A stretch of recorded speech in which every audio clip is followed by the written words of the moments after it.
Добрый день, дорогие друзья, дорогие...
Чуть тише музыку.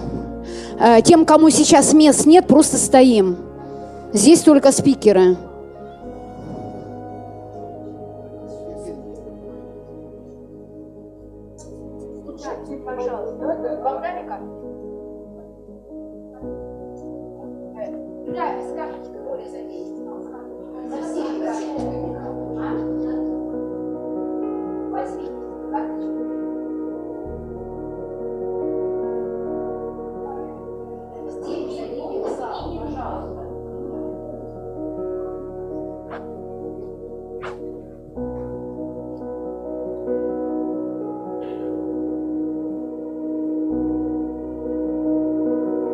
Шахматова Елена Васильевна дошла до зала?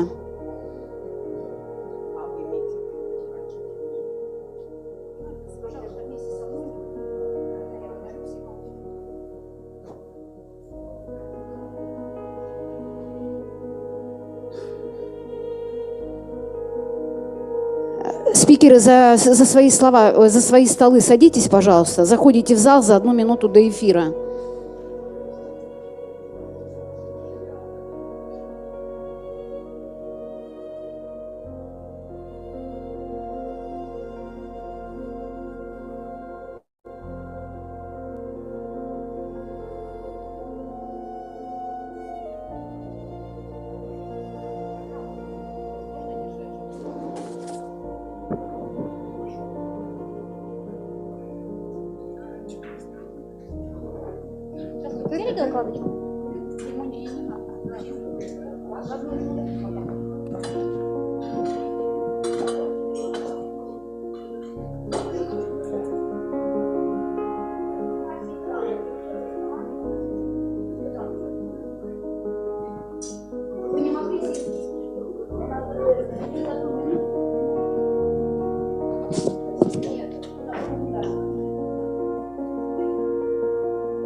Дорогие друзья, я попрошу взять в руки все сотовые телефоны с ваши и выключить. Все время плавает. Там настраиваешь, да, Макс, сейчас? Вчера у нас в эфире звонили телефоны. Пожалуйста, выключите телефоны. Вообще опыт показывает, что за 2-3 часа с вами ничего не происходит. Ну, а если произойдет, ну, значит, карма, ну, отлично. Выключите телефоны, чтобы не было звука в прямом эфире и не отвлекались наши докладчики и так далее. Это же мешает все. Спасибо большое. Теперь смотрите, каким... Сделайте звук тише, пожалуйста. У нас орг-вопросы. Теперь смотрите, по нашим спикерам.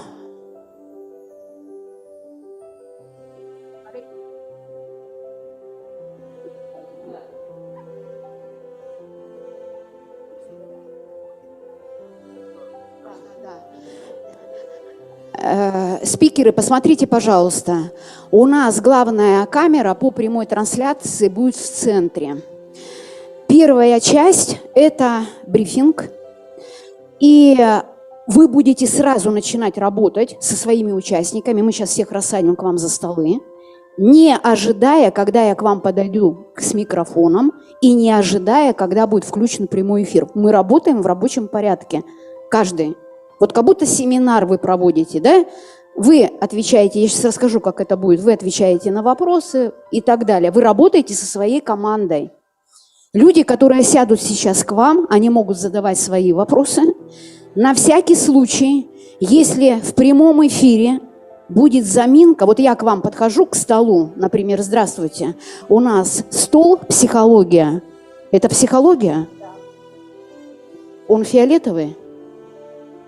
Он синий?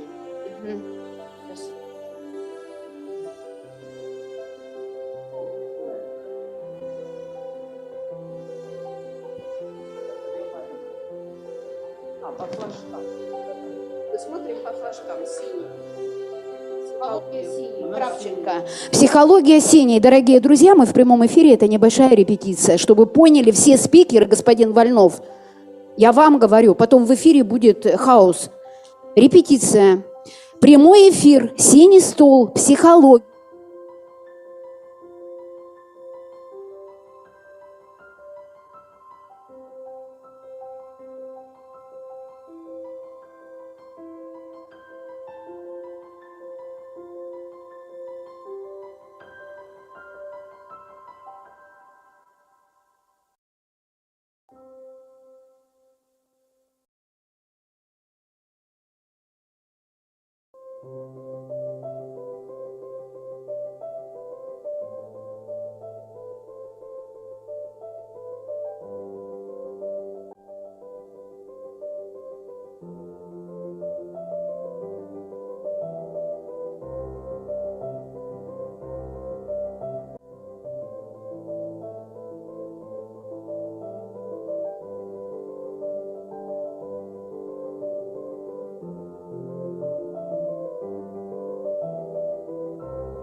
Да, вы...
Вот он, оранжевый стол, один из самых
Ряд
Так.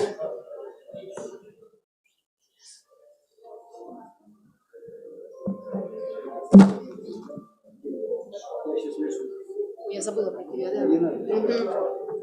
Голубого стола вопрос к вам. А? Голубого стола вопрос.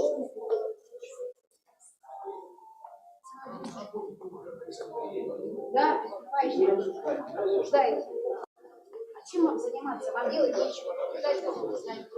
Отдыхаете. Что у вас маловато здесь? Маловато? Бутин, за стол садитесь сюда. Карточку, поменяйте карточку Бутину. Зеленая есть? Стол поставьте, Бутину стул поставьте, карточку Бутину зеленую.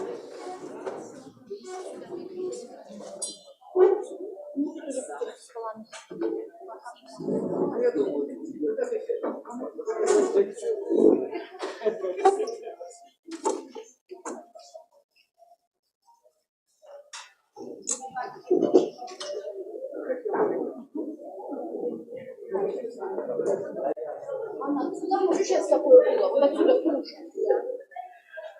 Что? А? Куда ли обсуждение тем? Можно на зеленое человека как обсуждать? Какие хотят тему? Что? Вы были на репетиции? 5 минут назад была репетиция. Я вас не видела.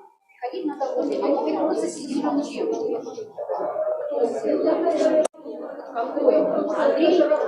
Давайте.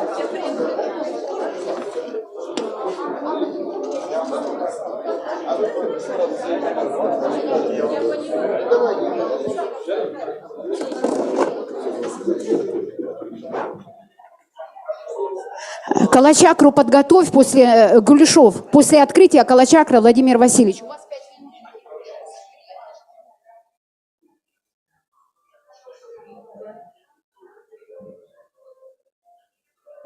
Я вас... Стартуем. Стоп, полное молчание. Пока не откроется круглый стол, сидим. Со стола бутылки убрали все. Воду вам дадут. Стартуем. Удачи.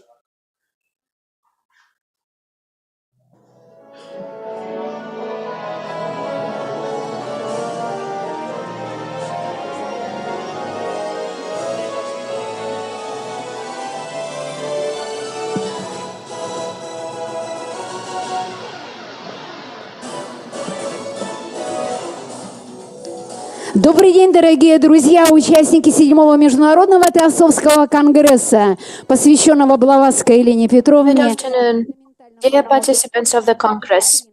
Today is a truly landmark day. There has never been such a joint work on technical support and internal content. We studied the secret doctrine with our wonderful speakers. They showed their interest to Yelena Blavatsky's works. The second day, we listened to high-level presentations by our international guests from USA, Korea, India, and many other countries. We had a wonderful scientific symposium where we shared our opinions on cycles and how they exist in our universe. That was a roundtable discussion, and today we're also going to have a roundtable. Right now, on the screen you can see different roundtables. They are held in 7 directions: cultural studies, art, physics, natural sciences, psychology, education, philosophy, astrology, the history and Oriental studies.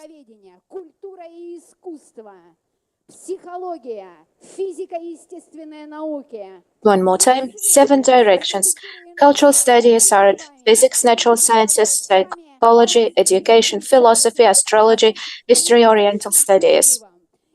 We will have a break and we're going to work until 6 p.m. Today We're going to share our opinions on these topics and our revelations, our discoveries.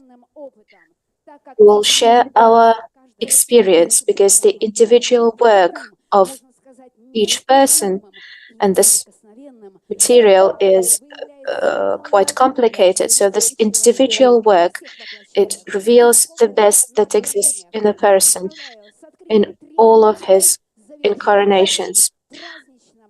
Today we're opening solemnly the third day of the Congress. The International Theosophical Congress is opened. The third day. 7 directions. We're going to have a round table today.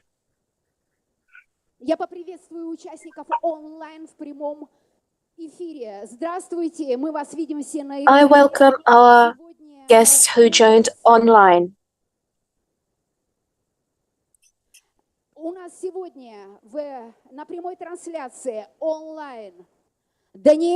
We are joined by Daniele Bucci from Italy.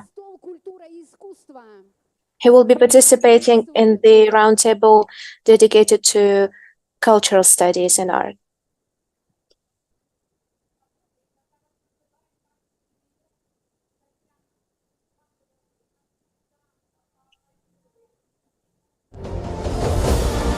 Огромное спасибо. Астрология и Кала-чакра. У нас сегодня... Astrology and Kala-chakra. Here we have a guest from India.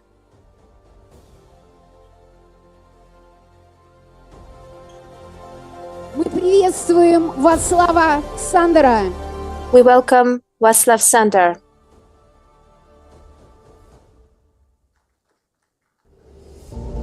Желтый стол, философия. И The yellow table, philosophy. Here you're joined by Dr. Srinivasan Krishnamurti Iyer from India. We welcome you.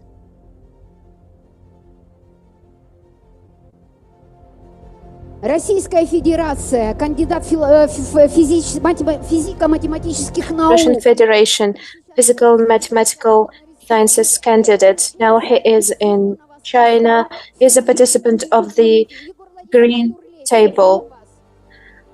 Yegor Turley, we welcome you. Голубой стол. The blue table, education and pedagogy. Now we are joined by Mikhail Chiratyev. We welcome you.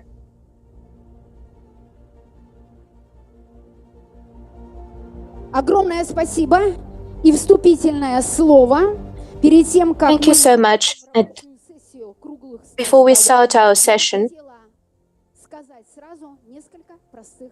I would like to say a few words. We start the discussion immediately. The participants now took their places. We have a support team as well. Please show your cards. These are students of higher education institutes, philosophers, scientists. We are glad to see you and thank you for coming to support your roundtables. Никто не говорит в микрофон без моего разрешения. And please do not speak to the microphone without my guidance.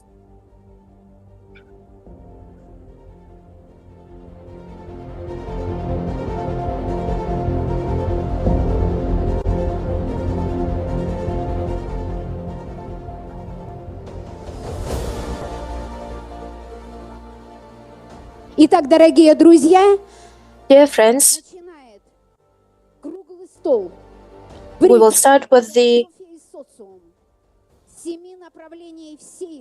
we are starting our briefing, Theosophy and Society. We hope that it will give a great impetus to the development of the whole world. Following Russia, Russia has chosen a development to to be based on spiritual principles, and we will follow them. Vladimir Vasilovich Yary, I would like to give the floor to you.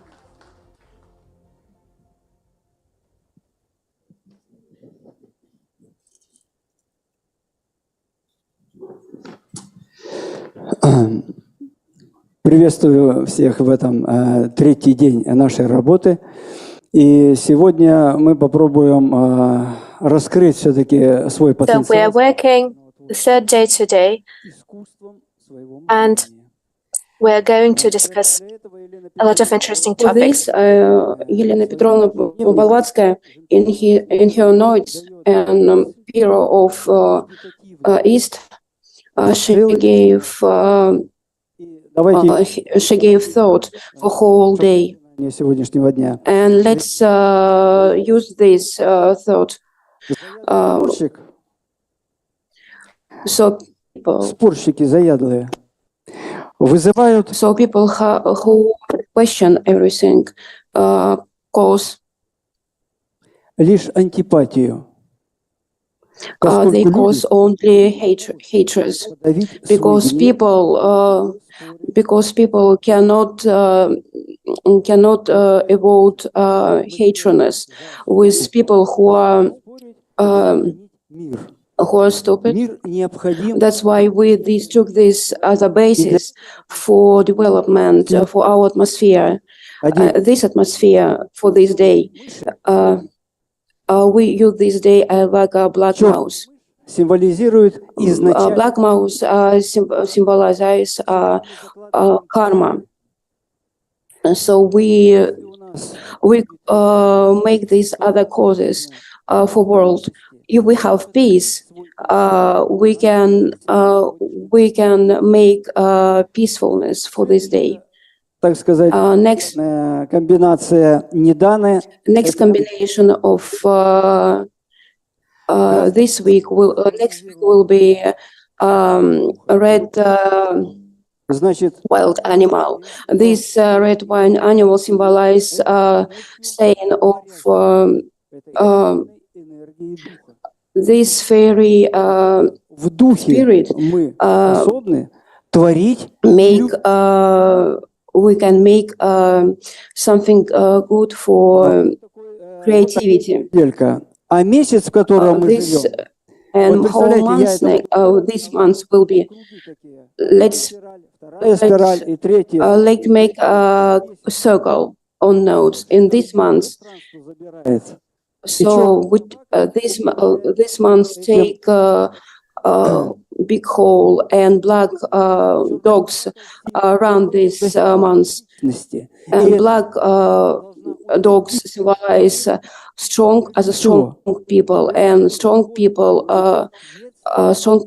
show responsibility of the people. So people responsible for their action, and this year blue dragon, and he has a wisdom.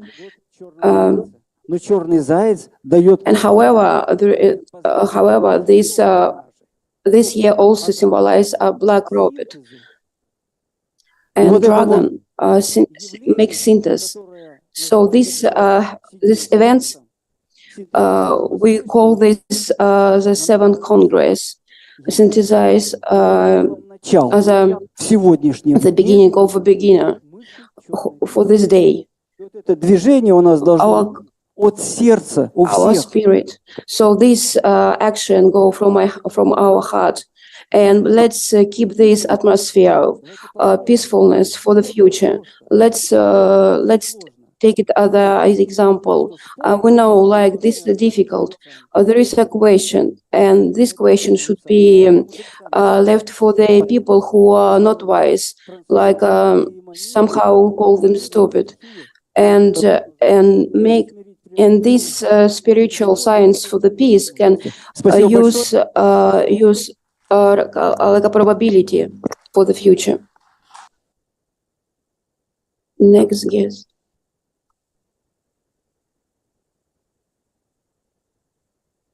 Начинаем обсуждение. Let's proceed with questions and discussion.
Дорогие друзья, у нас включение в прямой эфир. Если вы видите, we switched on to the online.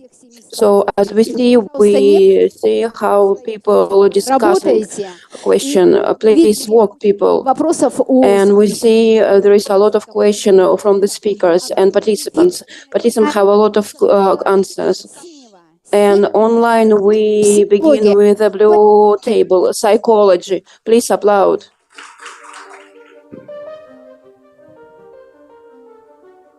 Спикер Кравченко Виктория Владимировна, дважды доктор философских наук, профессор Международного юридического института Россия, Москва. Большое спасибо. Скажите, пожалуйста, я смотрю, вы уже вопрос тянете. У нас на карточках подготовлены ваши же вопросы. Okay, I see that your questions are on cards. And today we will have an award ceremony of the participants of the contest for the best question. We have already chosen the best question because all the speakers have watched the questions. They have made the decision. We're going to have an award today. And it is especially interesting that the winner doesn't yet know that he or she has won the competition. That's going to be a surprise. Okay, so the question will be in psychology. It's the blue table. At the table, we have Vladimir Yary, psychologist, Kravchenko Victoria, and our young participants of the Congress. Psychology. What is the correlation of nature with nature of human, with psychology of human? Let me start. Based on my own conception, which is told in my book, I would like to mention that a human is a result of cultural background, and a human with his psychology is already a cultural being. That is why, depending on how the human was raised up, how deep he dived into the culture, his psychological structure is formed. So, briefly, nature has the least influence on human psychology. It only gives the base. All the rest is formed by the culture. Thank you very much. Any comments? Yes, culture, of course, is symbolizing, first of all, subtle nature that is based on nature, on the golden section, and every human has a chance to become spiritual, to make his intellect spiritual, and then he learns these things. Thank you very much. Do we have any other opinions? If you have heard the answers of speakers, maybe we have some comments from the audience. I would repeat the question. What is the connection of nature with the human nature? So we don't have any comments. I would like to say that human is self-conscious intellect, and it is important that every one of us strives to his higher self. So we should strive to nature and to feel unity with nature. Thank you very much. Dear friends, please have a look. We have these cards. The color of the card corresponds to the color of the flag and to the color of the round table. Today, the blue color is on the background of the card, and on the other side we have your questions. So please, can you read the question aloud? and the answers of our speakers. Проявляя один из полюсов сознания, мы всегда нарушаем равновесие и тем самым When we show one pole, we are responsible for the creation of another pole. And in order to strive to unity, we anyway have to stress the other pole. Does that mean that we do one step forward and then two steps backward? Well, I think that the movement of the human being towards his evolution is always the movement towards, not backwards. I think that evolution of a human is movement upwards. And sometimes we also can do 2 steps backwards or even 3 backwards. But anyways, if our total movement is towards, we are going to develop if we're not going to stop. That's my opinion. Thank you very much. Your applause.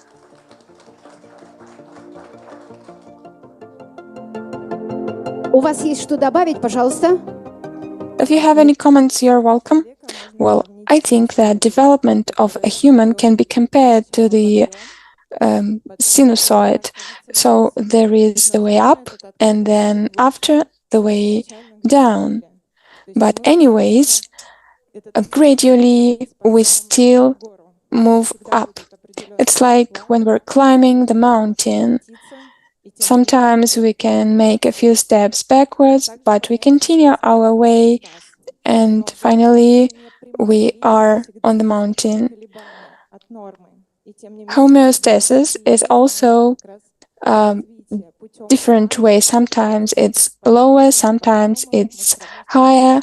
So anyways, making our way through these ups and downs, we still become higher.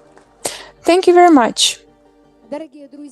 Dear friends, do we have any comments from the audience? It was very interesting that these deviations from the standard, if I got it in the right way, these deviations from common things, they give us this opportunity to expand our consciousness. Okay, you have another chance to answer the question. Please choose the card. What is the difference of dialectic thinking from intuitive, and what thinking is developed by the Theosophy? Dialectic thinking is studied by many students in the universities of philosophy. It's Hegel dialectics, Marx dialectics, and so most of us clearly see what's the way of dialectic thinking. But synthetic thinking is higher than the dialectic one. We should remember that what is synthesis? Sometimes there is just combination of different things, and sometimes these components penetrate each other. And of course, when we take the best from different ways, well, Theosophy says, well, does Theosophy takes all best components of culture, of history? Do we see Theosophy in this way?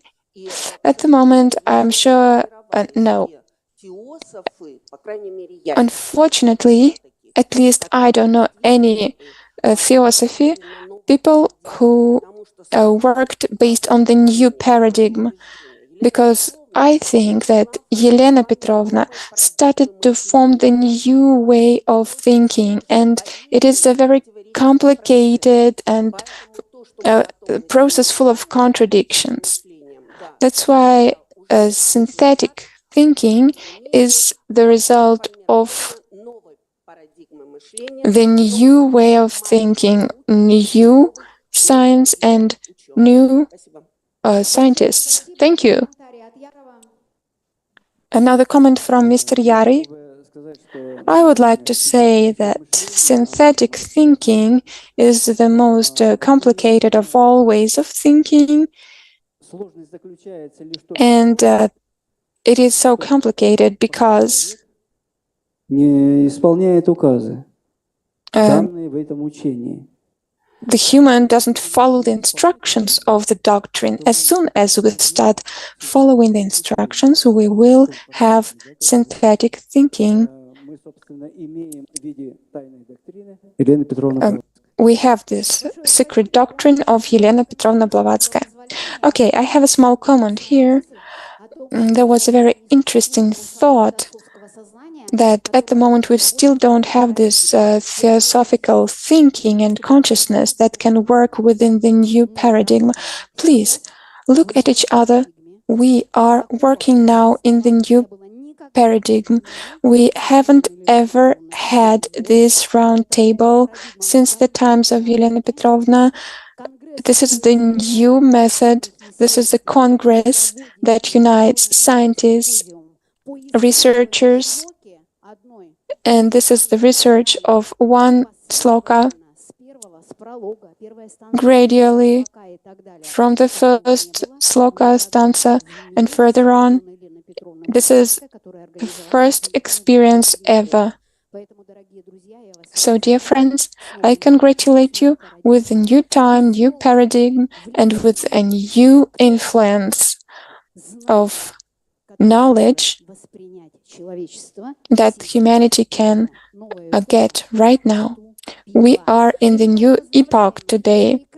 So we congratulate you with the perfect beginning of the round table in theosophy, and we congratulate the philosophy table.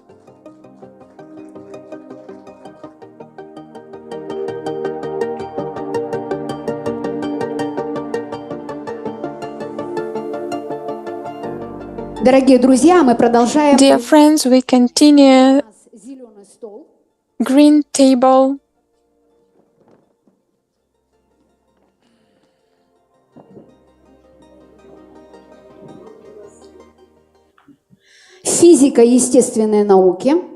Physics and sciences. Rashupkin Sergei is the speaker.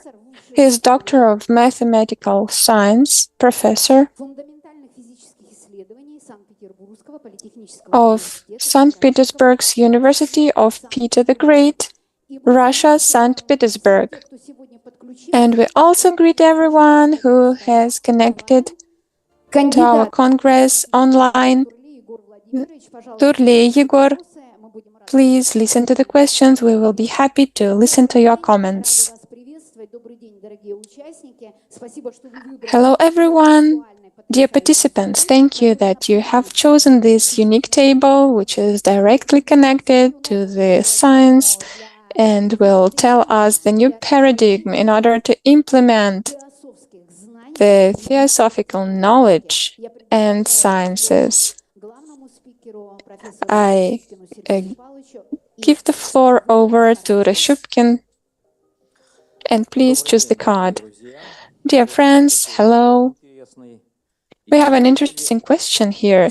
Is there any connection between the vacuum of quantum theory and subtle planes of theosophy? Well, this is an interesting question. Before to answer the question, I would like to tell a few words about the physical vacuum. This term appeared in the 20th century thanks to quantum mechanics. In the 19th century, the physicists used to think that the space is filled up with the ether. Like in Russian, they say we are in ether, which means we are on air. So why did the physicists start saying that it was not correct? Because the physical explanation of that was not correct. After the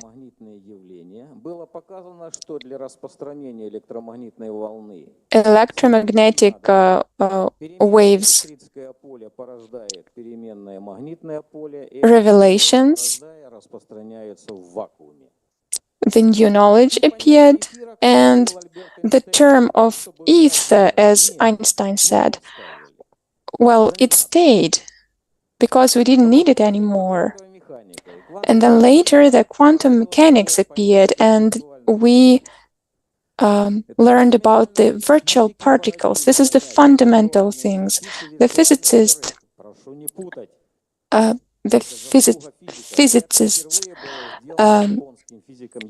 in Japan, Yukawa, in 1935, he said that we have virtual particles. He said that all interactions are explained by that virtual particles, and it is not possible to detect those particles. They are not able to be registered. These particles break the rules of energy's conservation. They cannot principally be registered as quantum mechanic scientists thought, but still these particles determine all interactions, and we're able to describe them and to calculate the possibilities of the interaction.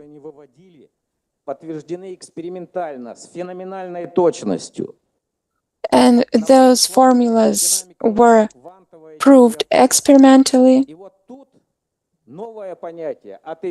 And here we have a new term. We moved from ether to virtual particles. The ether is filled with virtual particles. This is a gigantic space of energy.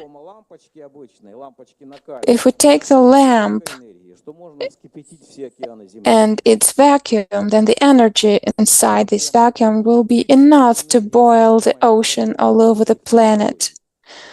And the future technologies, I'm sure that the rockets in future will be based not on those primitive motors as now. I guess it's going to be the vacuum energy. So this system of virtual worlds totally corresponds to the scheme of theosophy about the structure of the world and its subtle planes. The science has naturally connected with theosophy. Thank you very much. Thank you. Yeah, applause to the green table and all the participants. Thank you that you joined us today. And now the question for Yegor Turley, the online speaker. Please choose the card to Yegor.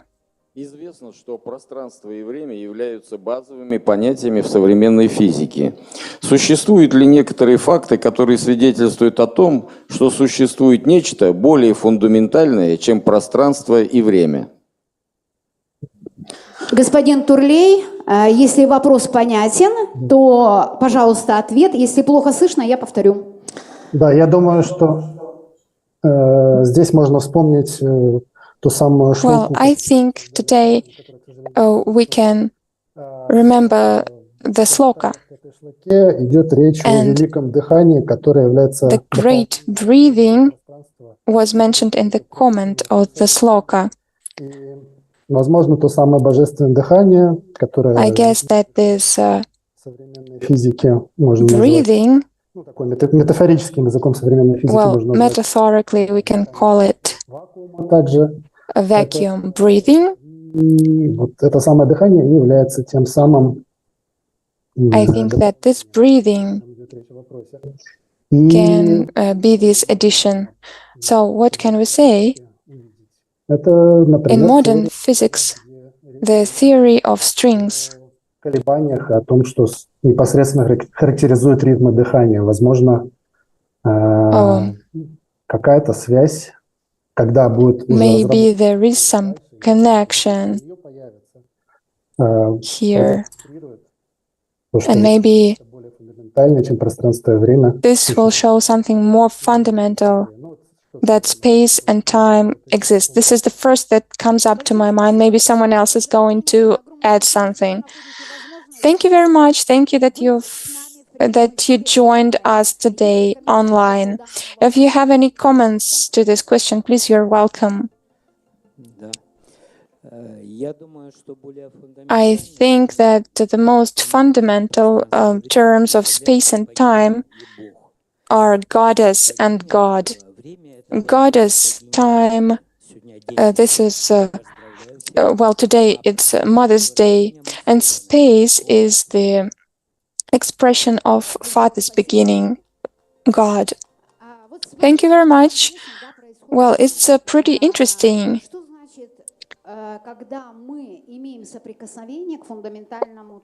We study the sacred doctrine, and this knowledge gives us the base to orient, to direct ourselves in any field. We talk to the Muslims, or we talk to the Buddhist, or we talk to the Christians, or we talk to the scientists. We will never confuse time and space. And what is the sequence of time?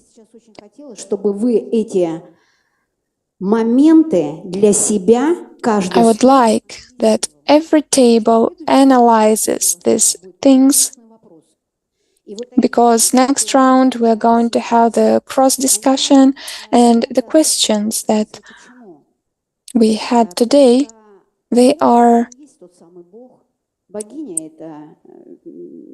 well, God is not that God. Elena Petrovna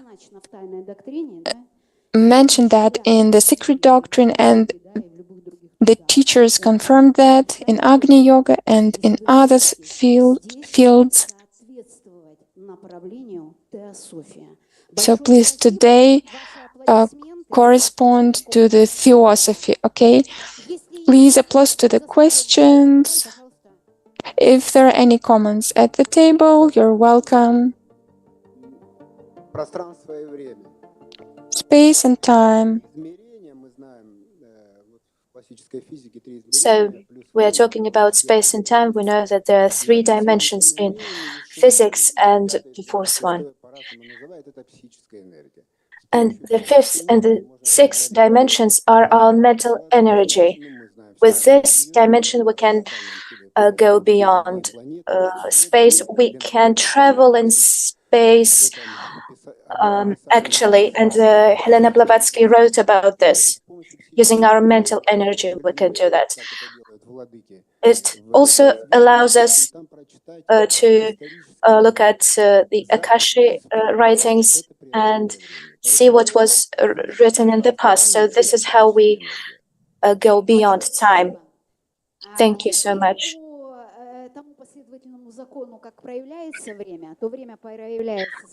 So we know that time is revealed in the plane of images, and the first thing that happens is the manifestation of Fahad. It signifies the beginning of time. It is psychic energy, the 7 rays combined all together and giving an impetus that is the law itself that sets laws, if you remember from the Secret Doctrine. And I would like this wonderful table continue its work. Thank you for your comments. Now, it was the table discussing physics and natural sciences. One more card, please.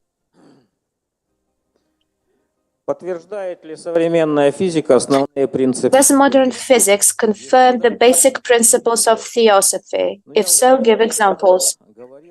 On several occasions, I told that modern physics, created in the 20th century, the 21st century, and the discoveries made in physics, the problem of dark energy, dark matter, we know that standard matter is only 4% of what exists in the universe, and the rest is unknown to us. So the problem of how galaxies are formed, we may resolve these problems following the secret doctrine. And it is wonderful because Helena Blavatsky in the 19th century, she shared this information with the whole world. And she said that it will be recognized later in the 20th century. And now we are witnessing this, that this is the guiding road for modern physics. Thank you. And thank you so much. Yuri Butin, do you have a comment?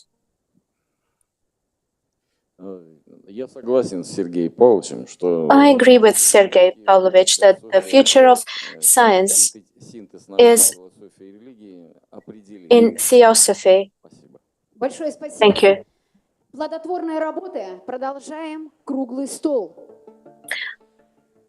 We continue our fruitful work. Dear friends, we are now at the blue table.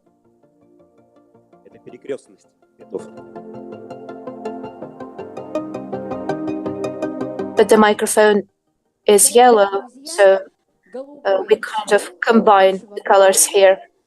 So the blue table, education and pedagogy. The speaker is Volnov Ilya Nikolaevich.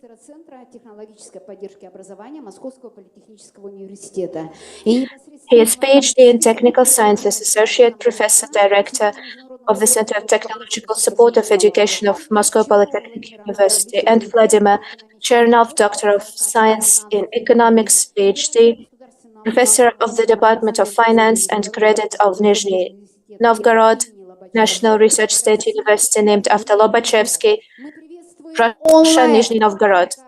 And we welcome our online participant, Chiratev Mikhail Nikolaevich from St. Petersburg, corresponding member of the International Academy of Sciences of Ecology, Man and Nature Protection, advisor to the Russian Academy of Natural Sciences, trustee of the International Rurik Memorial Trust in Kulu, India, St. Petersburg, Russia. Дорогие друзья, я в добрый путь. Пожалуйста, возьмите свой вопрос. Please take your question. I'm showing it, I'm reading it. One of the limitations of the education system and the science of pedagogy, like any science, is averaging. I would like you to voice all the restrictions imposed on yourself by the education system and the science of pedagogy, thanks to which our education is in crisis.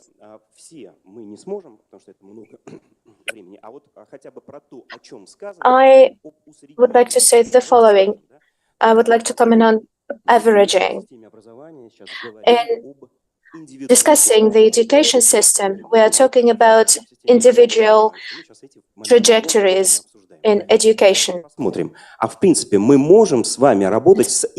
general, can we work with individual education trajectories? What do we have in science? The systemic approach. And more deeply looking at the methodology of science, one of this principle is the reproduction of results. In science, we do not see the unique events. We follow the principle of reproduction, of repetition. Averaging is the mass manifestation of anything, like mass production and so on in general. Within the systemic approach, we cannot see the individuality of a child. And the most horrible thing, and I'm going to tell you about horrible things. So imagine a child, he has a holistic worldview. He goes to school and he hears that you're more inclined to technical studies rather than humanitarian studies. And that means that the child cannot continue working with all domains in science in general, as a whole. So we bear this sacrifice. We cannot work with unities, and we do not see the truth because the truth is not visible. I should say that science is afraid of something, and the thing that it is most afraid of is truth. Where do we find truth? In the field of missed knowledge, lacking knowledge. If you look at the field of science, you see certain zones where knowledge is lacking, and the truth is there. And we believe that our education system will be associated with beauty and truth. Look at our scientists and ask them about beauty, but scientists will say that it is not what we are dealing with. But how can science work without beauty? We know that beauty is the garment of truth. Pedagogy is also a science, but it is lacking beauty. Let us return beauty to science in general and to education. In this case, our children will be happy and synthetic. They will see the truth and they will convey this truth to us adults. Thank you so much. It was a very energetic speech, and we all support you. We'll support your table dedicated to education, and it is a very relevant problem now, very urgent one. There is a statuette of Helena Blavatsky at your table, because without this knowledge in Russian Federation, because it exists in Europe and America, I believe that this Congress will lead to changes, significant changes, because the systematic use of this fundamental knowledge will yield great results. And your speech, it gives us direction. And of course, it will be based on theosophy as well. Chernov Vladimir Anatolovich, we will ask for your comment.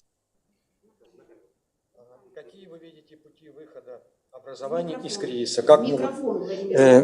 видите пути выхода образования из кризиса? Do you see any ways of coming out of the crisis? How can theosophical knowledge help this way? To find ways out, we should understand the cause of this crisis in science. I believe that the Soviet education system was more perfect than the current one,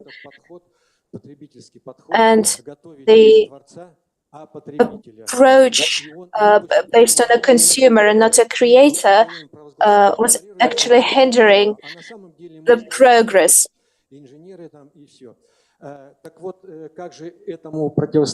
So how can we confront this? What are the possible ways out and possible opportunities? The first thing is the writings of the living ethics. One of the principles of living ethics is labor, is working and self-development, and your intention to develop yourself. It's when you develop your qualities, your professional qualities and personal qualities. When we work, we get certain pleasure from it. And if we do so, we get happy. We get happy in our life in general. If we work and we don't like our work, certainly we will be unhappy.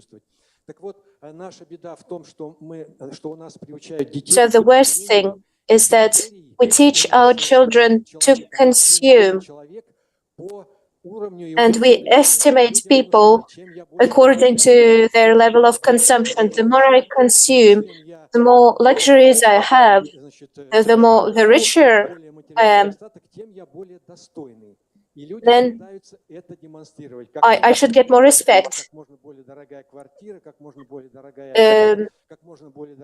A more expensive car, more expensive flats, more expensive food. We all try to get it. And we believe that it will bring us respect, but we should follow living ethics. People should be more helpful to society, should develop themselves. And we should estimate people according to how helpful they are for society in general. And we should cultivate it in upbringing and education, actually starting not from school, but from the kindergarten.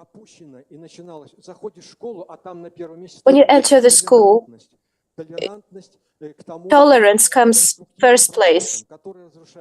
Tolerance to destructive processes that ruin morality, that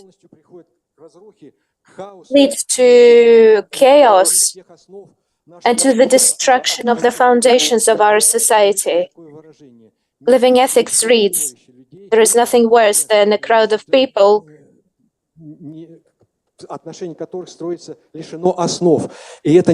who are lacking foundations. So this kind of approach is not helpful, and moreover, it's ruining. Speaking of a systemic approach, we were talking about synthesis, and we understood synthesis as systemic unity of opposing views, of extremities. And there are elements in any sphere that are interacting based on certain correspondences, based on certain chain of cause and effect, like karma. If we are lacking systemic approach, it means that we are reaching clip thinking, and we do not consider the actual cause and effect in the future. Without the systemic approach, we see the facts, but we do not understand their results. Thank you so much. Laws are not a system, but the laws of the universe are a system. Дорогие друзья, конечно, теософские знания, они дают такой толчок к знанию причины. И сейчас Dear friends, certainly theosophical knowledge leads us to knowledge of cause. System we should figure out. So we should know cause. If we don't know, if we do not learn consequence of the causes, so we don't know anything. So please represent yourself. My name is Sasha. We are sitting on the table. We are sitting on the blue table. Education and pedagogy. There is good scientists. They said they talk about science. About please tell about pedagogy. If the real, what is the real about pedagogy? Please comment. I consider that for our education, it's very important to have, and community should consider spiritual education like science, and should keep up with it.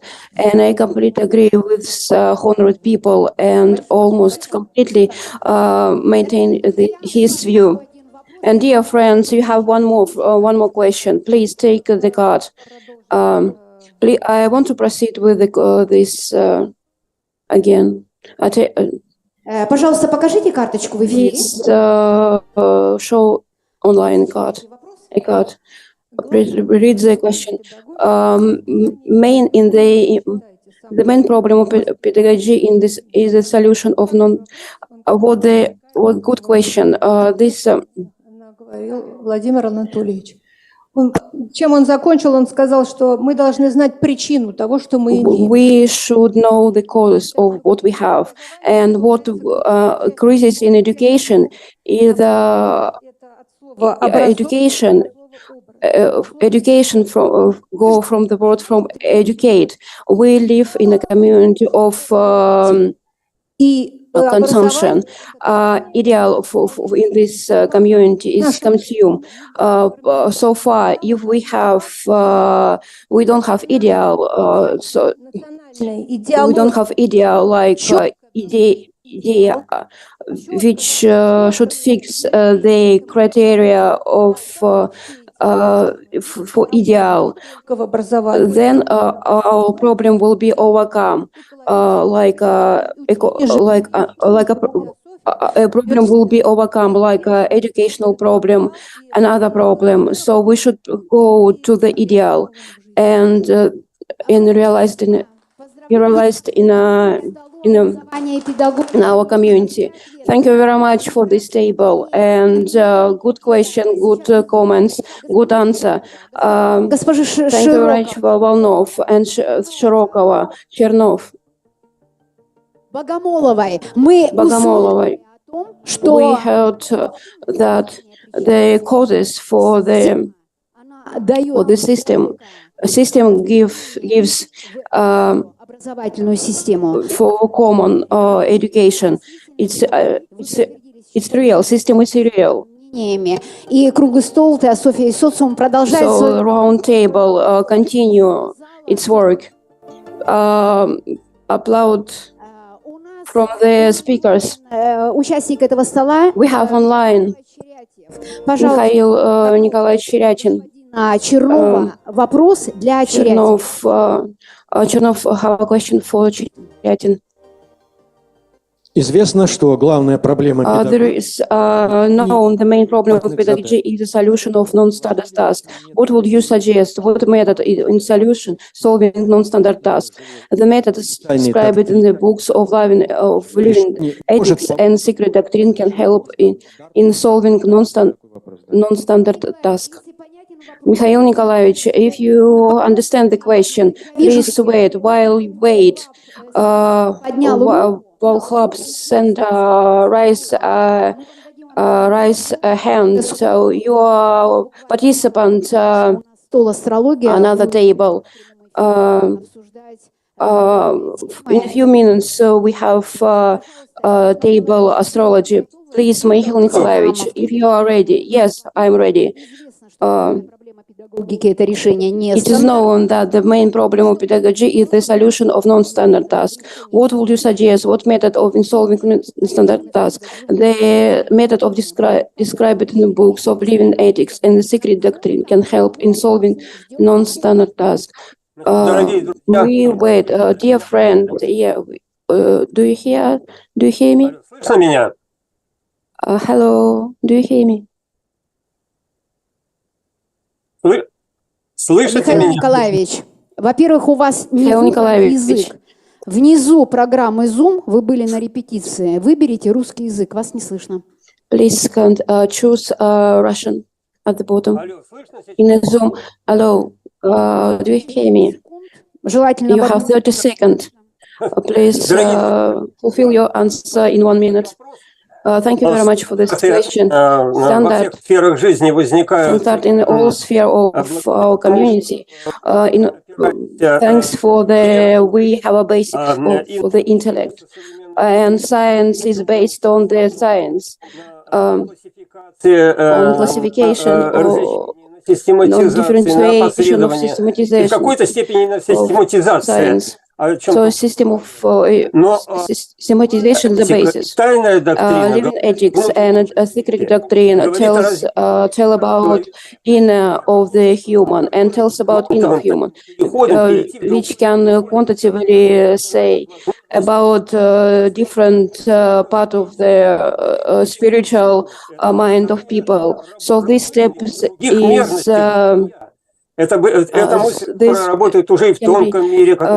so this thought works in a different part of the mind, which take So these works consume beauty, which go from sphere of experience of people, and this make solution for the different kind of difficult question, which open beauty and harmony of people. So people, that's why have experience to solve difficult problem, and we, when we search for our, so we have limitation. So if we have limitation, we don't have opportunity to find way out. So Theosophy and living ethics open a way to open to the self-development. And this cannot be compared with AI. So people become spiritual developed. Thank you very much. Mikhail Nikolaevich, we congratulate you, people support, congratulate you. I want to add from myself. So harmonically, we talk about karma. So you learn this doctrine not a lot of years. So this world become life. So you know differences between the meaning when we walk in the same field. Know what's the karma, what is kanki, what is the way, what the action. Thank you very much. You back every one of us to the knowledge of theosophy. Thank you very much. This scientist was from St. Petersburg. We go to the red table. Good people. Alexander Ivanovich Kursonov. He published his work in articles, Mirror in Secret of Second. He member of the he from Moscow, and thank you, Maria Vadimovna. She's astrology, Russia, Белокурика. Вайфхав Сендер, мы приветствуем вас. Вайфхав Сендер. К нашему столу. Thank you very much. Thank you very much. You are here. We give you awards. Вайфхав Сендер, PhD. He works in nuclear and gas development and management. He worked in the article. He published his work in USA, in China, and a member of the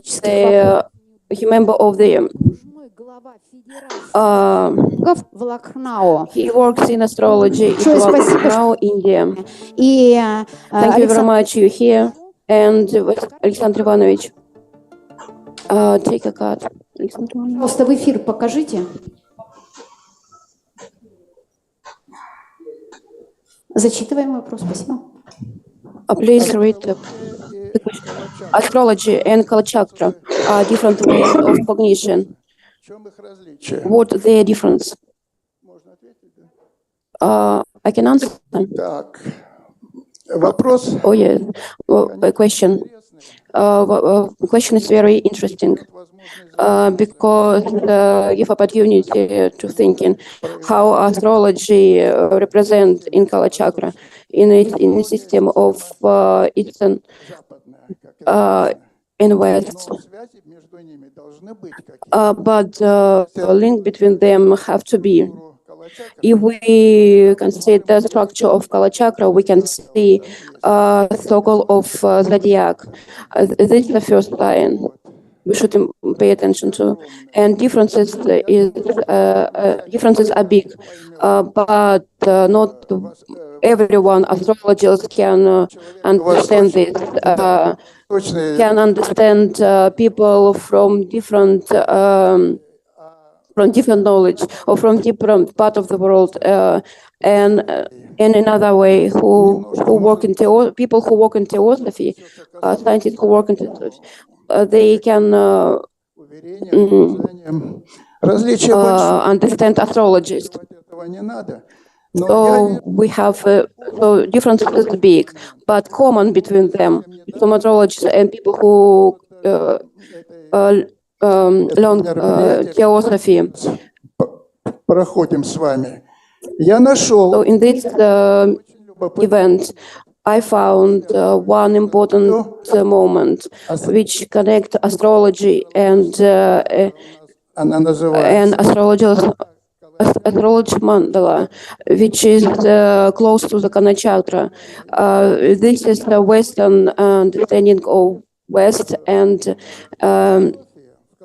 East Theosophy. In the Theosophy, there is understanding of time, clock time. In astrology, we have ancient astrology. In ancient astrology, there is a peak of day, for example, 12 of afternoon. A microcosm left on the 12 of afternoon. It depends on the when it happened. During the day, microcosm call it symbolical and surprised. And surprisingly, this describe it differently. I many years work in this in symbolical astrology, and I know this surprised me in Kala chakra. This called like a space clock time. I also want to give example historical. You know, Pact Marerica, everyone known, was concluded in 12 day of afternoon. I understand this happened not. So this the time was chosen in Theosophy. How said my mentor, he said like a peak of day. He called this like a Russian makushka, or in English, peak of a day. So it shows everything in Kala chakra, in astrology, or in Kana chakra. Alexander Ivanovich, thank you very much for this. For me, it's a new, because for me, it's new. So 12 in afternoon is very important, like a symbol of a day. This ray in this stars. We offer comments and VIB Hub Sender. Зачитывает вопрос Кеп Мария Вадимовна. So, Maria, please read the question. How can astrology help us as a science to solve the internal problems?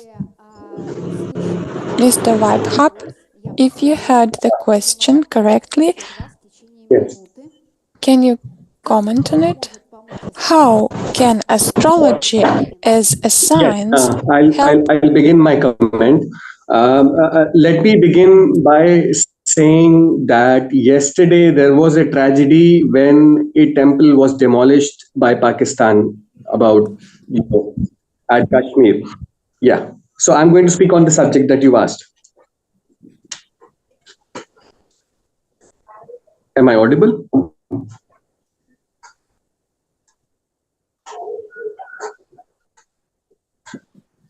Вас хорошо слышно, пожалуйста, говорите, у вас 1 минута. I'm not hearing any translation, so I'm wondering what's happening. And let me just go ahead and see. We can hear you well. Okay, so yes, so basically, let me try to summarize whatever we've heard just now, which is that Aristotle said that there are 3 things: truth, beauty, and justice that are worth going after. Consumption, consumerism, the desire to keep buying things is something that is prevalent all throughout the world right now. And that is a very, very wrong trend. And I agree. In psychology, I think synthetic thinking comes from the Marxian, with Karl Marx thought that thesis, synthesis, thesis, antithesis, synthesis. And yes, ether and the virtual worlds are starting to move out, as because, like Metaverse by Facebook, they are trying to move in that direction. Pole reversals are exactly pointed out in intellectuality as in Buddhism, or by Karl Marx by his communism. And so when I move to the point that how is science related to astrology, I will say that we have to be able to look more deeply. If you look very deeply, you can see everything is connected. Everything is a system.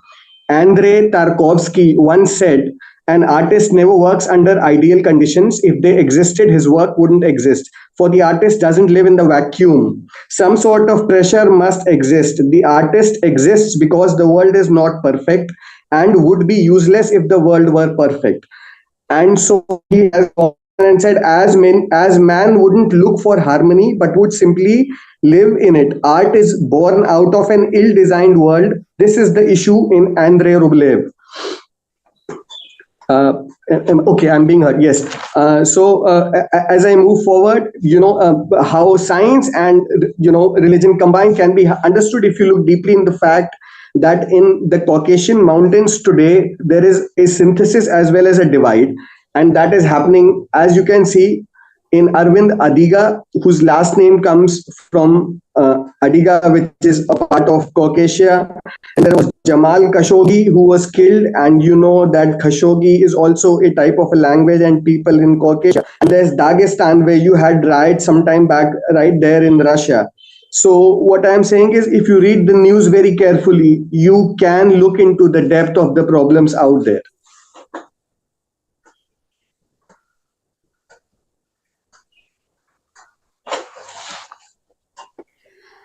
Огромное спасибо. Мы поняли вашу общую концепцию. Добавляет. Thank you very much. We have got your general conception. Now we would like also to hear to the comments of an astrologue, Kep Maria Vadimovna. She is from Belokuriha city. Hello. I was born and studied in St. Petersburg, but a year ago I moved to Belokuriha city. And this is according to the plan of Rerich's family about life on Altai. So how can astrology help us to solve our internal problems? Astropsychology, this is the influence of the planets on the character of person depending on his or her date of birth. And we have a chance to improve ourselves, to find moments that we can impress and to transform this energy in our success. And at the same time to use our original talents that we already have from our birth. So astrology is the science that has application. You can define moments that are most successful for buying the flat or for moving to another city. I can continue answering this question for a very long time, but I would like to ask another question and to tell you more details about horoscope in the modern science. So next question is, Is there any connection between the hour of birth of the human and his or her future? Is the future predictable or not?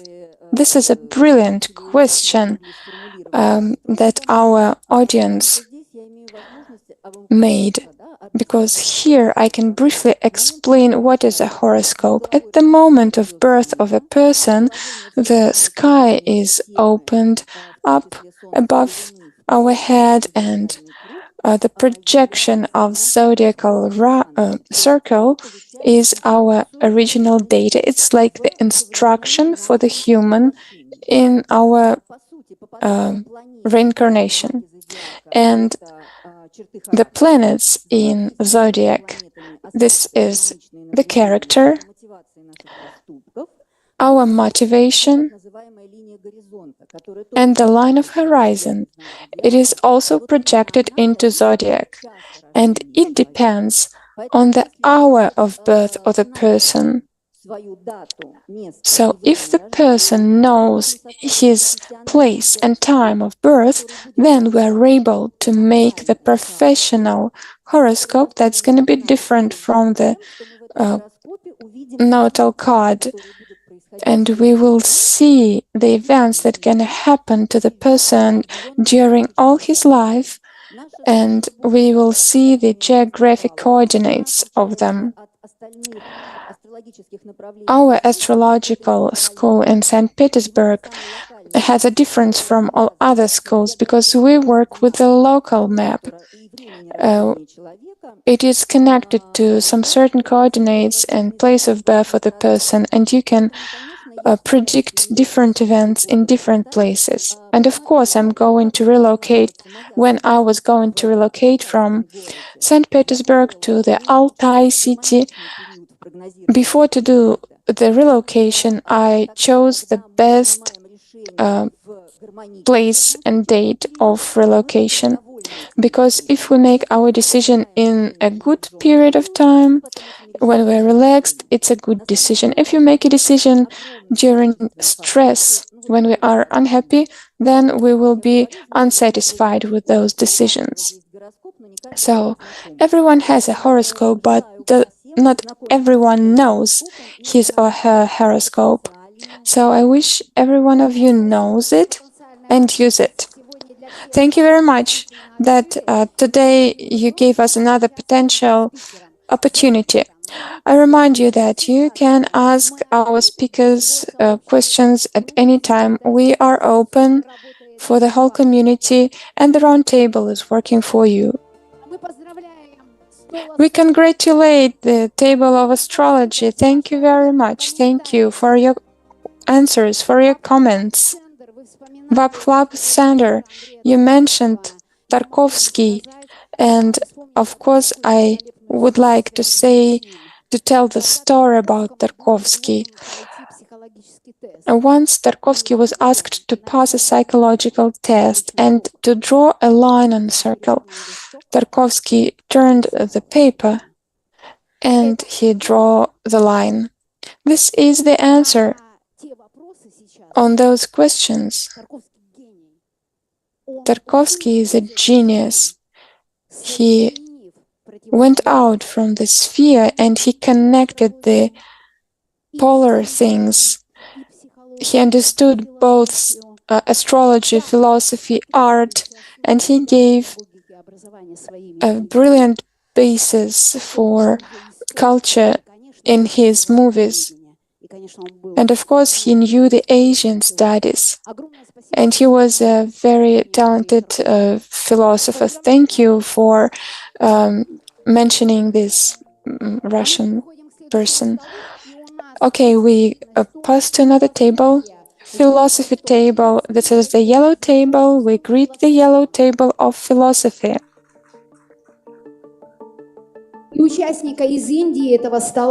And the participant from India, Dr. Srinivasa. Thank you very much that you joined the International Roundtable. Of course, you will have a few minutes to give your comments on the topic.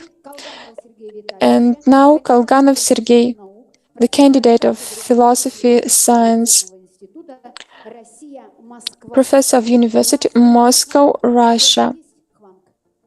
Hwang, are you connected to us? Are you online? And our dear participants online. So the first question, please show the card. The first question, the card has the question. It's Theosophy. How karma appears and when does it appear? Well, first of all, I would like to describe this question from theosophical point of view and how Elena Petrovna understands it, and from the position of Asian philosophy, I mean Buddhism. This term is the basic term in the Asian philosophy. Buddhism accepts this term. About 2,500 years ago, Siddhartha Shakyamuni Buddha, when he remembered his 550 previous lives, he defined that everything is complicated, and these 550 lives are fixed in special books, Jarataka, and we can read about those lives. And he defined causal relationships that are a reason for everything. This is the law of absolute cosmic faithfulness. It is fair what happens to us. The only programmer of life is the person himself. It's not God, it's the person. Many protested about it, but higher forces do not involve in this. Karma law involves in everything. It works like you get what you give. If we remember the words of Blavatsky, she has written work on karma, and in this work, Elena Petrovna explained this law in details. First of all, she says that karma can be different.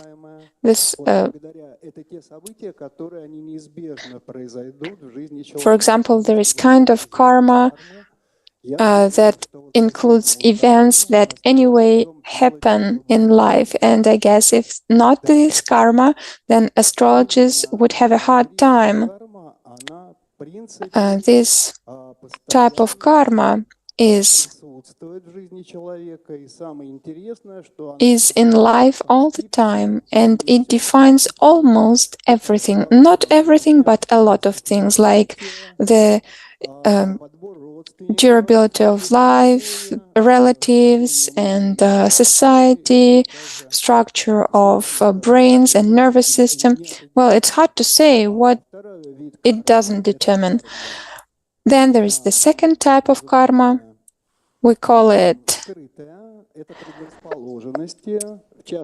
a hidden karma. For example, if the person has some certain kind of character, is afraid of something, this is hidden karma. And also, third type of karma, these are causal relationships that we create with our thoughts, actions. We program our life. The thoughts are main program of human life. And also, the second part of the question, yes, we can act in a way that will not create any karma.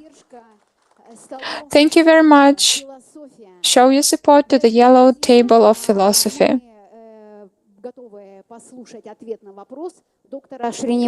And, dear friends, we are ready to hear the answer of Dr. Srinivasan on a question. Will you read it by yourself? So the question is, what does philosophy give to a human? Что дает человеку The философия? question, what philosophy gives to a person? Okay. The interesting aspect is that philosophy, if I Интересный define, I'm just defining, sorry. I just drink philosophy, I eat philosophy, I sleep philosophy, I dream philosophy, and then I breathe philosophy. Without philosophy, I cannot live in this mundane earth.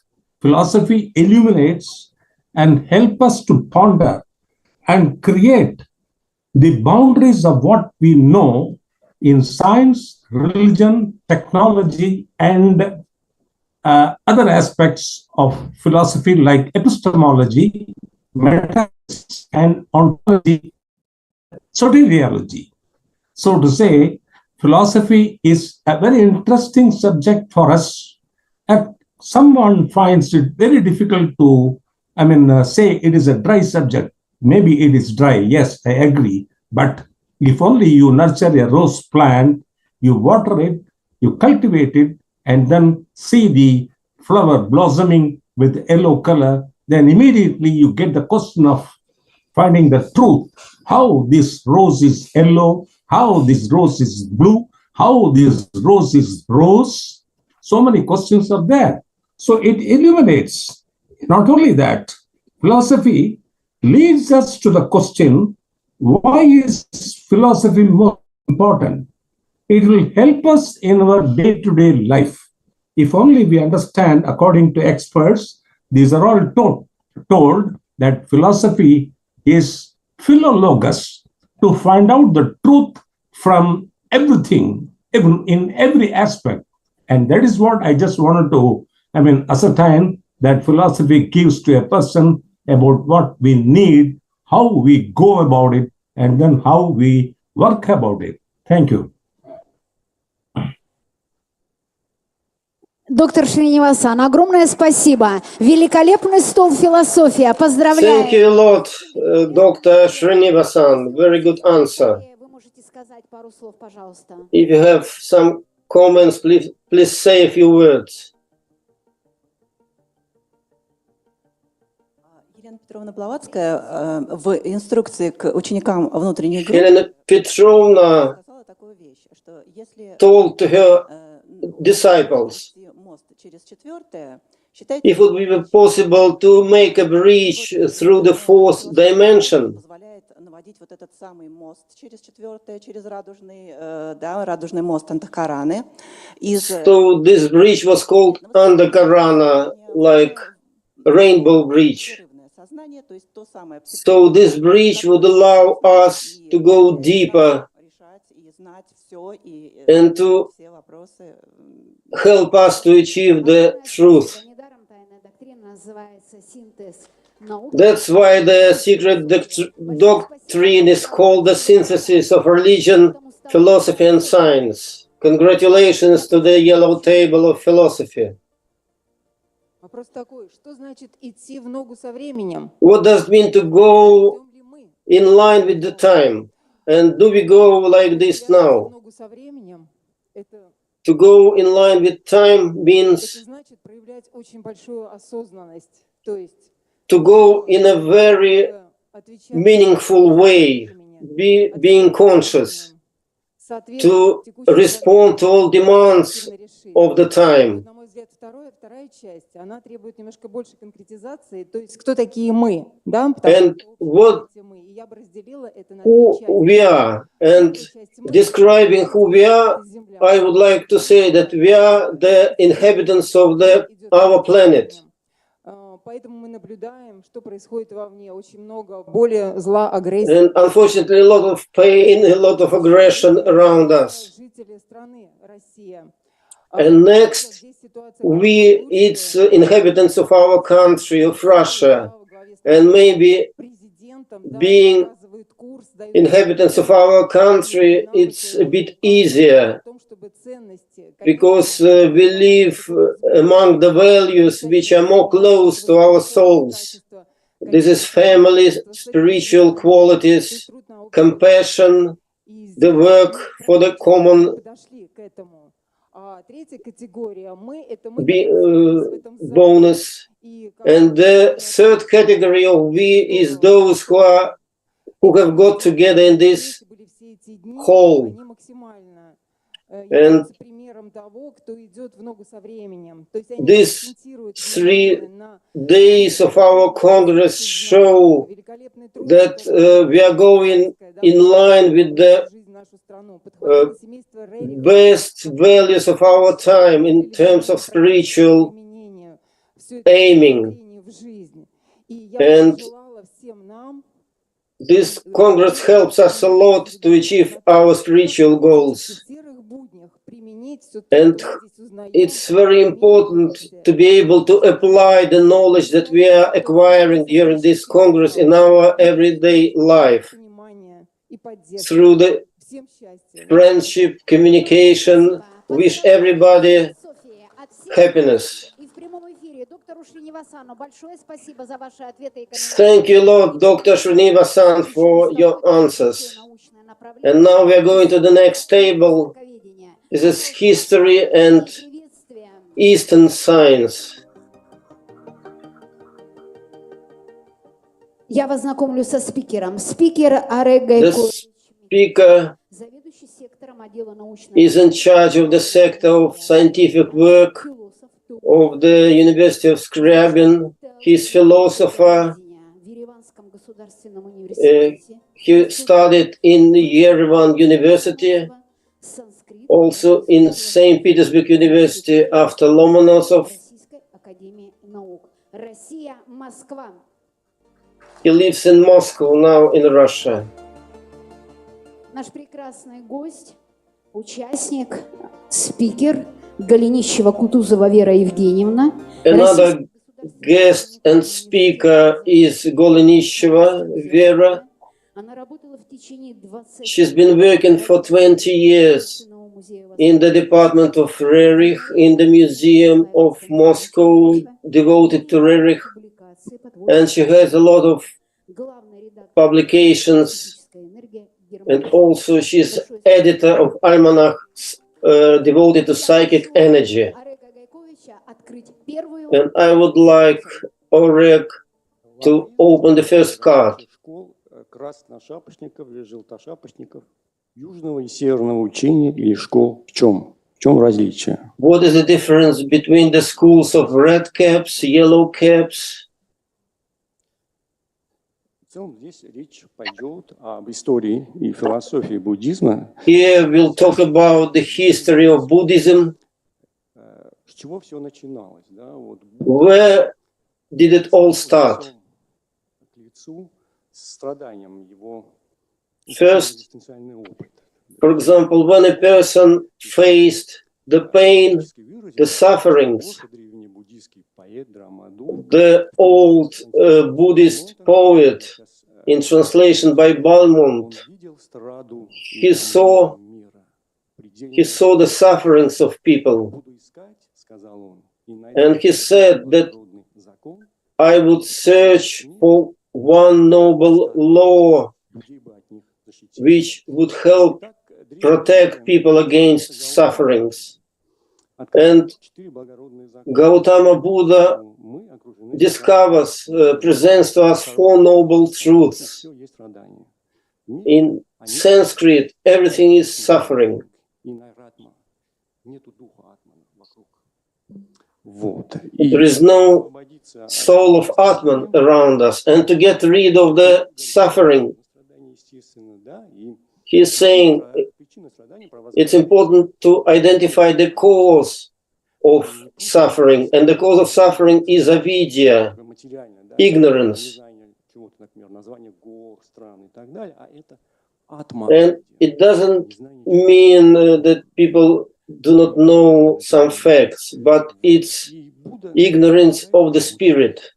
And the Buddha offers the way. He thinks that the suffering can be overcome through the way of noble truths. And this way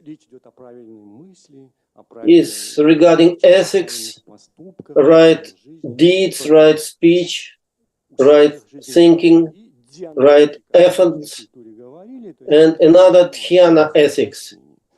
This is concentration. And if we are talking about the difference between the northern and southern Buddhism, the ultimate goal of Buddhism is nirvana.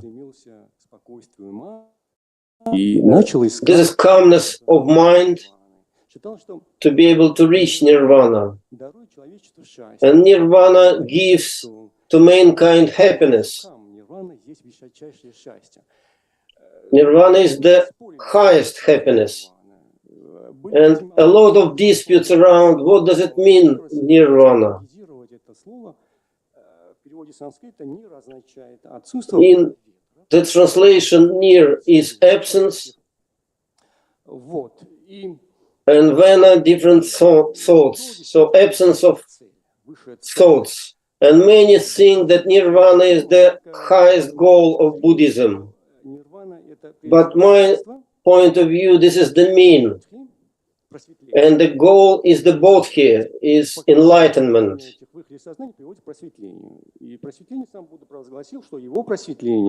And the Buddha declared that his enlightenment is the highest.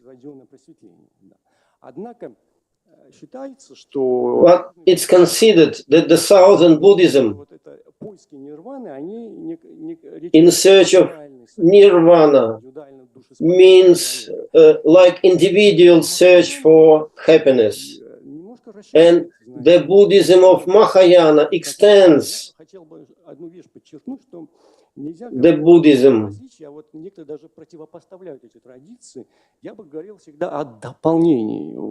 And instead of opposing different parts of Buddhism, I would say about extension of Buddhism. Like Christ used to say, I haven't come to destroy anything. I have come to extend, to supplement, to make some additions to the teaching. And the way of dhyana is more ascetic, and Mahayana means extension. And the main hero of Mahayana is not an ascet like Buddha, who spent many years in the woods trying to identify that noble truth. But the ideal of Mahayana is the state of Buddha, Buddha Mahayana. Also through ethics, through concentration. And also I would like to say a few words about love. In Maitreya, in the works of Buddha, it is said that love can liberate the mind from suffering. And in all tradition of Mahayana, when Buddha was asked about different metaphysical questions, he kept silence.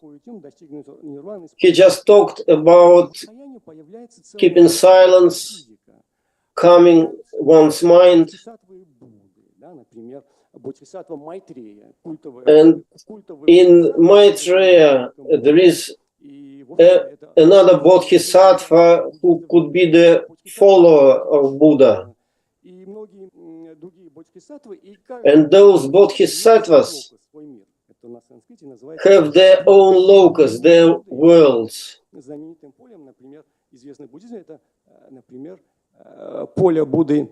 For example, Sukhavati means the field of happiness, the field of Buddha, where his adepts end up. Nigmata, red caps, this is the old school, most concentrated on the rituals. And another one, yellow caps, is talking about consequent growth of enlightenment based on ethics. Thank you for attention. Thank you for your answers. We congratulate you. We congratulate the History and Oriental Studies table. Vera Yevgenievna, please open up another card. What is the meaning of Sanskrit? Why is it esoteric? I will try to answer this question the way I understand it, the way I can. I'm not a specialist in this field, but still, I believe that Sanskrit is considered the most ancient language in the world, and some people think that the Russian language has origin from Sanskrit, and that our etymology originates from Sanskrit, and that it is the way to enter the world Akasha. The meaning of Sanskrit, its esoterical nature in following. When we pronounce certain words, we materialize our thoughts, and we have to be responsible of any idea and any word we are saying. We should be responsible for our speech, because the ocean of thought around our planet, it is everywhere, in every point in space. So we should be responsible for what we are saying and for what we are thinking about. Thank you. Thank you, Vera Golenisheva-Kutuzova. We support you. We are applauding for you.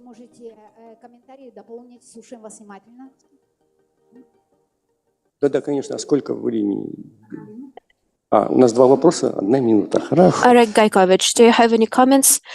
Yes, I should say that Sanskrit is a unique language, and the word Sanskrita means perfect language. It is considered God's language. Sometimes it's called the mother's language. Traditionally, it is associated with the mother of the world, as it is understood in Hinduism. Each letter of Sanskrit is associated with Shakti universe. Sanskrit has the only alphabet in the world that is scientifically constructed. First, you see vowels. Экран включить минутку то, что Арек Гайкович. Да, видите, I have prepared a presentation. Can you please turn it on? So at the top, we see vowel letters of the Sanskrit alphabet, and it follows a strict scientific structure. First vowels, then consonants, according to their place of articulation. Vowels represent the divine plan of existence, and the lower letters, they represent manifested cosmos. The main thing to say when we are speaking about Sanskrit is that vowel sounds and the sound A in the Indian tradition is associated with Shiva, the Shiva god. In Bhagavad Gita, Krishna also mentions it, that the letter R is one of the main letters. Alpha, Omega are also connected to it in the Christian tradition. In this respect, it is unique and sacred in different monasteries. In Buddhism, we repeat the letters of the alphabet to purify ourselves.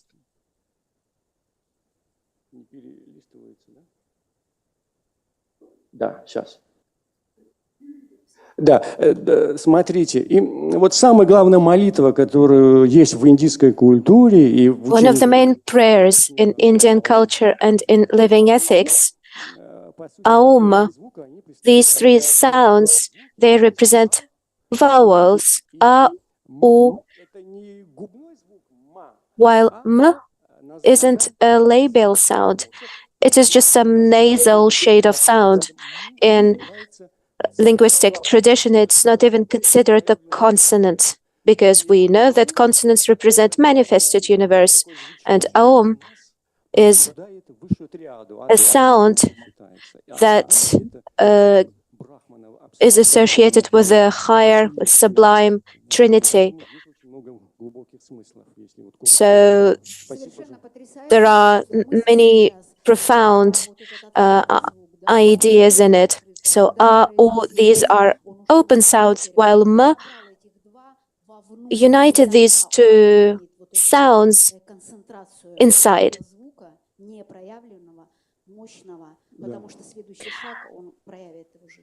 Because first we have an idea and then we manifest this idea.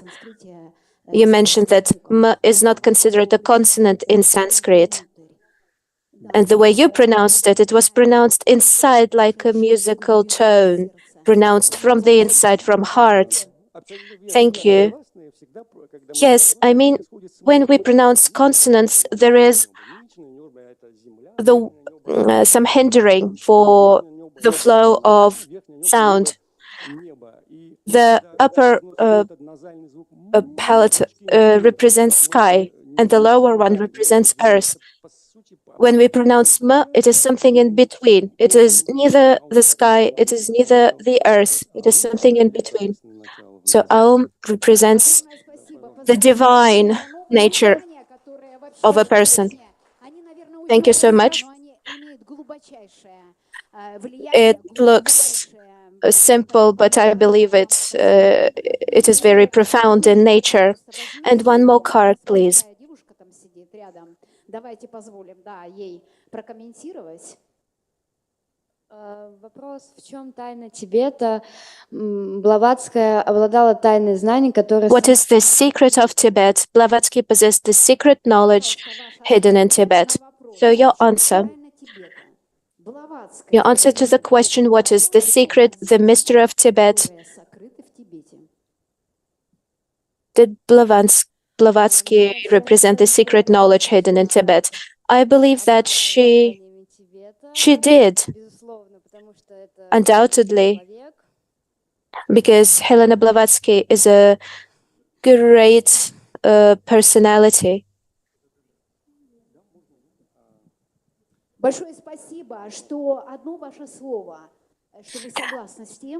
Yes, thank you for your word.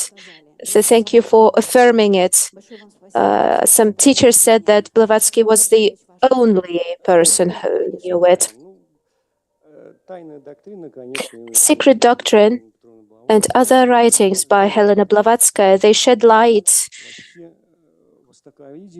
onto Oriental studies and Tibet as a region, because Tibet was closed for studies by the Western world.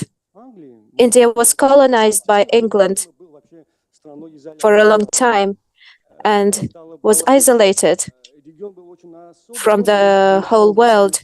So people knew little about Tibet and Tibetan Buddhism.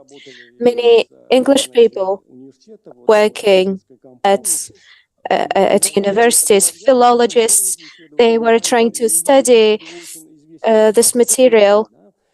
They studied India while Tibet was still unknown. And Helena Blavatsky, in her works, sheds light onto the mysteries of Tibetan Buddhism that at that time was unknown to many people. Thank you for your wonderful answer.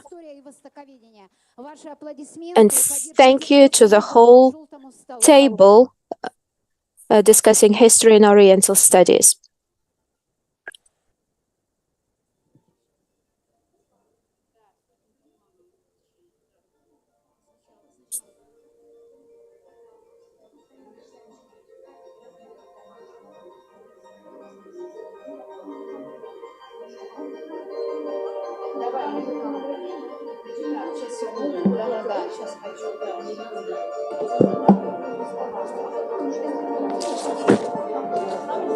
Подожди секунду. Переходим к награждению, правильно? Потом? Награждаем Путина, потом выпускаем ensemble. Как? Сначала Путина? Да. Заушки? Я же сказала сначала. Дорогие друзья, и мы предоставляем следующее. Dear friends, we give the floor to the brightest table today, the orange table of poetic nature, the fire that is reflected in Fohat. And it is wonderful that it is cultural studies and art. This table will complete the first round of discussion at the round table. So the speaker of this table, of the table of cultural studies and art, is Shakhmetova Yelena Vasilyevna, PhD in art history, Doctor of Science and Philosophy, Associate Professor, Head of the Scientific Department of the Russian Institute of Theatrical Art, GITIS, in Moscow, Russia. We are joined by Daniel Bucci from Italy, museologist, pianist. Thank you for joining us. We are applauding to you, we are supporting you, and you will have a few minutes to comment on some questions.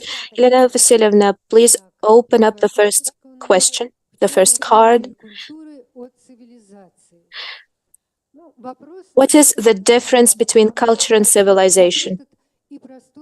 This question is both simple and complicated, because in writings in the English language, these are almost synonyms. However, in the Russian tradition, it is not the same. The word culture, the original meaning of it is cultivation. It's cultivation, and so it was associated with agriculture, and we preserve this meaning when we are talking about agriculture and gardening. And it was Cicero who first mentioned this word in a different sense. The culture of anima, the culture of soul.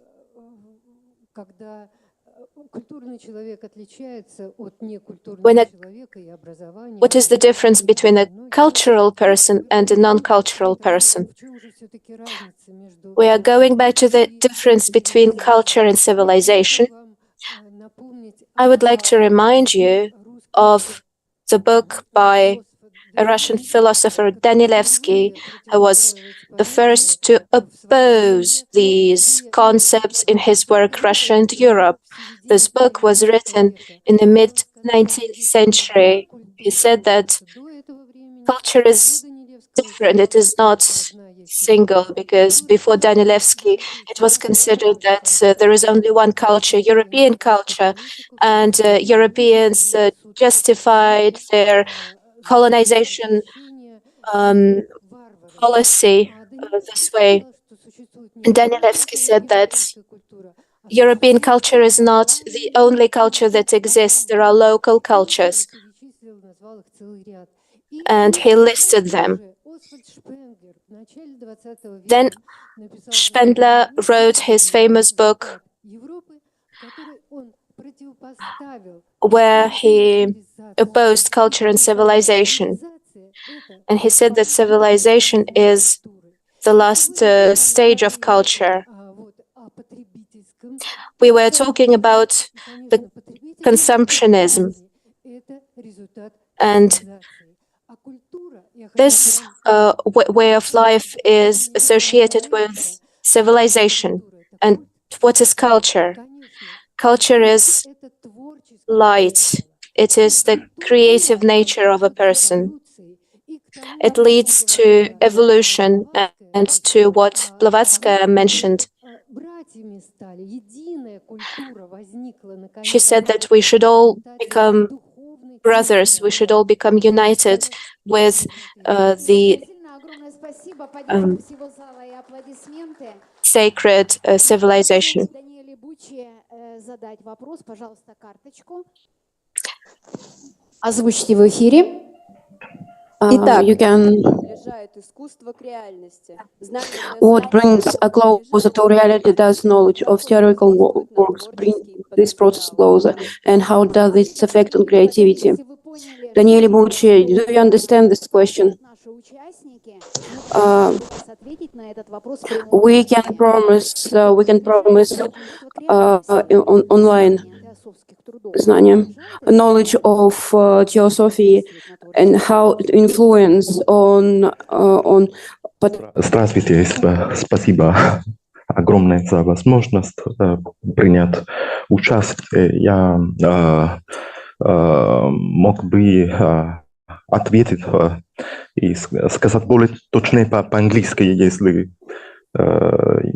могу изменить. I think it is a very large question, the relationship between art and reality, and usually it is a common belief that artists create a different reality than the one of the ordinary life, and there were many thinkers who dedicated pages in separating the eye of the artist from the eye of the ordinary man who lives in the world, and also in the Romantic era, it was considered the artist as a place of a safe place, safer place than the bitterness, the difficulties, the painful reality. But of course, they are. I had in mind, for example, also the distinction brought by Boris de Schlözer between the I, the mythical I, or the subject of the artist, and the subject, the man who lives, who has ordinary problems in his life. And he showed how, for example, in Gogol's life, there was this incredible separation between these two dimensions, and also they can be distinguished very much from each other. Also, in Alexander Scriabin thought, there was a reference to the big eye and the little eye. The big eye is the one who is allowed to create, and the little eye is the one who has to be involved in the difficulties. And as regards the specific theosophical works, I would suspend for the answer on this relationship. But I think that a certain artist arrive at a point of their life in which they leave just this dimension, this artistic dimension, and there is a dangerous loss of contact with the reality, or they can harmoniously find a balance between these two dimensions.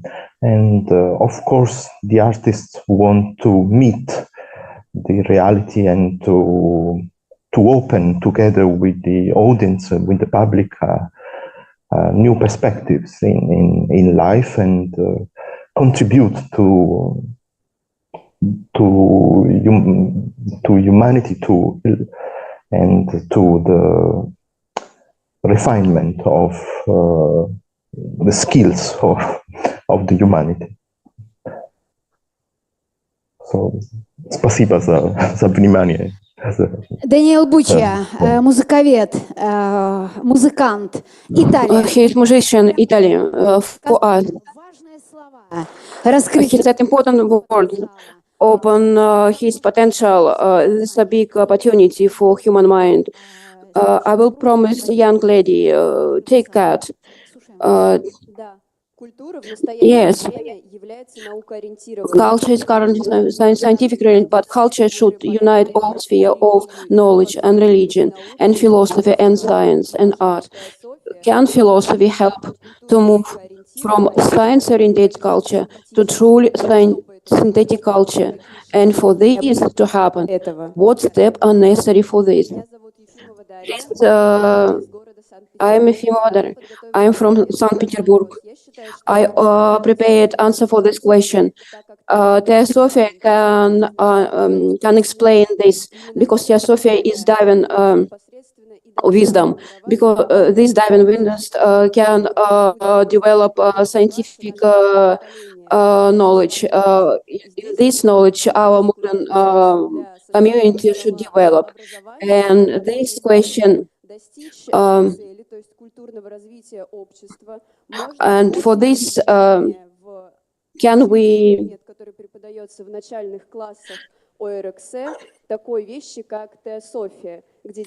use Theosophy in children, so children can describe Theosophy, the beginning of Theosophy, and I think Theosophy can help human development. So after the break, we can describe Theosophy with all participants of the round table, and we work in crosswork. Thank you very much. Orange table, please applaud. Dear friend, this come. There is question was come up for the good question. There is a lot of question was given on the internet, but many was identical. But there is one people who took heart of speakers and member of the who choose the question. So winner of this question, this links to the. So people answer make question for all sphere. So he chose one question for 7 sphere. For the culture studies, art, historical Oriental studies, pedagogy, history, Oriental study, physics, and natural science. Dear friends, I welcome these people to award Alvina. Yuri Butin, town Saratov. He is the winner of this award. Большое спасибо. Thank you very much. I list some question. Назовите критерии оценки исторических событий и исторических личностей. Какие из них наиболее значимые? Почему только человек? What is more significant? Why does only human with synthetic thinking can be called the representative of the culture? What is the difference of today's educational system? The question, what are the main psychological moments the human feels when he becomes a spiritual being? What does it mean to go with the same speed with time and other beautiful questions. Thank you, Yuri. Can you please tell us, do you have education in all 7 fields? What education do you have? Well, I have a technical education. I have graduated from Samarsky University, rocket motors. And where do you work now? At the present moment, I work in the educational system. I'm a teacher of physics. So you're a teacher of physics. You work in Saratov city. So how were you able to ask these exact questions in all 7 fields, including astrology and other fields? Well, thanks to the international congresses and speakers. They make us think. That's why I had those questions. Thank you very much. We congratulate everyone, all the audience, the online participants. So the best person who asked the question today is Yuri.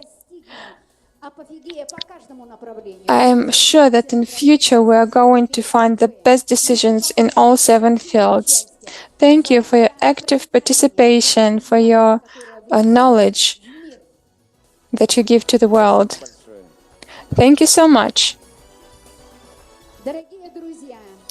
Dear guests, all participants of the round table Theosophy and Society,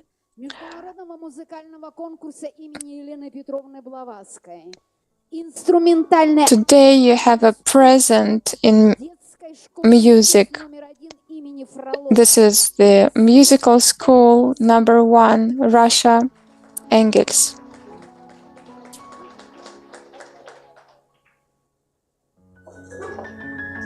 Please, your applause. The musicians are getting ready, and I'm going to tell you how the competition took place. Actually, there were a lot of different things to be prepared.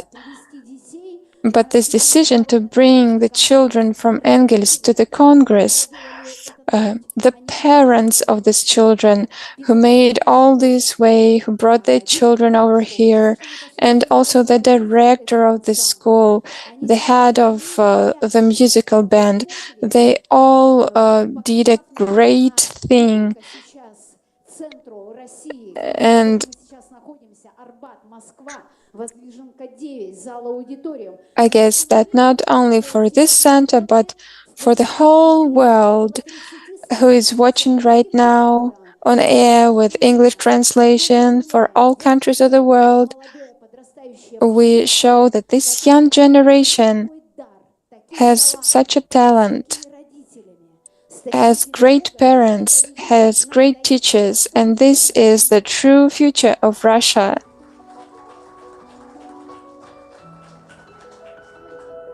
Адам Хачатурян, Лезгинка.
Sputnik, молодые Musical таланты, band Sputnik, город Энгельс. Engels City.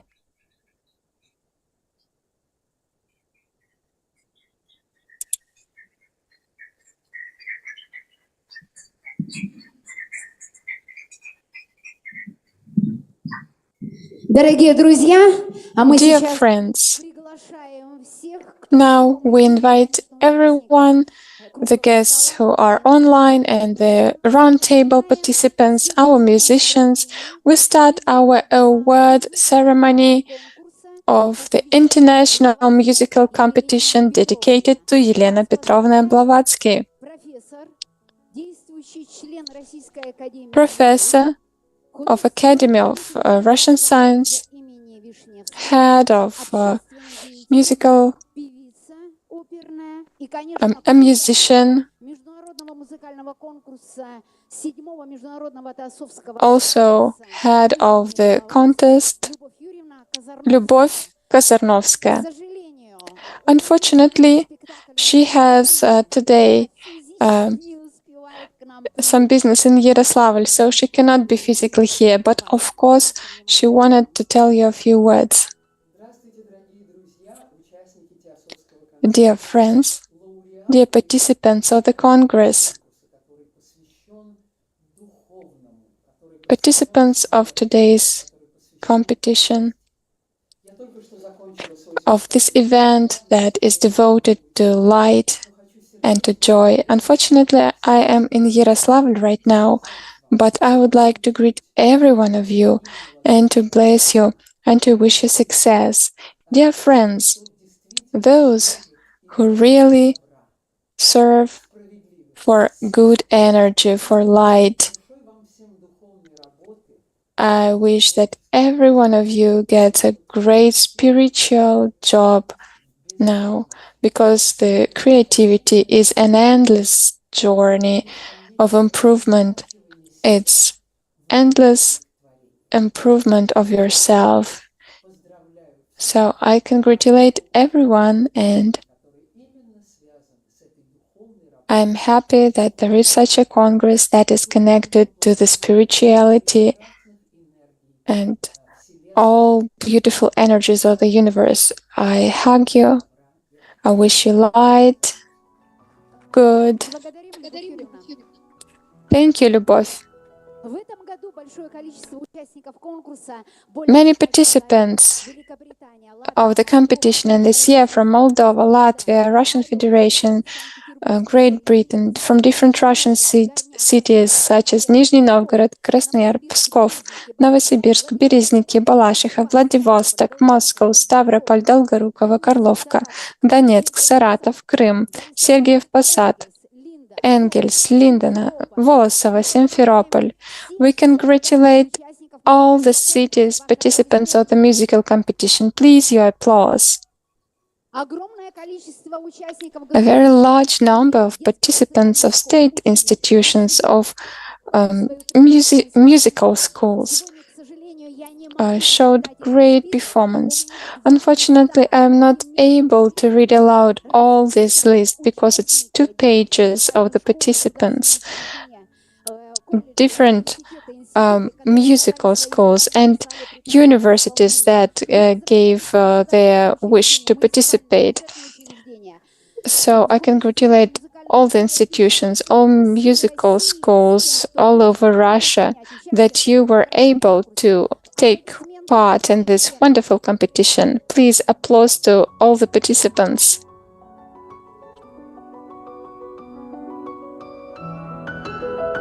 Итак, дорогие друзья, So, dear friends,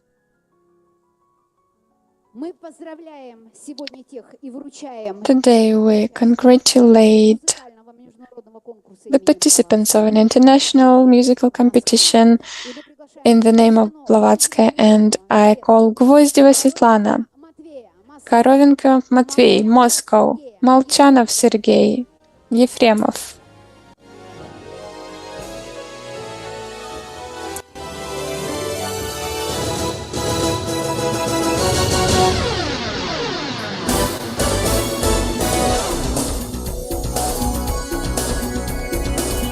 Огромное спасибо вам за участие. Thank you so much for your participation. Wonderful performance. Applause of all the audience from all over the world are for you. Wonderful sounds of the soul. Настолько было много заявок, что we had a lot of participants and a lot of requests.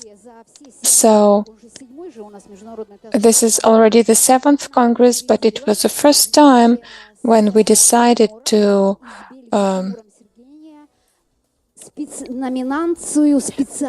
make a special nomination with our partner Timur, because you just couldn't stay aside from all those wonderful performances. So, especially special diplomas for Yana from Yefremov, Moiseyeva Oksana from Yefremov, Krivenko Semyon from Moscow. And if online, participants are here, they also have some diplomas.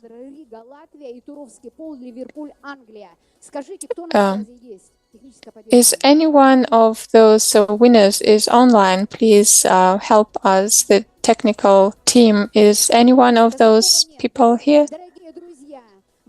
Okay, dear friends, we congratulate everyone. These diplomas are for you, for all of you who participated in the competition. And now I give the floor over to Paul Turovsky, his wonderful visualization that he created.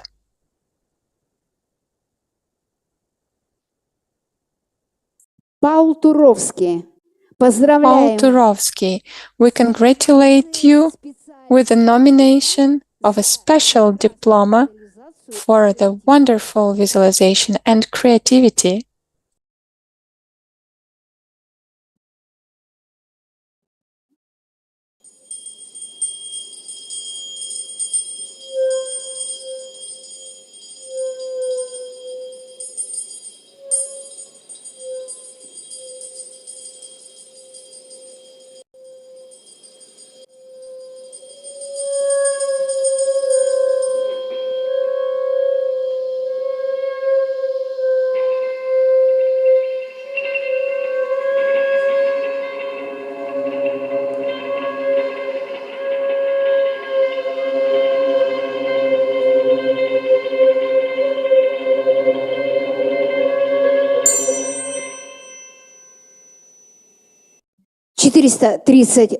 Герц. Огромное спасибо за глубокое эзотерическое проникновение. 432 Hertz.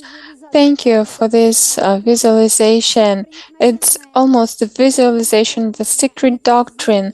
Thank you for such a deep understanding of the knowledge. Paul Turovsky, Liverpool, England, we congratulate you with diploma, and we would like to hear a few words from you right now on air. Hello, everyone. Всем привет. Thank you very much for your consideration. Thank you to the Theosophical Foundation and all of the organizers of the International Theosophical Congress. I'm honored to be considered for this, and I'm honored to be a part of this and to hear all of the wisdom from everybody today. So thank you very much. Большое спасибо. Аплодисменты, Пол, вам огромное спасибо. Please applause to Paul. Thank you so much. Please have a look how all the audience is greeting you. We are very happy that you participated in the Congress. And we are very happy that all the jury watched this. Thank you for this wonderful visualization. So this was the award for the participants in the competition among the adults. Of course, the choice was not easy to be made. We had 2 candidates, and the jury argued during all 3 days who's going to be the winner. Любовь is she can prove that she is right, that her opinion is the best. Nevertheless, I would like to say that I think there was a girl that was perfect, but I'm not a professional musician. But in the end, the professionalism won. And today you're going to hear the name of the young girl who is the winner of the competition. And she came from a faraway city of Vladivostok. And now I'm going to name her the winner of the international musical competition in honor of Blavatsky among adults, Shirokova Sofia from Vladivostok city.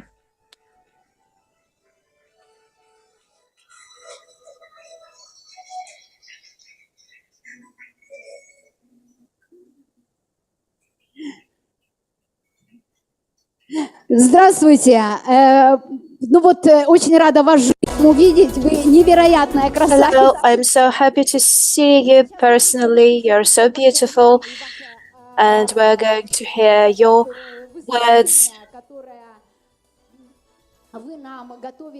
Yeah, we're going to hear what you have prepared for us. I would like to ask you a question. You know, there was a very unimaginable story that happened to Sofia. And we may say that we broke our own rules. So there was a deadline, and I receive a message in WhatsApp. I have just learned about your competition. Can I apply? I said, no, of course not, because you wasn't in time. And her answer was an emoji, a crying emoji. I regret it. I'm so unhappy that I wasn't in time. I asked from which city she comes. She says Vladivostok, and then I realized that I should accept her. I didn't see her performance, but I realized that something was happening, that I had to accept her. So 3 jury members, Daniele Bucci from Italy, Timur Sergenia from Belgium, Kazarnovskaya Lyubov from Russia, our friends from the Theosophical Society, they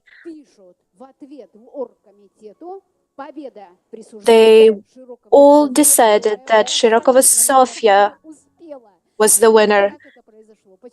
She was late, but she was the winner.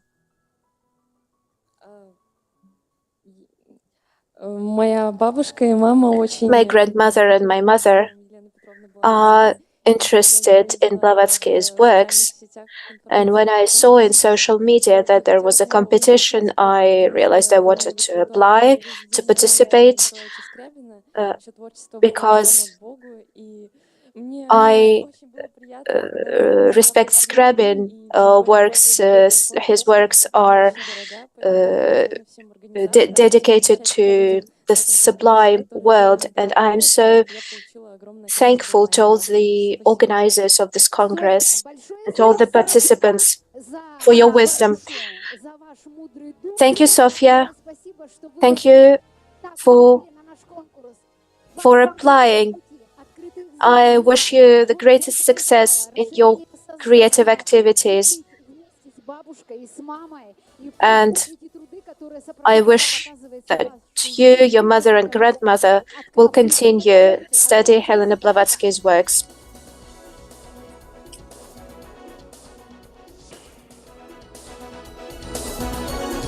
Дорогие друзья, мы продолжаем. Dear friends, we are continuing.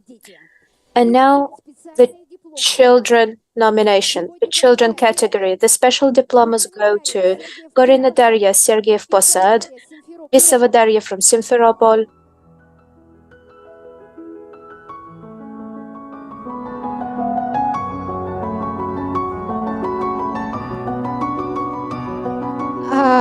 Я хочу по секрету сказать, что это не первый ваш диплом. I would like to say that it is not your first diploma, but still Lyubov Yurievna Kazarnovskaya decided that we should create a special diploma called Hope. Hope of a composer, hope of a performer, hope of the talents, hope of whole Russia. Korinova Daria from Sergeyev Posad, your applause.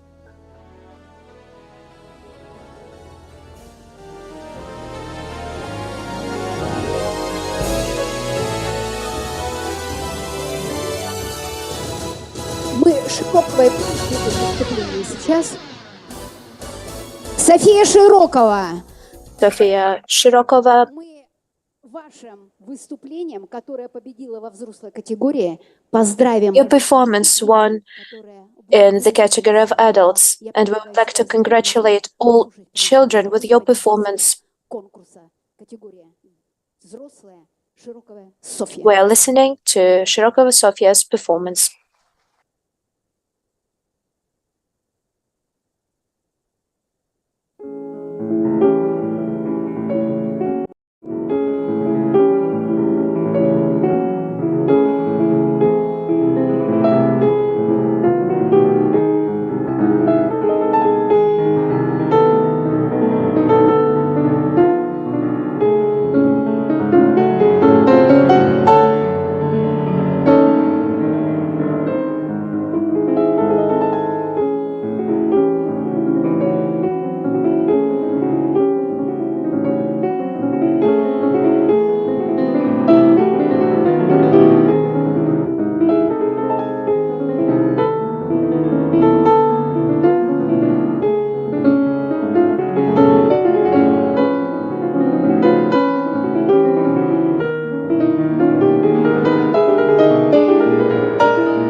Ваши аплодисменты. Софья Широкова, победитель международного музыкального... Sofia Shirokova, the winner of the International Musical Competition dedicated to Helena Blavatsky, and we are continuing our awards ceremony. We are pleased to inform that we have Daria Pisova from Simferopol online. This is her diploma for performing Sergei Rachmaninov's work, one of the favorite composers for Helena Blavatsky.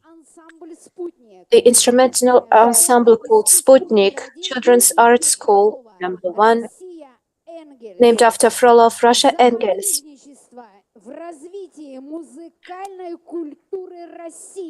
You developed the musical culture of Russia.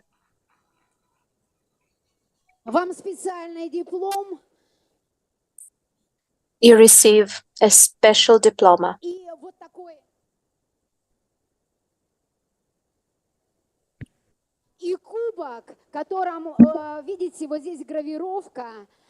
As well as this award with an inscription for developing the musical culture of Russia.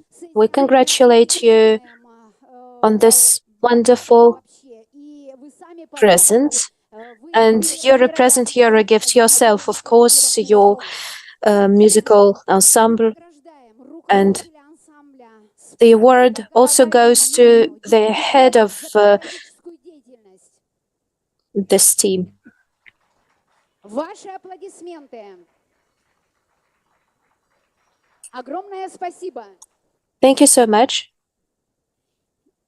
И у нас есть еще один номинант, которому We have one more nominee who will receive a special diploma. This diploma was created by our partner from Belgium. Diploma for Ahmad Japarov from Stavropol, Russia. Your applause. Japarov Ahmad. Мы слушаем ваше ответное слово. Japarov Ahmad, we would like to listen to you, and we will always be happy to see you here because this is a unique diploma.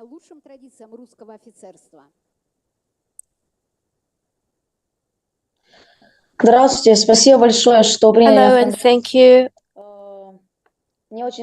I'm glad to participate in this competition. I regret that I'm not there with you, but it is a great honor to me to participate in this Congress.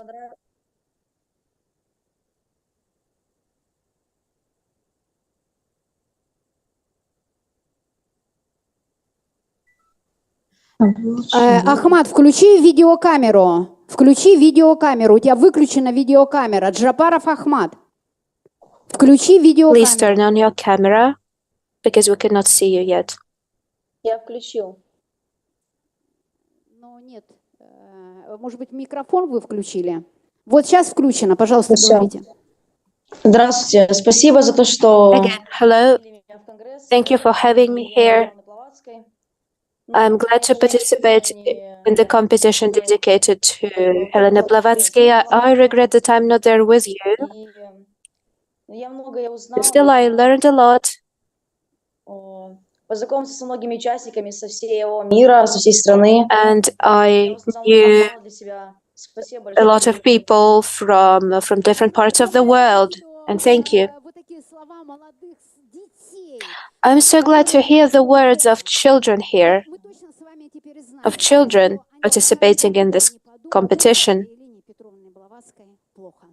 And we are sure that these children will always remember Blavatsky and will not have any bad memories about her. We know that even children study the works by Blavatsky because her knowledge is relevant and will be relevant forever. So now we announce the winner of the competition in the category of children, and it is Gorina Daria from Sergeyev Posad.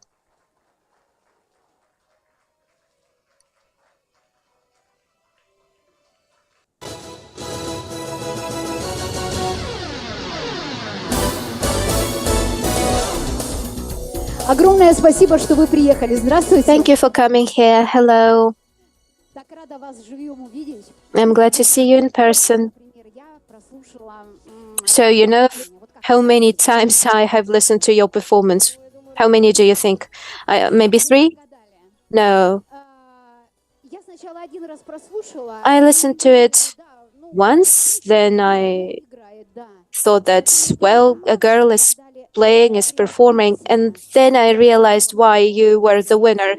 I listened to it second, third, 10th, 15th, and 20th time. I couldn't stop because I always want to hear your performance. Сейчас посмотрим и всему миру покажем ваше произведение. Going to show it to the whole world. But I have a question to you. This girl, she plays the piano, and at the same time she is dancing. It is unique. And you are going to see that right now. I'm glad to be here. I thank you all. Honestly, we didn't know, we weren't sure that I would participate, but then I won the prize. I'm shocked. I was so happy. Thank you. Итак, дорогие друзья, а сейчас мы смотрим гениального танцора. Dear friends, and now we are going to look at how this genius girl will be dancing and playing at the same time.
Аплодисменты, аплодисменты всему залу. Your applauds. We're applauding to you. Thank you. Gorina Darya from Sergeyev Posad. This flying girl. When such a spirit is born, we understand that it will be followed by a sound, the way you do. We saw how she rose up to the sounds. We congratulate you. Thank you. Dear friends, this is the end of our morning session. There will be a break for 1 hour. The most surprising presentations will be in the afternoon. There will be cross question and answer section, a cross section between the tables. I remind you that we have a round table in 7 directions: cultural studies, history, Oriental studies, astrology, chakra, philosophy, education, psychology, physics, natural sciences. In 1 hour, we will continue this wonderful discussion. Today is the most interesting day of the Congress. The round table, Theosophy and Society, will be continued in 1 hour. We are in the center of Moscow, and see you.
Организаторы, пожалуйста, я очень прошу отпустить всех на обед. Оля, отпустите всех на обед. 50 минут у нас всего времени.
Всем добрый день еще раз. Пожалуйста, занимаем свои места. Через пару минут. Good afternoon to everybody. Please take your seats, and in a couple of minutes we're beginning our session.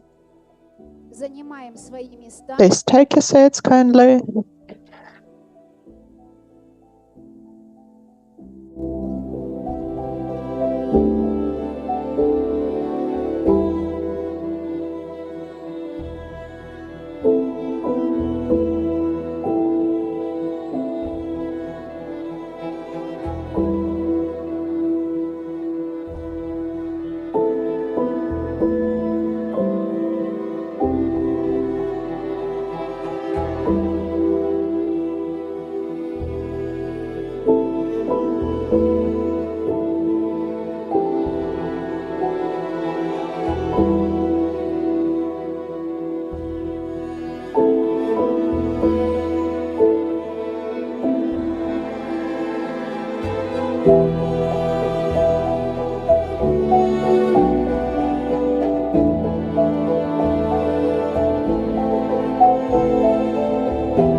Дорогие участники Конгресса, будьте добры, займите свои Dear места. participants of the Congress, please kindly take your seats.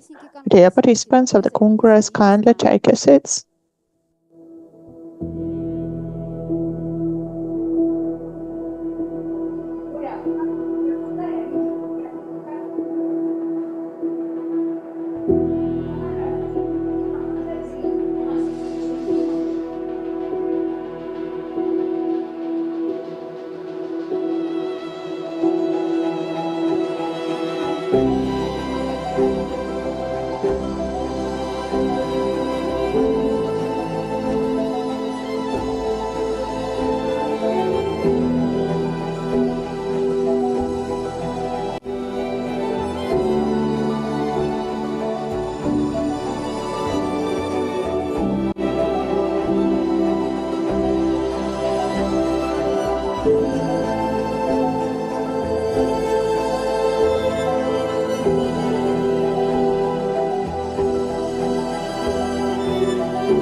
Дорогие друзья, сейчас не для эфира. Dear friends, Пожалуйста, минуточку внимания.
Коллеги, начинаем через минуту прямой эфир. Dear colleagues, we'll start in a couple of minutes.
Ролик центра готов, я могу работать.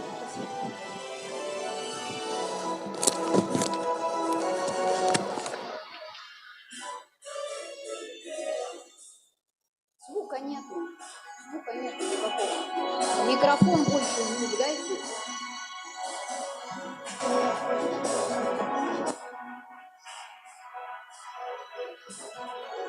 Дорогие друзья, Dear friends, good afternoon. Once again, we're online, the round table of the VII International Theosophical Congress devoted to Madame Blavatsky and her fundamental work, The Secret Doctrine. We are in the last day of the Congress. We are presenting you the 7 roundtables, the 7 directions: cultural studies, art, physics, and natural sciences, education, astrology, color chakra, philosophy, history, and Oriental studies. For the 2 hours for you, we are getting online questions, comments, and opinions online. We are getting the cross-question connection by race. As you see, the color of tables, cards, and flags is in full accordance with the 7-ray star. The 7-ray star is similar to and is the first Dhyan Chuhani revelation at the plane of creativity and mind, and we would like that today mind and creativity win, and that the rays of green, violet, orange, light blue, yellow, blue, and red are connected and get one great color, the white one, because to be white and transparent is to have the purest psychic energy. To be pure and transparent means to be conductor of the highest knowledge, of purity of soul, mind, and heart. To be transparent is not to attach to the past, but to go to the future. That is the present in this very moment. Congratulations on the start of the VII International Theosophical Congress in the roundtable briefings, Theosophy and Society.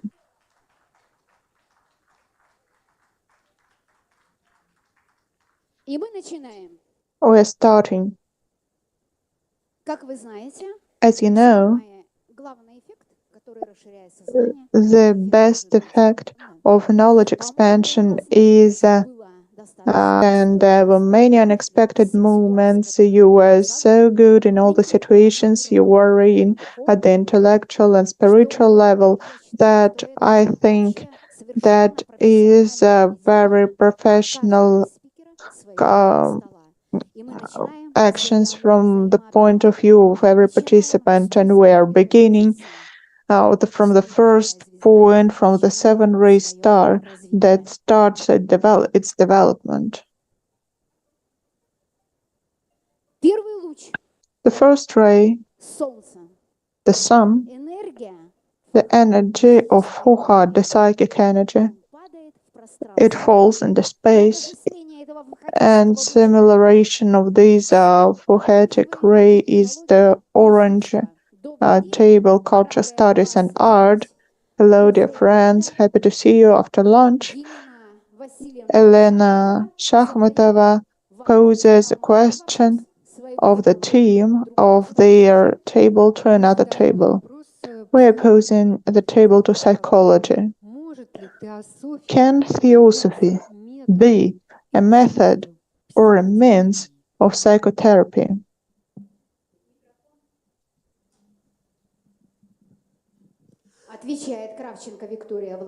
Madam Kravchenko Victoria is answering.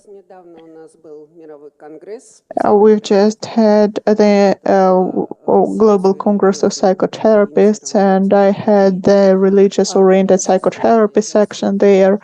Of course, theosophy can be both method and basis for modern psychotherapy for those who have a real interest for spiritual growth, perfection, and solving their issues with the perspective of their further evolution. Of course, theosophy is the universal synthetic knowledge, but I'd like to repeat that we must still wait for it, because for today, the psychotherapist oriented for theosophy is something I don't know yet, but hope that we'll try to organize that. Thank you so much. Can I please ask a question?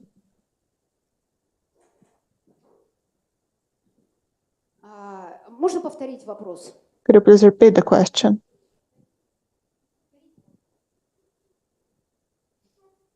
I would like to repeat the question. Can theosophy be a method or means of psychotherapy? We believe that we've got the answer. Thank you so much. Any comments?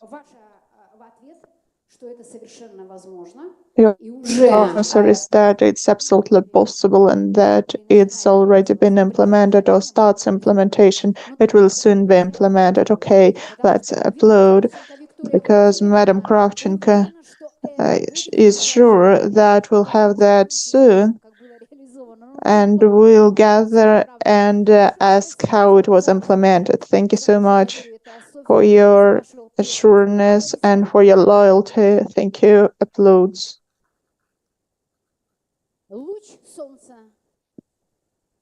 The ray of the sun falls in the space of violet purple ray, and the purple color man's moon, history, and Oriental studies.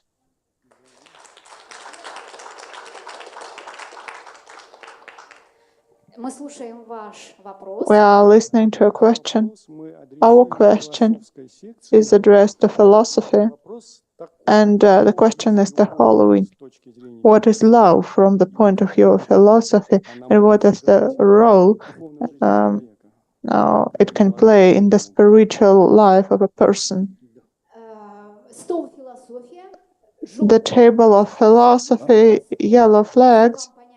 If you understand the question, you could answer. Okay, we get the answer.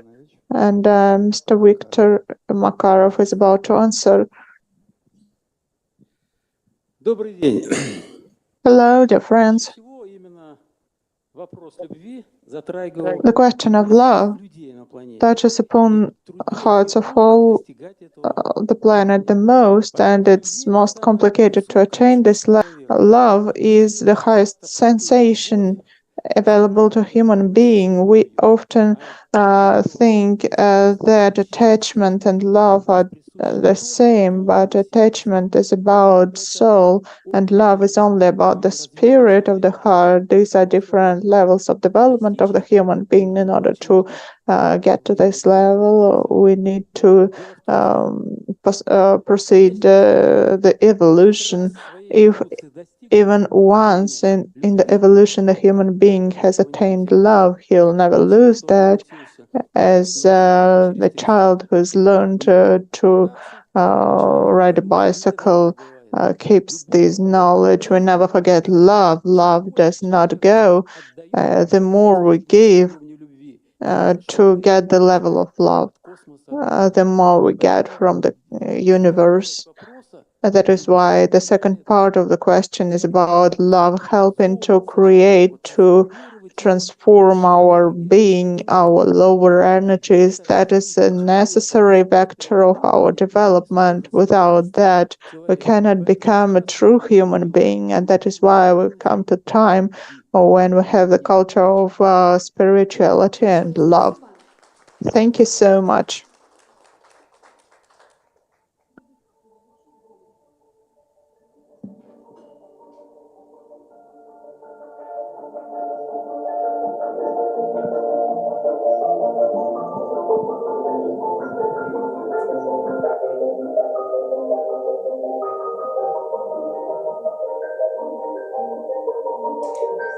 Ваши аплодисменты. Applauds to the yellow table philosophy. And we've just touched upon the question that I'd like to bring, if you allow me, to discussion of every table, because love is the basis. It's the ray energy that makes our mind alive. It's the energy that can, by its power, overcome any obstacles, not only here in the solid world, but also in the spiritual world and mental world, and in the world of mind and creativity. What does it mean for you, love? The yellow table is about to answer. Please, you're welcome. For me, love is to be united with all that's alive, with all that's inside and outside ourselves. Thank you. Love is firstly the process where the human being is in to learn about the world, and to love without having compassion and acceptance of the whole scale is not possible even in the technological process. Love, I believe, it's a divine quality, healing power, the most healing power globally. When somebody asks how to help the human being, we've done a lot of good, but he's not that healed yet. But the wise men say that we should add more love. From the point of view of psychology, there is a definition that it's care of interests of another person with joy. Thank you so much, Mr. Kilganov, head of the philosophy table. As for this great notion of love, it's an intimate feeling, and it's a magnetic feeling uniting people, not only people though, making them a real brotherhood. Thank you. Applause to the yellow table. It's a great conclusion that's been made as for this notion. And please tell us, why have you asked about love? I was waiting for every table from your table, from history and Oriental studies. Love is the beginning, motion, and end of life. Love is the God, and the one who is in love is in the God, according to St. John. And love is the God, the only rational activity it is, and it was interesting for me to know what our colleagues think about this notion of love, and it was an exciting answer we've got. In the Buddhist tradition, there is karma, passion, and desire, the lower principles of the human nature, but love is activity of the spirit, of Atman. And the divine quality in the human being is expressed with love, as Leo Tolstoy was saying. Love is the only rational activity, because the great Hindus were dividing our mind into different sections. And Jesus Christ was saying that love is the God, is the way. The same was said about Buddha in the 6th century, and there is a sutra of necessity to apply love in Sanskrit.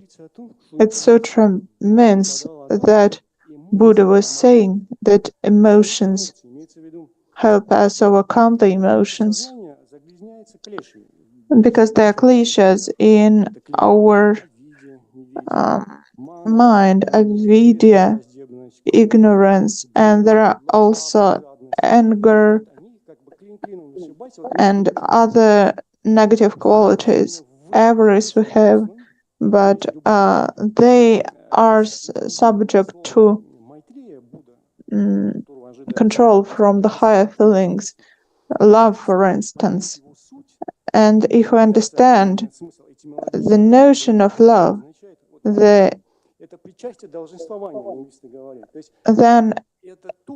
there is a particular linguistic form for it. It means that the love can be called Maitreya. It's what should be sublime. It's what should liberate our mind from all the negativity. And the last point I'd like to make, I agree with Leo Tolstoy, who was saying that truth is revealed by love. If we'd like to understand it, then we should get filled with love with this Maitreya. Thank you for your attention. Okay, do you have any comments? Well, love rules the world, essentially. Love is life. Love is a cosmic magnet. Love is what holds everything together. You know, our ability to join two different tables, the Oriental studies and philosophy, this topic that was touched upon is so universal. I wanted to ask Irina Foster from the USA. Hello to you. You're a participant of the physics and general sciences table, but the topic and the question that was discussed before, I wanted to ask you too, what is love to you? What does love mean to you?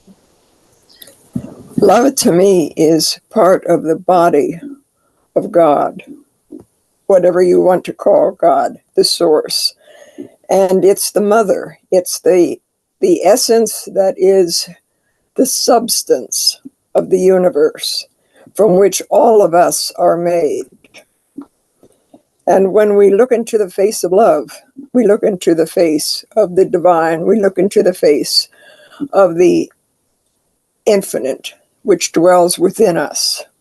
And as we have this essence awakening within us, then our selfishness, our drives, our greed dissolve in this essence that is the pure essence of the flow of the Absolute through us, through the Christ, through everything that is, that we even understand. And I wish you all love. Thank you. Большое спасибо. Thank you, Marcelina. And dear friends, this is the new ray that has flown into space, has given us the ability to think about the eternal question of love.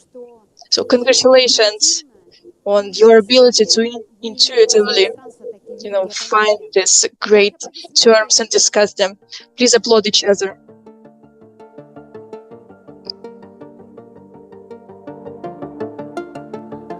Так, хорошо? Пожалуйста. В своей книге «Симфония человеческой культуры» In my book Symphony of the Human Culture, I found an interesting idea that love is the high universal feeling. It's the same as belief, your belief and your consciousness. This a great part of the higher evolution of a man. And the symphony of human culture is only possible on the level of higher universal feelings. Thank you very much for your comment. Love is the source of life. Love is the fire that grows from two loving hearts. Love is magic that brings your wishes alive. Beauty is in love. And to reach the highest and divine feeling, you need to love. Love, because love unites two souls, two worlds. Love is the fiery flow that ignites your soul. Love is an energy and power that brings together the cosmos and the person. Love is everything that you breathe and you see. It's the great God. Thank you very much.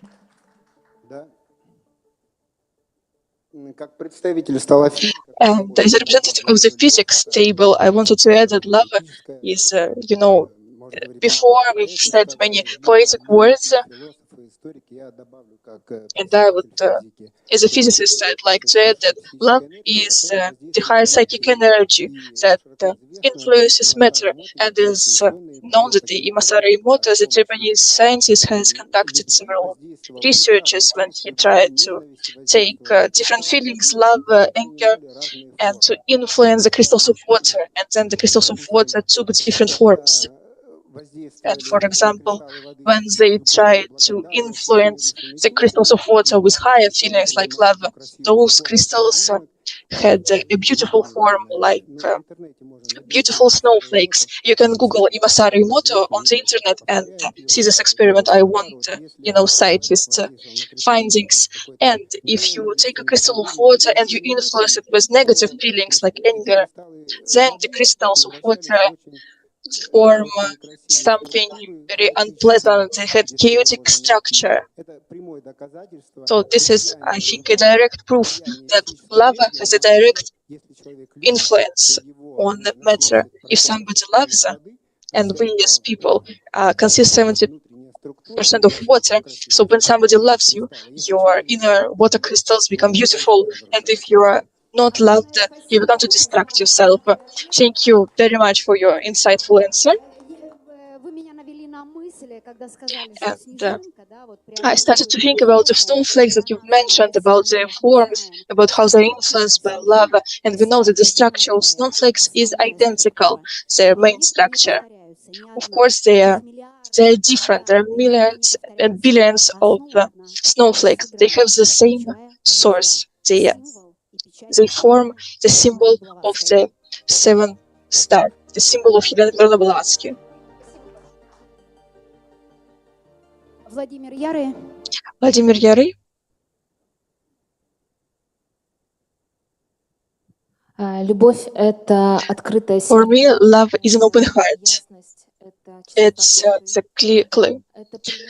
clarity at this pure heart. This is when you can give and but you can receive. Love for me. Love is a lever that can pacify your mind. And when you love somebody, you obtain the clarity of mind, and the quality of psychic energy improves greatly. The psychic energy is the quality of fun.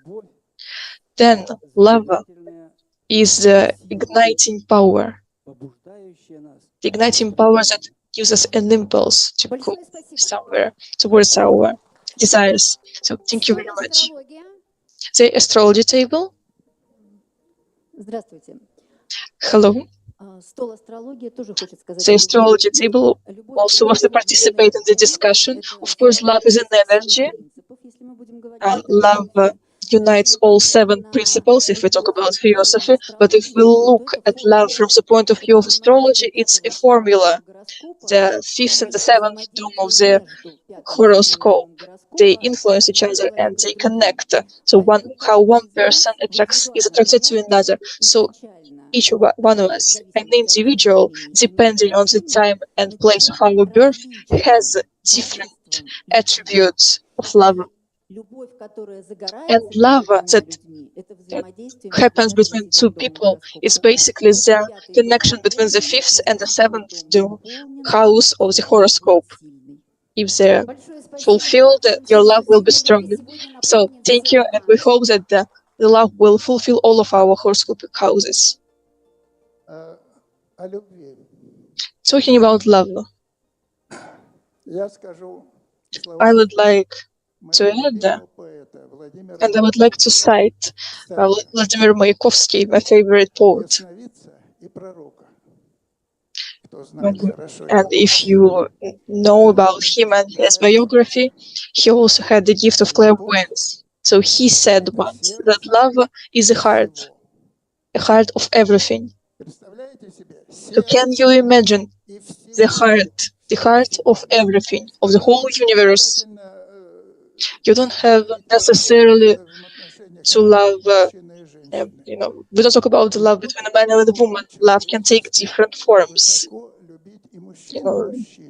A man can love another man, a woman can love another woman, with this higher power of love. It means to value another person, to see him for what he is or what she is. And if we talk about Mayakovsky, I will continue to cite his words.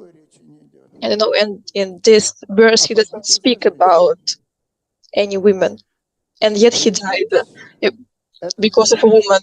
So to love, according to Mayakovsky, it means to go deeper, to run and to play, and to look at how your power plays when you use an axe. It's an insomnia. It's when you are jealous of Copernicus, when you love her and not your husband. Thank you very much for citing Mayakovsky. And now we would like to pass to the table of pedagogy and education. Shirokova Sofia, the winner of the international musical competition. What do you think about love?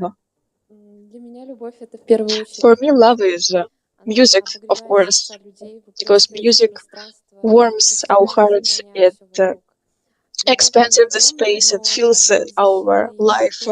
But of course, love is always fragile because it's free of anger, of jealousy. And love can be compared to the sun because it shines and lightens our way of life. It engulfs with its light everything that we see. And people who are in love, they can always find their place in life, and they're always inspired to create, to discover, and to help other people. Thank you very much. And I think we can put an end to our cross questions Q&A session. So once the creative energy of head enters the space, then the spirit comes about, the red energy, the planet Mars. So hello, please, your question.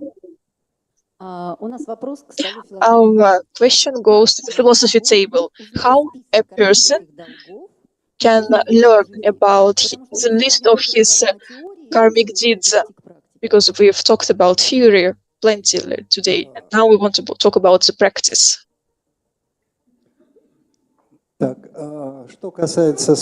So when it comes to the list of the karmic deeds, you can, you can use this great feeling that we just discussed, love, and because without love, nothing can be possible, really.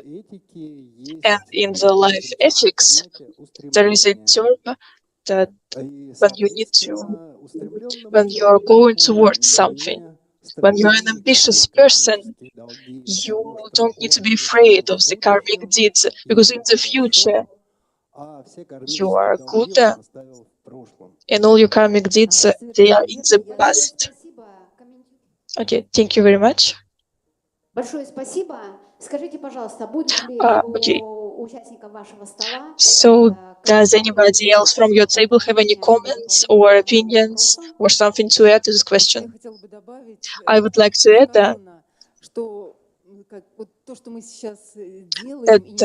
what we are doing right now and what we are doing over the course of our life is that we study philosophy, the life ethics, the great cosmic rules and laws, and this light of the divine love that we ignite with our souls allows us to apply this to practice, and then we don't wander in life, we're not lost in the labyrinth of life, we don't fall and then go back up. We choose the better path, and then we come across the tasks and goals that are given to us by life. And one of these many goals is resolving your karmic deeds and untying the karmic knots. And then we gain the ability to see with an open heart by applying love, by being compassionate to other people. We choose a better path to overcome these obstacles and complete these goals. So I think you are able during your life to realize this list and to resolve your karmic deeds. And every choice you make during life, they affect your life. They can prolong it or in turn make it shorter, because karma is made by you. So I wish that you all will be able to untie your karmic knots during this life. Okay, thank you. This is how the astrology table brings up such pertinent questions. That call for another scientific symposium even. And I would like to also add that to the discussion. Vladimir Vasilievich, do you have any comments about karma and karmic knots?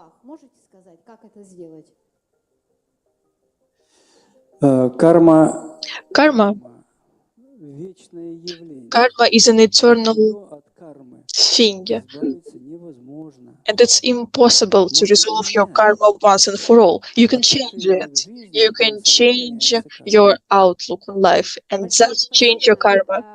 Thank you for your insightful comment. I've had an idea. You know that we all Very often we hear different opinions that you need to untie your karmic knots, you need to burn your karma, and so on, so on. But I think it calls for a simple solution. But how can it be done during your lifetime?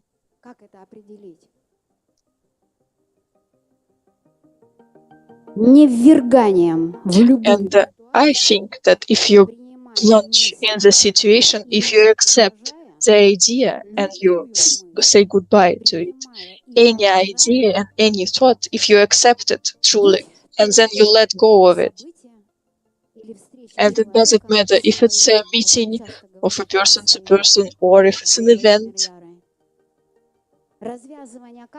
untying the karmic knots, it happens in two cases.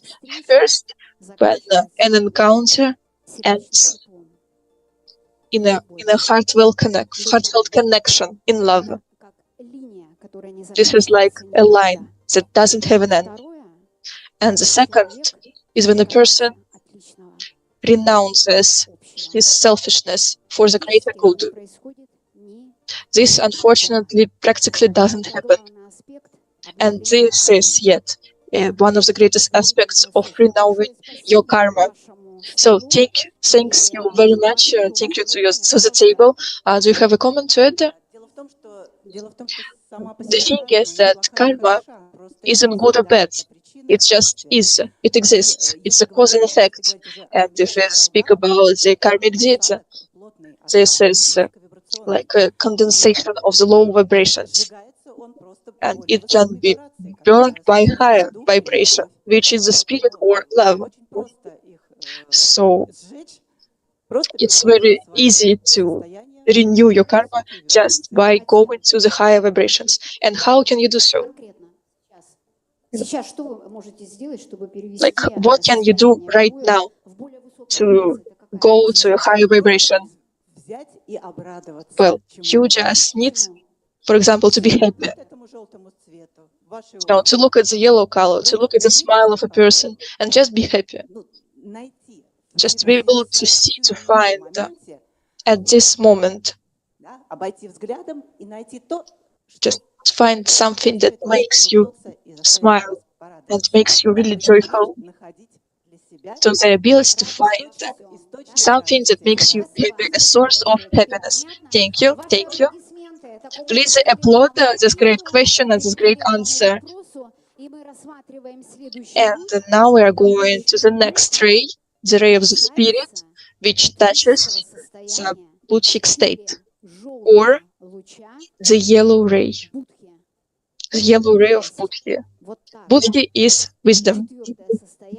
The fourth state of the septenary star falls on the philosophy table yet again. And now I would like to hear your question. Вы знаете, мы очень ревниво относимся к такой дисциплине, которая называется психология, потому что... We are considering psychology very seriously. Before it was a part of philosophical knowledge. We would like to ask, what is the understanding of the soul in psychology now? Please tell us a few words. What do you think? How soul can be identified? The soul is self-comprehension as a personality in spiritual manifestations at all levels. What can I do? I can dream, I can laugh, I can create, I can concentrate on some everyday things, common life. Большое спасибо. Виктория Владимировна, продолжите, пожалуйста. В настоящее время большинство психологов Currently, most of psychologists work more as a body psychologists. And in fact, psyche is much closer to the soul, and this direction in psychology means more of penetration of religious thinking deep in our soul. And I think that penetration of religious thinking into psychology is closing to the direction of theosophical understanding of the soul. Что могу сказать? Согласен с Викторией Владимировной и с Ириной. I agree Что, как сказал Сергей with the previous ladies. Before, the soul was a part of psychology, but now we have come back to the source from where all knowledge, all information came from. And we should put it at a new, higher level to be able to upbring, to educate new specialists, new psychologists who are using in a more reasonable way the notion of soul.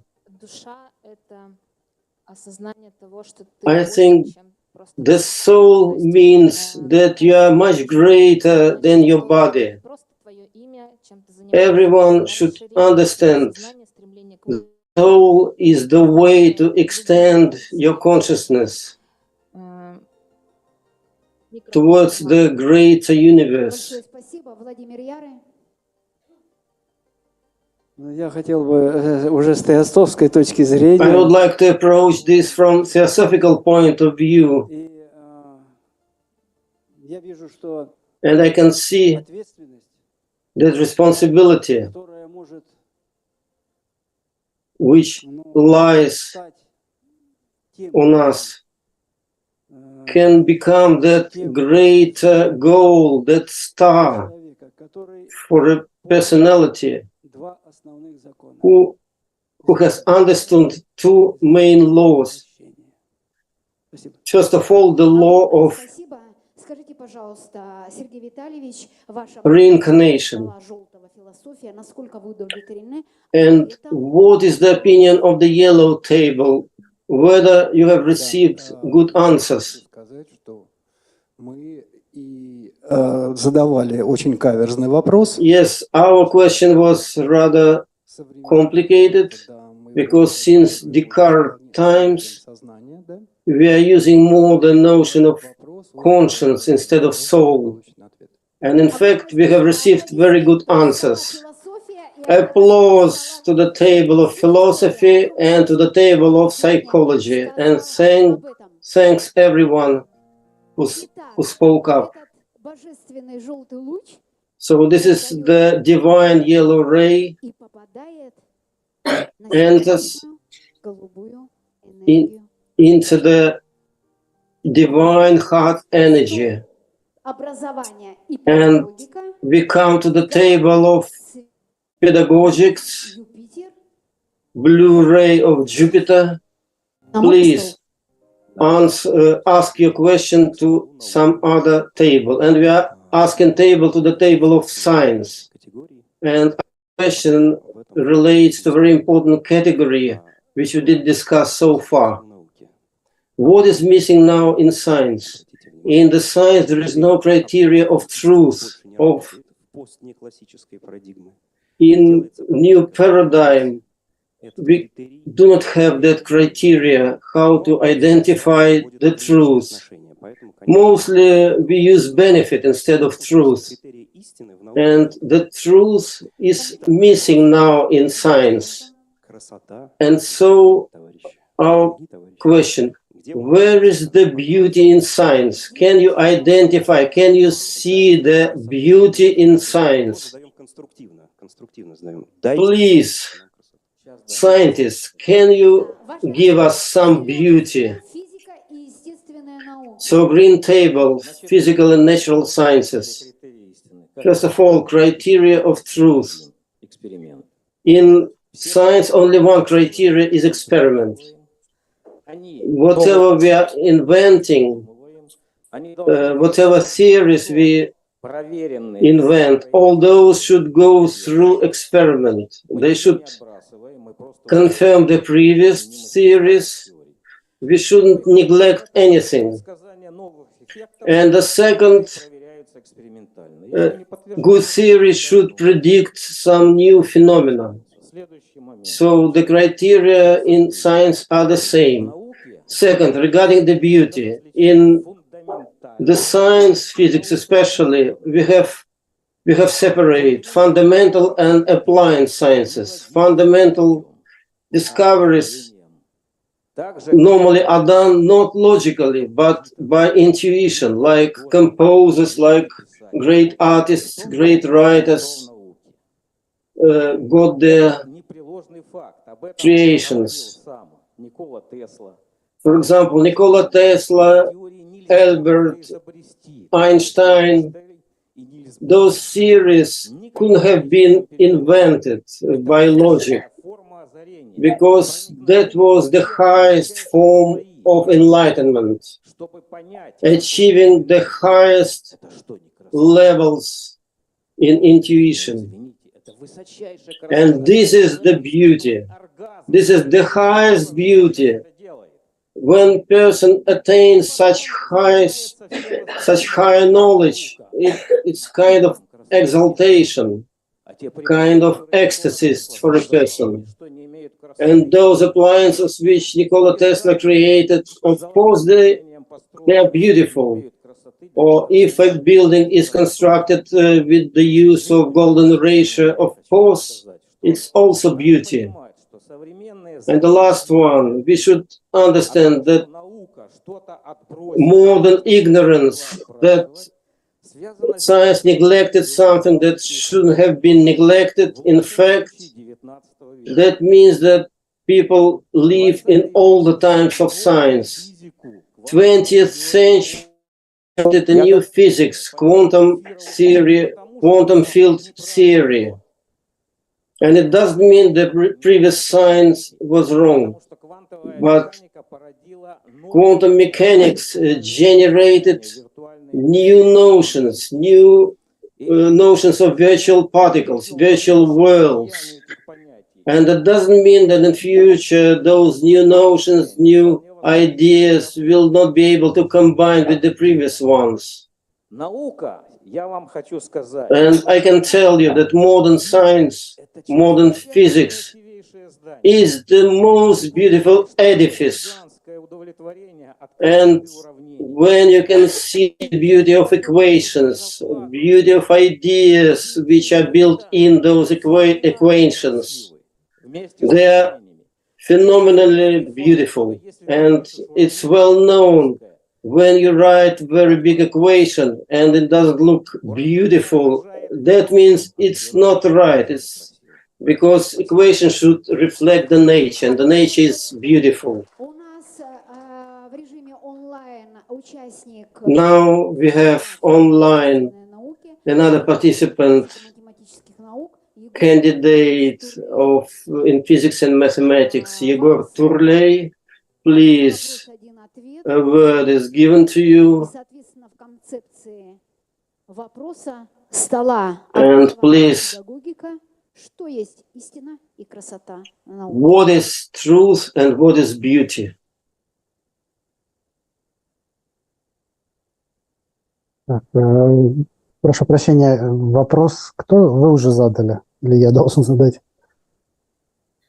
Вопрос задан стола педагогика и образования вашему столу. The question was asked by the table of pedagogics and education.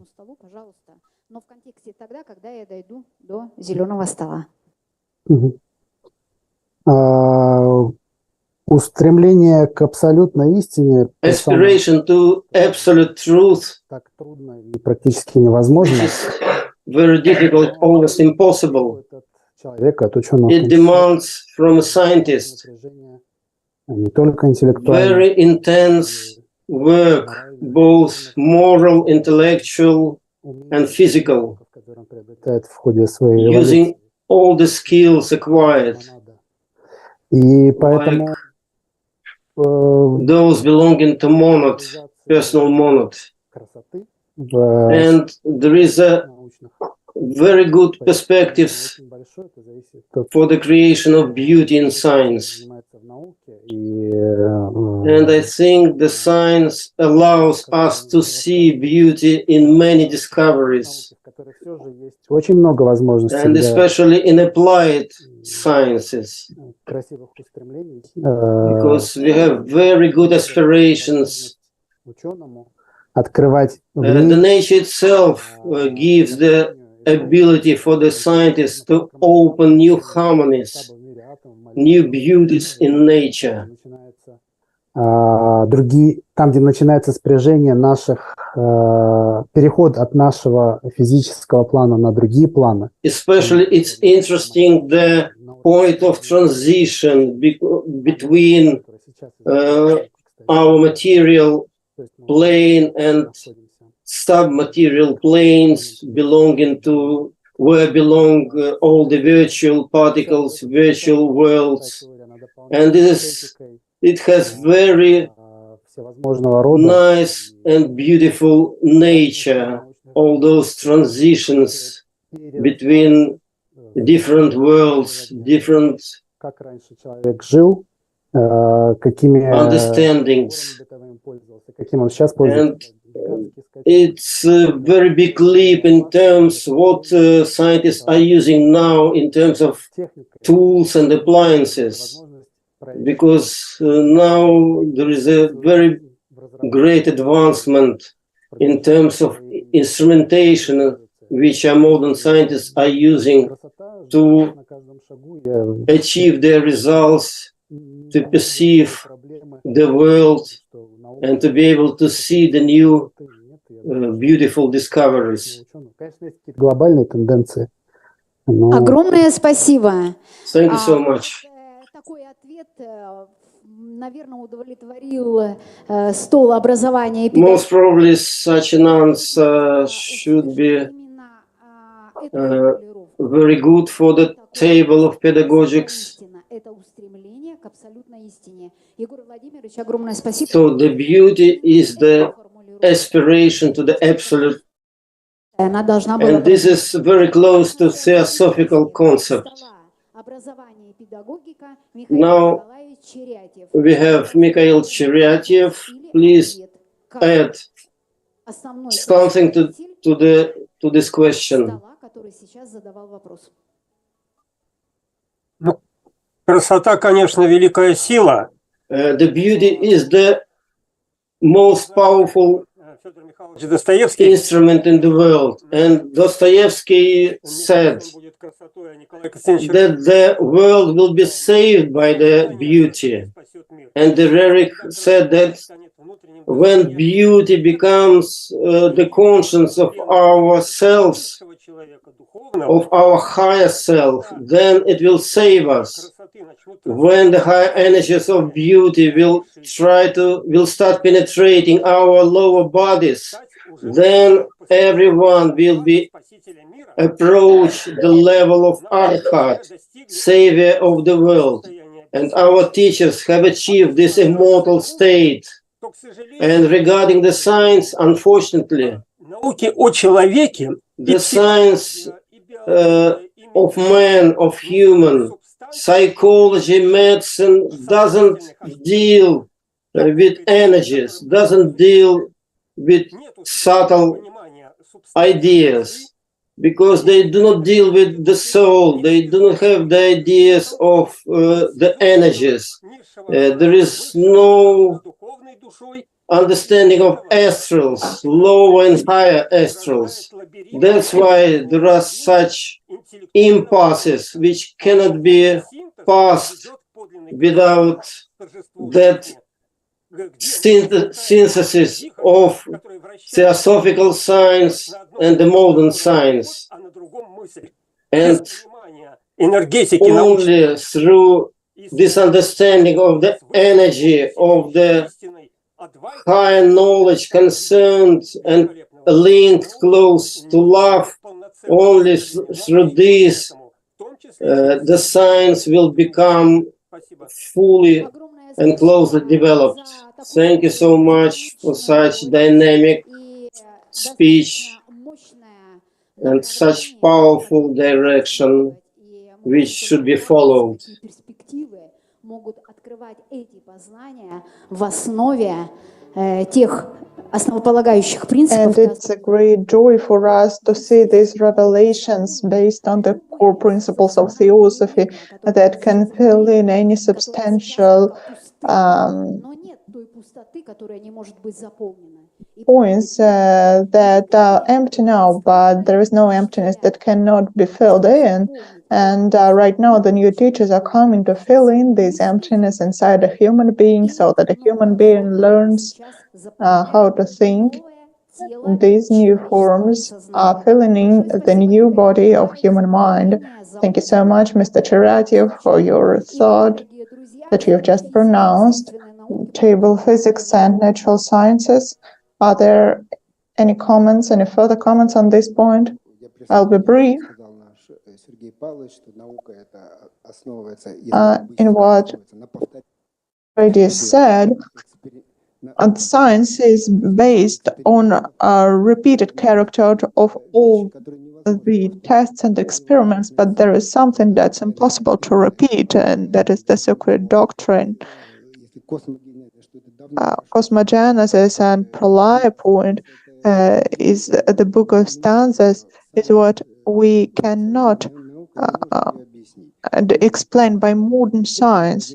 The whole sacred doctrine is given by the teachers, by Mori teacher that are on the other plane of mind, much higher, and actually they are truth for us.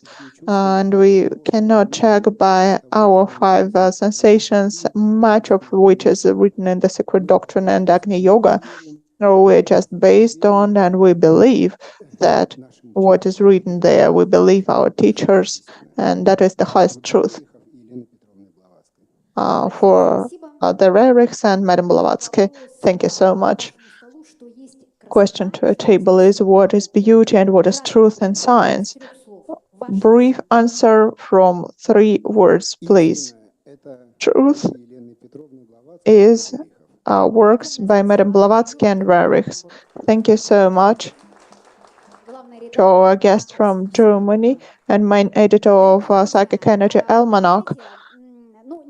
Dear friends, I cannot but share the thought.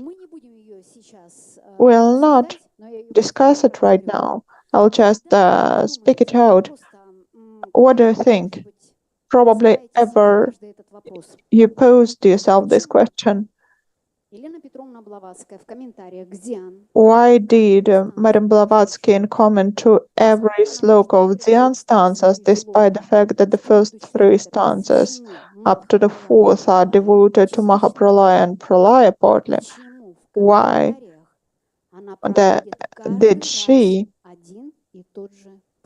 go through the same path in every comment? That is the path from unrevealed planes to the solid physical plane. In every commentary, she is telling about what will be. As the law is single, the law that is basic and unchangeable, that is absolutely touching by its motion, the technology, process of movement, its aspects, what touches Puna, Pralaya, and Manvantara, sleep and awakening, thousands of centuries before our era, and the 17th century, our time, the state of mind, soul, and consciousness, spirit. The law is acting anyway, and it's one, and it is unavoidable. Why did Madam Blavatsky give it to us? In order for us to have the opportunity, by the similarity of the natural law, have this analogy of learning the unrevealed. unmanifested world. She's telling us what will be when it's manifested. If we know that, then we'll know what's unmanifested. That's what I would like to say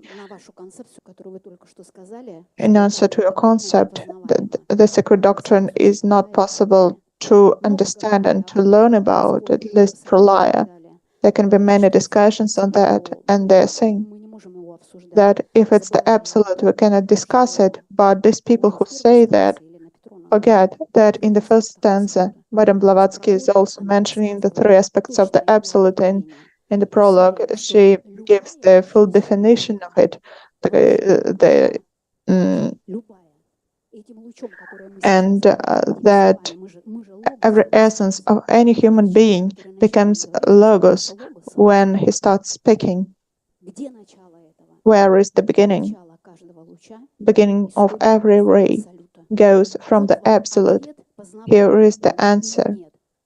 Whether it's understandable or not, the time will come when these 7 rays will be revealed in every race up to the foundation, and for 100% from first to fifth race is the fifth race is ours.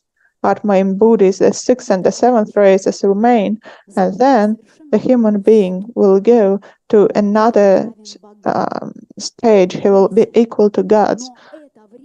But this time, this moment is where we get every time when the human being creates the current moment with conscious in every second. Each of you spoke a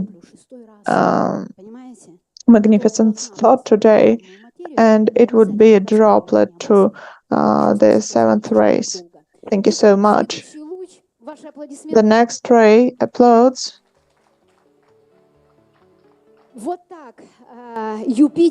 Here is the way Jupiter has touched upon the very intuitive, the deepest spiritual and solar vibrations. We'd like to listen to the participants of your table, please. So, I'd probably like to say whether I'm satisfied with the question about beauty that was posed. I'm very pleased with the answer by Mr. Oshupkin, which was definite, in line with theosophical and scientific definitions. It was a synthesis in correct notions of the truth. The criterion of experiment is practice. It's what's been already and what exists right now. He speaks about specific things. What used to be virtual and latent is proven by physical and scientific methods, and it was not possible to measure it with instruments, but could be explained with mathematical instrumentarium. If it's been expressed in mathematics, it becomes science. Then it means that what we used to believe in, what was faith, became knowledge. What was part of religion becomes science right now. Here's a transition from religion to science. That was a fundamental answer, and I was not satisfied with the other answers, to be honest, apart from this one. But that's great that you've been satisfied with this one answer. We know what one is. One is everything. Thank you so much. The first theosophical principle it is. Mr. Volnov, Ilya, would be happy to listen to your opinion. What's been said by the table of science in the first reply is not truth, unfortunately. If we see the limits technology, what science is creating is the artificial intelligence is not structured. It doesn't have any images, and it's the foundation of worldview without any beauty. Where there is no beauty as garment of truth, there is no truth. So you'd better read with more attention Isis Unveiled, That is a kind of pamphlet for science that is without spiritual quality, and till there is spirit there, truth cannot be there. What is mathematic modeling? Look at what the ancient scientists were writing about. It's a kind of caricature without truth and beauty. We could continue, but we're here about beauty. And in pedagogy, I'd like to point out that beauty is the criterion of truth and the future of science. That is my point. What it will happen when the mathematical figure becomes the infinite number, when the inner essence reveals. Who has revealed that? Pythagoras, and then they forgot it immediately. What do we understand? What points do we get from it? There is nothing, but still we are going forward, and that you are telling about that all the time, that's great. You have the response and the commentary. Mr. Shupkin, you're welcome. I regret, but Mr. Volnov only appeals negative consequences of science till science goes to the next plane. It will all happen in good time, but to tell absolutely the whole science is like that is probably not that correct. Thank you. I'd like to listen to the participant of the Green Table, Physics and Natural Science, Madam Michelina Foster, the United States of America, a doctor of metaphysics. What does exist in beauty and truth in science, and what is beauty and truth in science for you?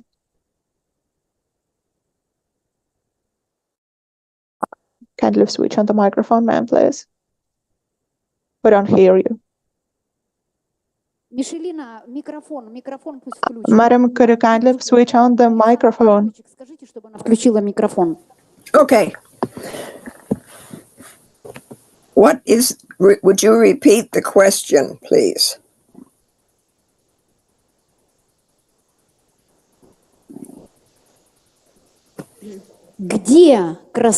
Where is beauty in science? Beauty in science to me is science, a beautiful tool given to the mind of mankind, in order to discover himself and his beauty. Beauty is perfect symmetry, perfect balance in all things, whether it's our mind, our living arrangements, our living on this planet. It all has to come to a point, to a perfect balance.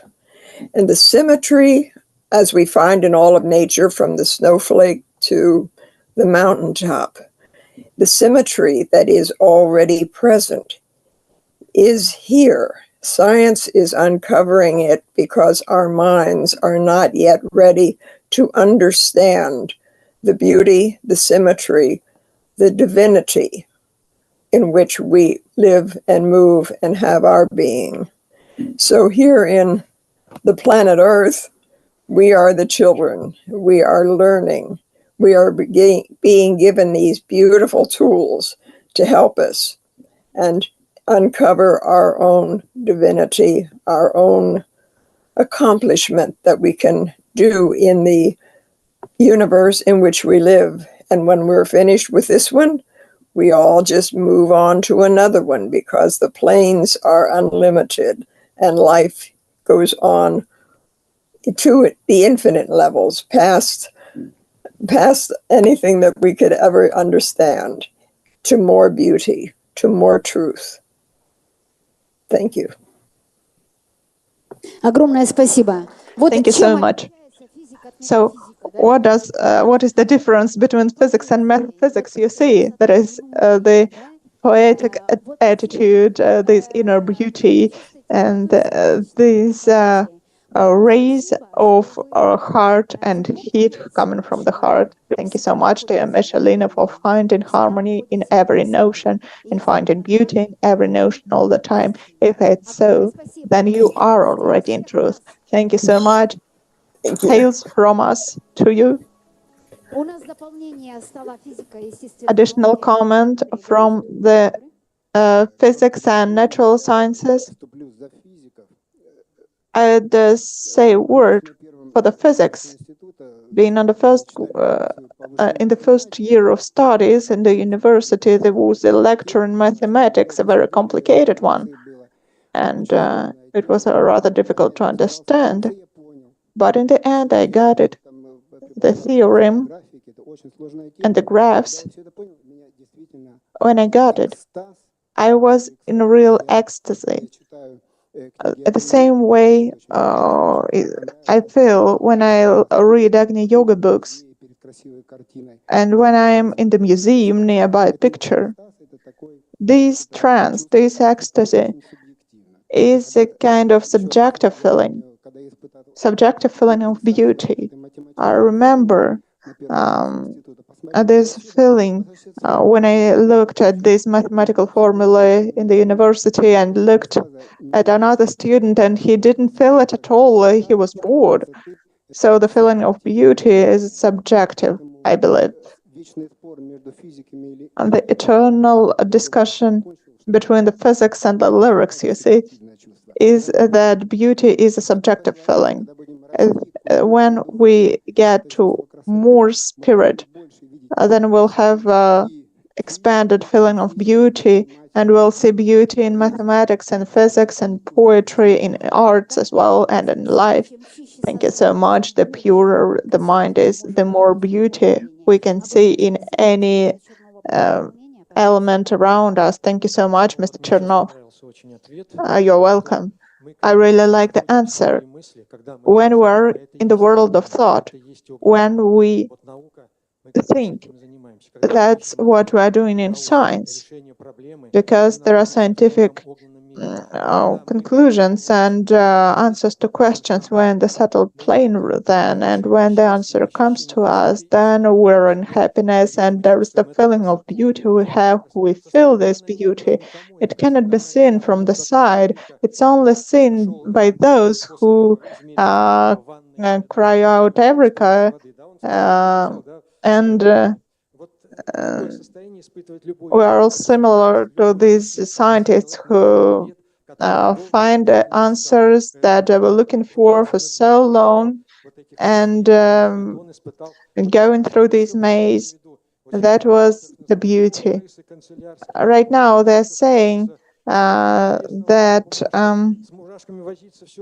there are many kinds of works for bookkeepers, for example, and it's so boring to calculate the capital for bookkeepers. I'm quite experienced in economic analysis, and I can say that pretty much of that is said by people who cannot see anything here, but these papers are a financial mechanism that is a kind of creature existing, and we should also be in tune with it. That's what we create, and we should have this creative approach. Another example. At the competition in Sochi, I was speaking about this management, bookkeeping, accounting, and they were saying that I'm Yesenin poet in accounting. What we've just heard, at least for me, is a point of truth, a grain of truth. You said that in any labor, having structure and harmony within cannot avoid beauty. Of course, it's the same. You co-sound it with poetry, with beautiful music or picture, or with a great method of economic calculations in this great harmony of the great document preparation. It's so important, it's crucial for every labor, where you should see the harmony. As soon as you reveal this harmony, you will fly to your work. and to your offices, and this job will draw you towards it. Harmony shall be subtilized in every labor, in accounting, of course, as well, because it's so complicated to do it. Thank you. Dear friends, there was another hand raised.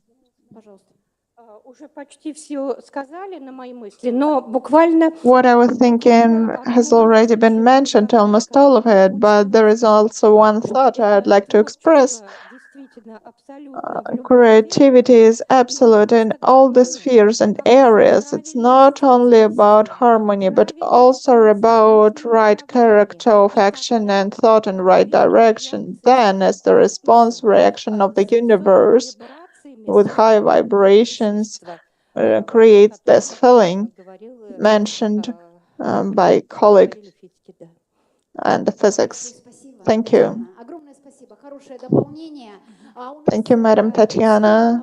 Great comment, and education and pedagogy cannot come down, you see, because that's the ray of Jupiter that should connect to the hearts. That's its purpose. And we're getting back to you, your commentary, please. I'd like to thank all the participants for beauty of your souls and your love that united all the rays. It doesn't go from table to table, it goes from soul to soul. It's kind of co-creativity.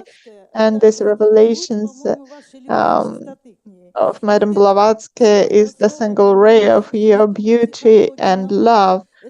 Theories based upon it is not only about psychology or science, it's all together combined. When creativity and love towards each other combine, is beautiful. Thank you.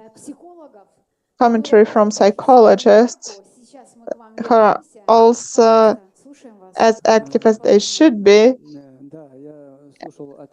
I was listening to the answers, and there was a thought spoken about scientists with the discoveries, revelations, and immediate ideas. Sometimes people cannot distinct the notion of irradiation inside, like to the notion of enlightenment, because enlightenment is a kind of idea that touched upon our hearts and we have aspiration towards it. Then suddenly we have the result of our experience, of our practice, then we get the result. And that is real joy. But it's not the inside, you see. The inside and enlightenment are sometimes messed up. And here the science plays its role, but it only is enlightened. It enlightens everybody when religion becomes the leading point here, when it becomes moral, and then no technocratic leaders submerge us. The only thing that the science lacks is the moral aspect, you see. That's what scientists should bring up in their hearts. And then the intellectual feeling will not go forward and will not betray us. Then the scientist will be enlightened. Thank you.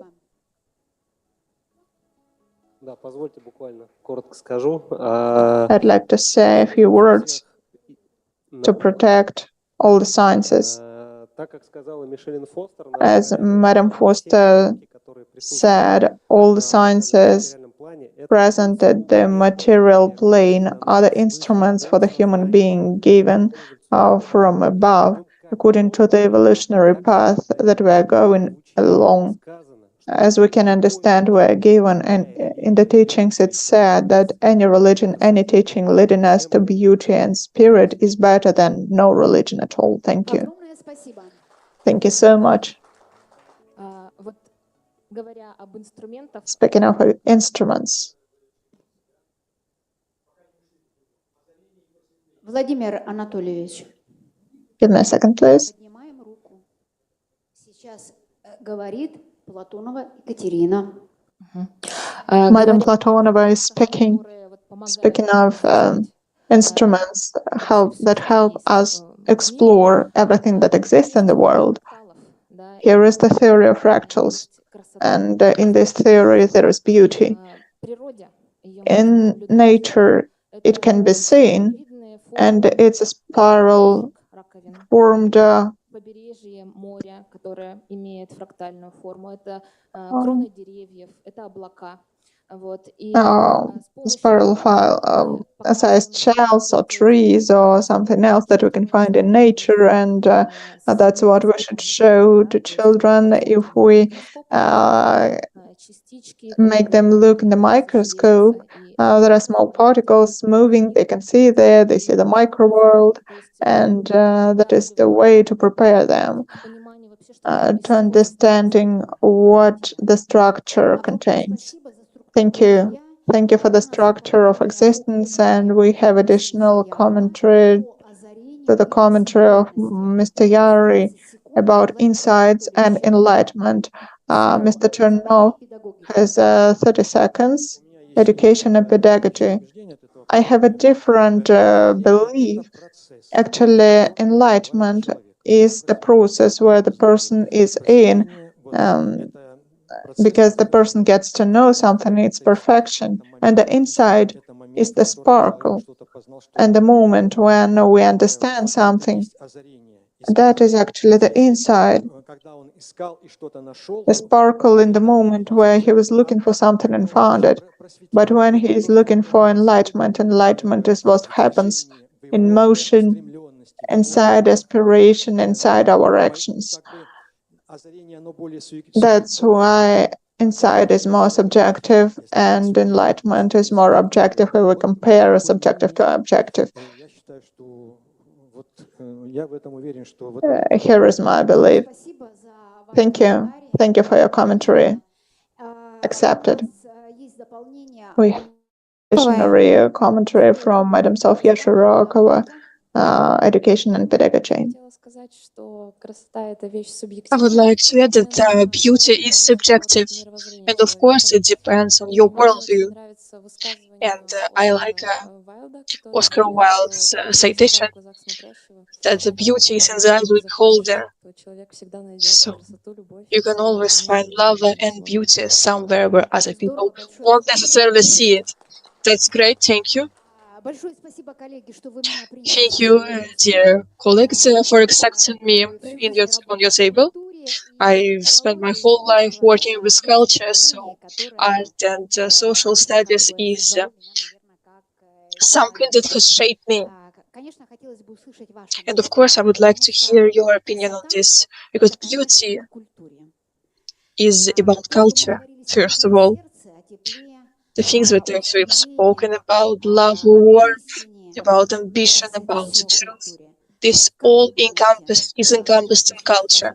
So please share your opinions.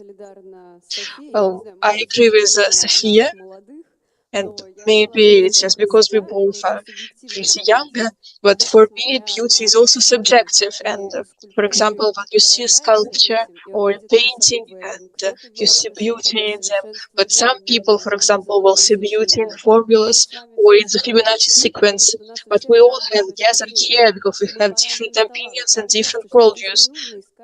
And I don't think that we need to find a common ground necessarily, because it's a beautiful thing that we all find beauty in different things. It's good that we are here and we discuss things, but I don't believe that we need to, to mold all of our beautiful opinions into something solid. Well, this is an opinion that exists, of course, but when we've spoken about love, I think each table had their own ideas to share. And of course, they were different, but they had the same essence. And when we're speaking about beauty, of course, everybody understands beauty in different things. But in essence, we're speaking about the same thing. Because if there wasn't the multiple, you wouldn't have been able to find one. Because differentiation is, is simpler to understand than the whole thing. If we're talking about the absolute, it takes many reincarnations to understand the absolute. So it's different, So of course, we all think and speak about different things, but in essence, it's the same. So what is the beauty for you personally?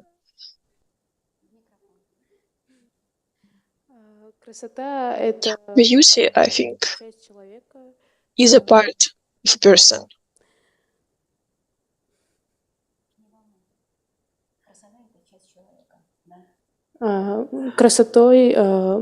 Beauty can enlighten,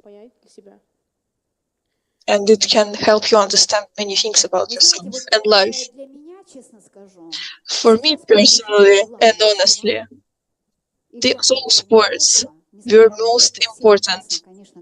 And of course, all of you have given many beautiful, precious ideas. But beauty is a state that allows a person to understand themselves. And what you've just said is just genius, in my opinion. Please applaud. Any comments? I also have an opinion.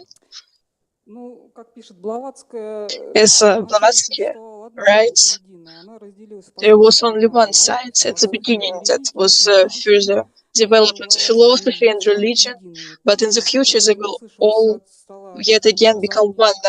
And as I've heard from the Pedagogy table about science, that they think that's maybe not so important. But at the same time, Blavatsky in the Unveiled Isis says that the value of science is in its deduction, that it's able to gather different facts that could be used in further research to find the truth. And as a result of our thought process, the hypotheses that we derive from these facts, they can be wrongful, of course, but they are still necessary.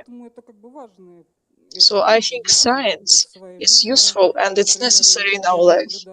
And for example, I can say that in my personal experience, and you can apply this to your different professions, because theory and practice and their connections, they are very important, they're essential.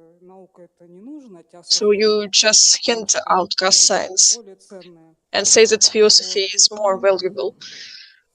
And what I can add about beauty, of course, beauty has to do with art, with culture.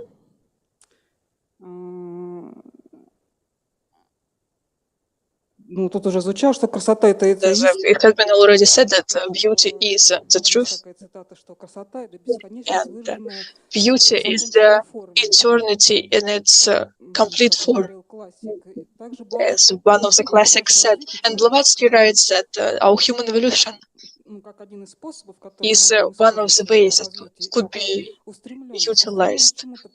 So have an ambition to go to something higher, something thinner, and to see beauty and small things is part of the greatness.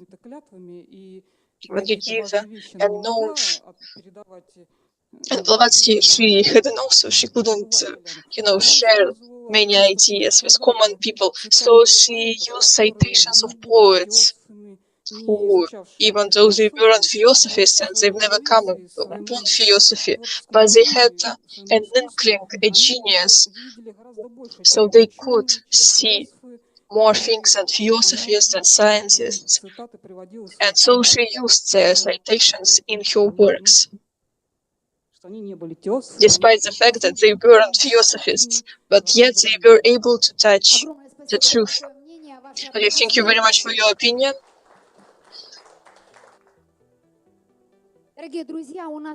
My dear friends, we have different opinions. All of us are gathered in the hall.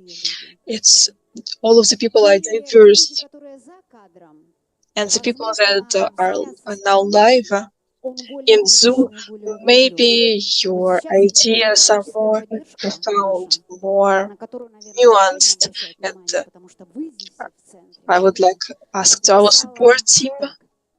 The support team has written to us just shortly that beauty is love. So bravo to our technical team. And I would also like to ask about the beauty. Alexander Kuleshov from St. Petersburg. Beauty is work and patience. Thank you. Okay, thank you. So what is the beauty for you? I understand beauty as a divine harmony.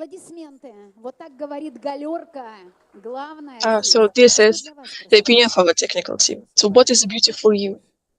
Beauty is love, is movement, knowledge.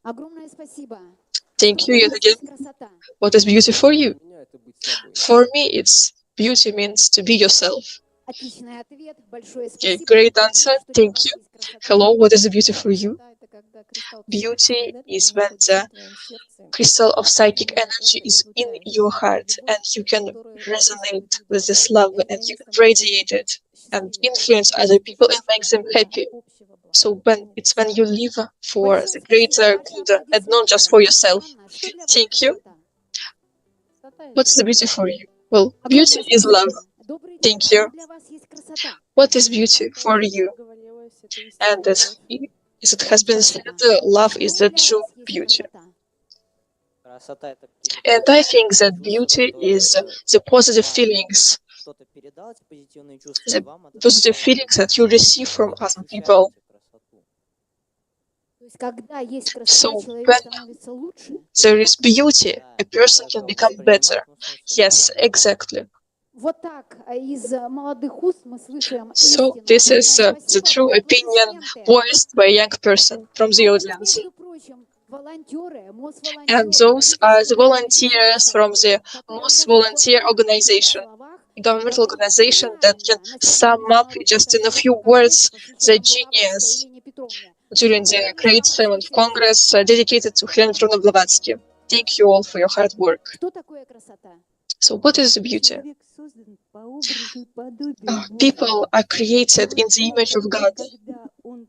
And when one can realize and sense that he is everything and everybody is him, only then we can realize beauty. So we all are within the same spirit, and we all have the feminine and masculine aspects on this planet, and we must, by the image of God, evolve and climb the next stage and become godlike. And it's happening right now. And when I say right now, I feel that this right now is happening at this moment. Thank you very much. Raisa, what do you think?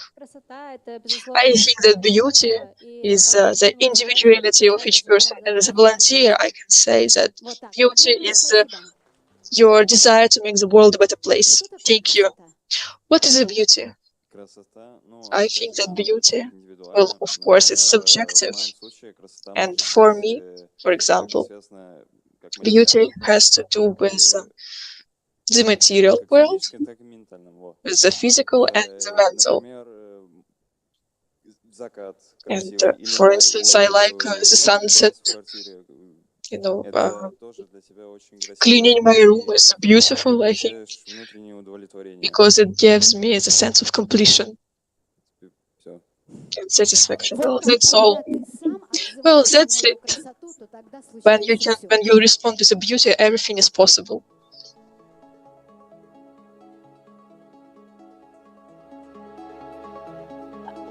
Mikhail Nikolaevich, Mikhail Nikolaevich, do you have any comments? 30 seconds for your comment. I would like to cite a poem by Zabolotsky. What is beauty and why is it godlike? Is it a vessel or is it a fire?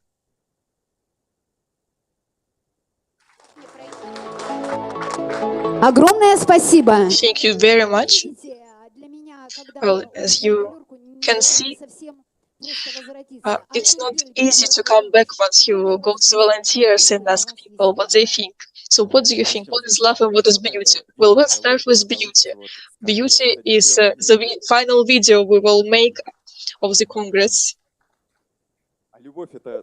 And love is the feeling that our editor will complete the video in the post-editing stage.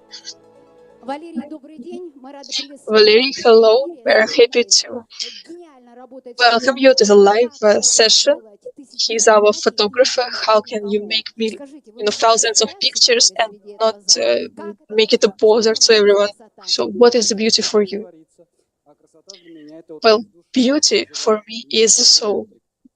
Is something that makes my soul sing, and I think it's individual.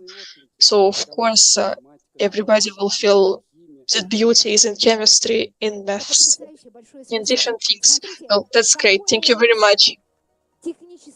So our technical team has given us those wonderful answers, and they all, I think, feel they're in the sense of the theosophy. They resonate with these teachings. So the table of Oriental studies. Do you have a comment? Speaking about beauty, I would like to cite Nikolai Relic about the Indian teachings, Satyanka, the truth, the beauty, and love. Those are the three aspects of Brahman, of the Absolute. So beauty is the reflection of God, said by the Indian teachings, and Hegel said that there are three aspects of the Absolute. And the philosophy of love is essential for Hegel, and beauty, of course. So this is one of the forms of the Absolute, and art goes to the Absolute through its creativity. So thank you. This was a wonderful answer. Thank you very much. The pedagogy table, your question just made so much sense. It was so great that united us all. So we will support you, of course. Now it's time for Vladimir Yary to give his comment.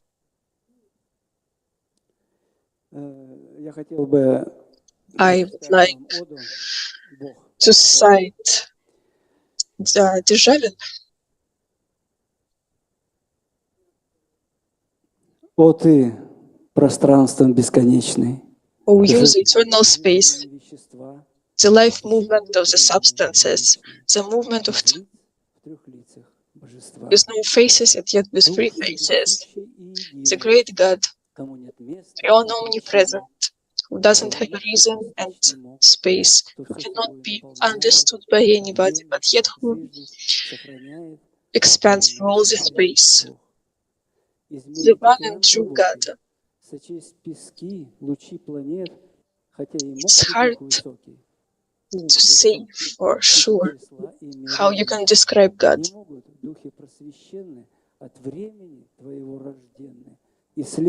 Vladimir Yary continues to cite a great poem written by Державин, but I won't translate it right now, but you can Google it, of course.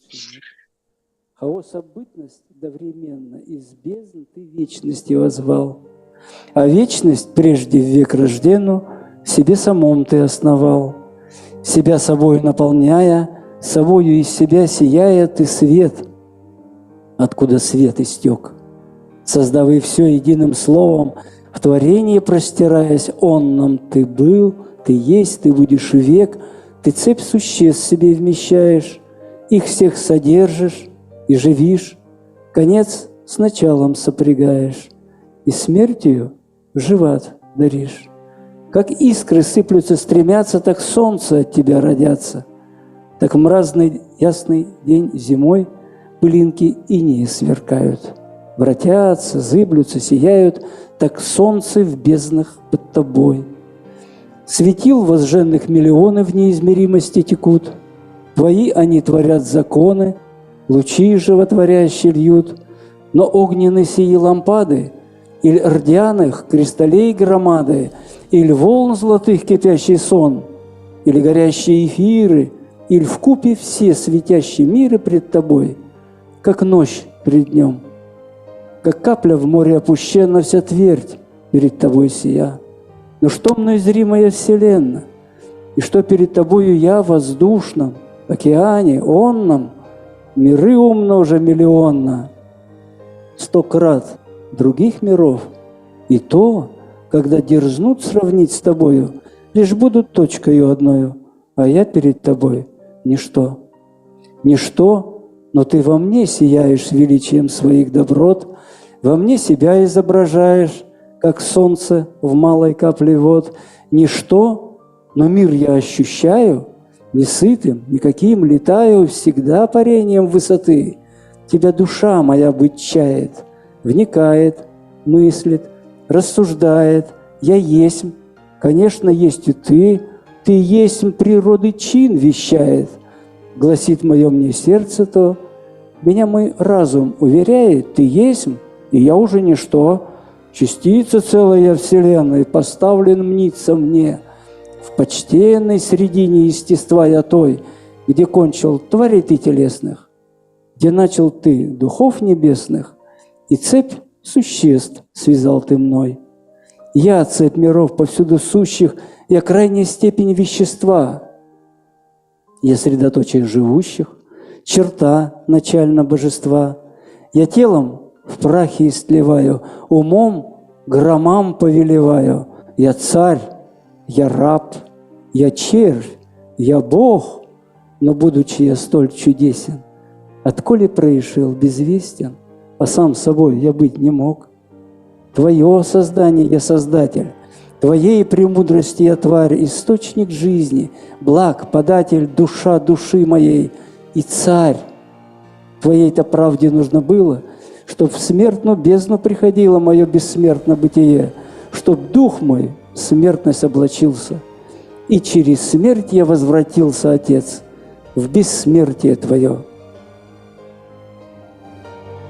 Неистяжимый, непостижимый, я знаю, что души моей воображение бессильны и тени начертать Твоей, но если славословить должно, то слабым смертным невозможно Тебя ничем иным постичь, как им к Тебе лишь возвышаться, в безмерной разности теряться и благодарны слезы лить. Державин, Ода, Бог. Державин is dead. Итак, получается, что голубой луч отдает права. So the blue ray gives the right of this transitional state from low manas to higher manas to the blue ray table of psychology, and then this blue table can ask their question. The question to the philosophy table in how to turn the younger generation towards educating in spiritual sciences, towards the spiritual growth. Спасибо за вопрос. Thank you for the question. Дело в том, что у нас есть человек, который точно может. We have a person who can answer this question exactly. Вот, Сергей Витальевич, вам повезло. Мне повезло, что я об этом даже и не подозревал, что я столько всего знаю. Вы знаете, однажды в различных наших философских путешествиях Once during our philosophical studies, we have pointed attention to one important issue regarding theosophical studies. So that means application of the theory in our practice. And the application of the theory is the most important for the younger people. Only those experienced people who have got that knowledge through their own practice, they can help educate the younger people. Because the younger people will trust them, will trust their experience. They would be able to feel that people have learned all those things through their lives. Который приходится решать. Но поверьте, результат – это самое большое счастье в жизни, которое можно себе желать. Большое спасибо. Ваши аплодисменты. Ну, я, конечно, хочу несколько слов добавить. То есть, I would like to add a few words. Те, кто хорошо в комплексе освоил эти духовные законы, All those people who have learned all those spiritual knowledge quite deeply, please try to become the magnet for younger people, because sometimes that knowledge is very important for younger people. And sometimes the teachers and the professors in universities are having kind of cold hearts. They are just lecturing, they are just delivering information. They do not try to deliver experience to the younger people. That's why it's very important that theosophical knowledge, spiritual knowledge should be learned should be taught to younger people with the warm heart, with the passion, with the spark. Because that spark of knowledge is very important for younger people to get engaged, to get involved in those spiritual studies. Большое спасибо. Пару слов хотела добавить. Мне кажется, что поворачивать молодежь не надо. It seems to me своим путем, а они идут за нами. That we shouldn't force younger people to learn something. We should just go our own way in sincere way, and then younger people will follow us. Которые получили специальные призы. Их творчество было оценено по достоинству, и в том числе это очень много было и детей, которые... During this Congress, we have seen many winners of different competitions. And while participating in those spiritual competitions, people get unified, get joined with the atmosphere of this spiritual aspiration, which is present throughout this Congress. And we heard quite a few times that children said that their parents love the works of Helena Petrovna, Blavatsky, love theosophy.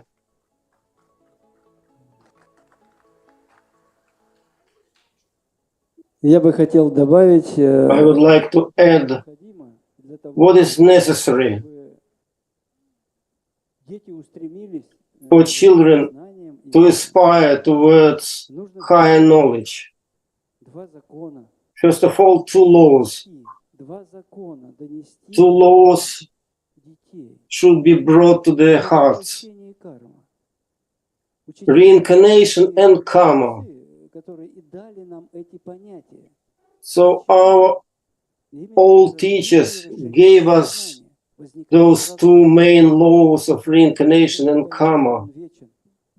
As soon as a person can realize that he is immortal, through reincarnation, through karma laws, that would push, would open up in a child creativity. And this opening up of creation forces is very important for young people. And now we have the last ray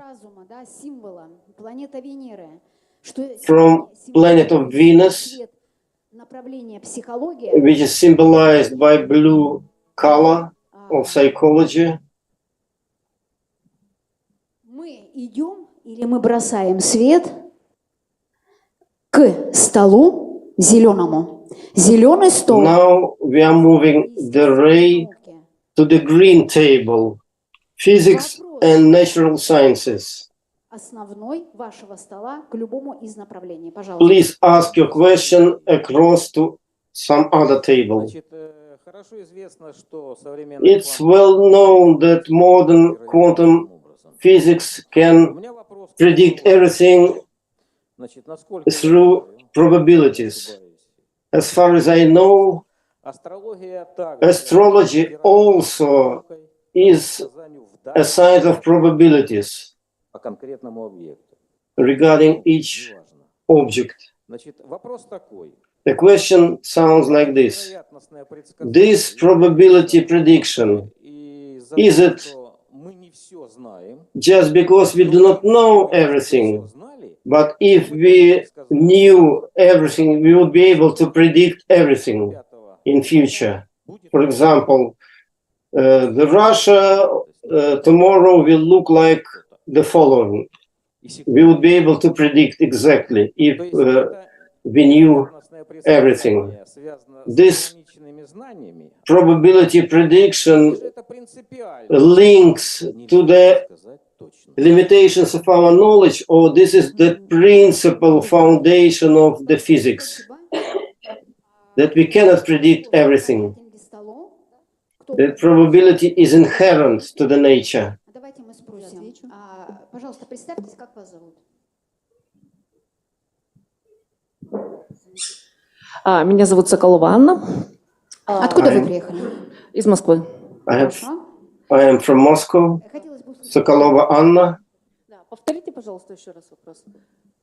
Please repeat your question briefly. Probability prediction in astrology, is it fundamental property of nature, or is it just because of our limited knowledge, limited information? Of course, it depends on the level of astrologist himself, but in general, astrology is kind of exact science. But sometimes predictions cannot fulfill. For example, things like free will, or like some karmic consequences.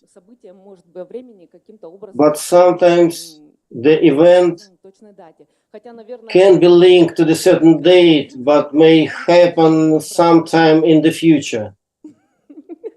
So the precision of date is not available for astrologists. Now, lady from St. Petersburg,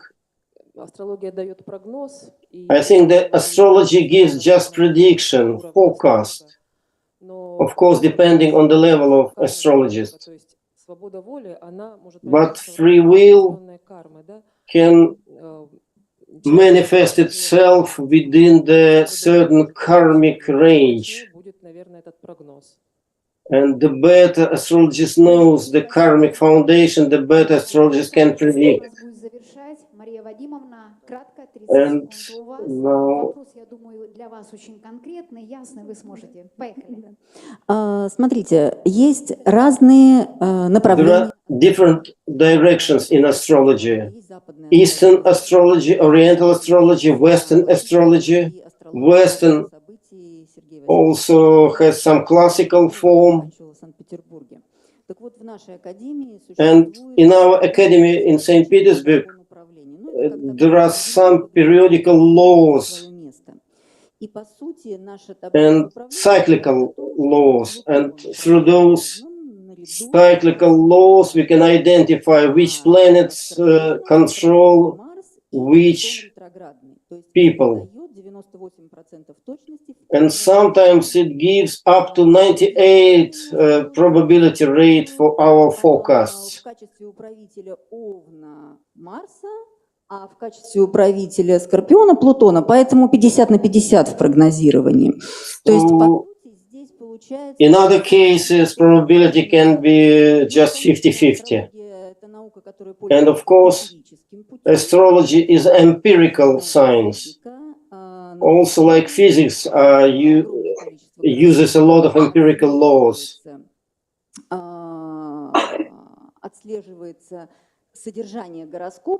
And through horoscope, we can trace the events in the life of each person. Of course, astrology has more drawbacks in terms of structure, in terms of systematic approach, because astrology was evicted 300 years ago out of science in France, because astrology was treated not like an exact science. But now we have the possibility to enter back into science through the new approach to astrology, new scientific approach. I would like to add, this is one of the painful points of astrology, probability of the forecast. Quite rare astrologists can forecast very accurately. Quite often the life doesn't confirm their forecasts. And the question why? When I started in the school of astrology, our teachers taught us never pretend that your forecasts, your proposals will make true. During communication, you should tell your patients in terms of probabilities. May be possible. It doesn't mean that you are lacking some knowledge, that you are afraid to forecast, that you are not sure about the probability of your forecast. But this is done by other reasons. For example, astrologist is working with microcosm, like deciphering certain formula. And in that formula, 3 or 4 components are not known completely. And those components are very vital for the final result of the forecast.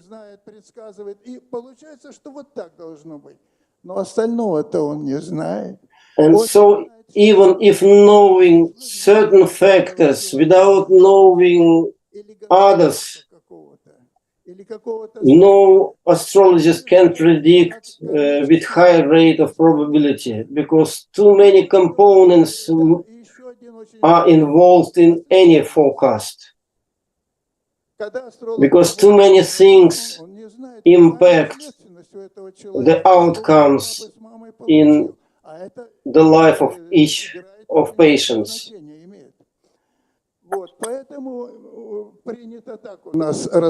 That's why it's well-accepted practice between astrologists that, for example, astrologists can identify the general direction for a person, general path, general way.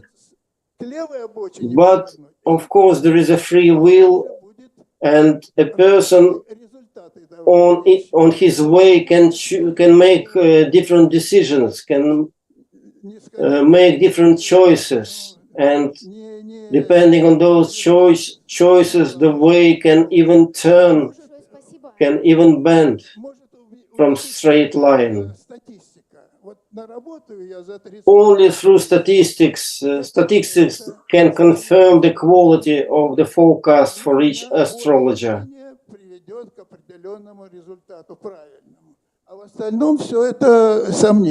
Александр Иванович, знаете, чем главное отличие от той астрологии, о которой вы сейчас The рассказывали? main difference between astrology you are talking about and astrology in terms of theosophy. One word, main difference. Different systems. Western system, this is astrology mandala, and the Eastern system, this is Kala Chakra. Для меня, честно скажу, невнятно. Объясню почему. It's not clear for me. Вся астрология, про которую вы сейчас говорите, The whole astrology you are talking about now, я просто не была о предсказаниях, да, насколько точно можно предсказать и так далее. Главный постулат в теософии the main postulate, the main, извне, кто бы это ни был, no one from outside, whoever he is, cannot decide for a person to make any choice, to make any decision. а тем более тогда, когда касается жизни другого человека. Третье And the second postulate, нравственного аспекта. Четвертое astrology doesn't have moral aspect. по бытовым аспектам она дальше психологического плана не поднимается. And normally astrology doesn't go above the common life of every person. And it should be in fact combined with the higher knowledge of theosophy. Андрей сегодня говорил, Сергей Павлович говорил, Илья Николаевич говорил, каждый стол коснулся этой темы. Человек Every table concerned this subject.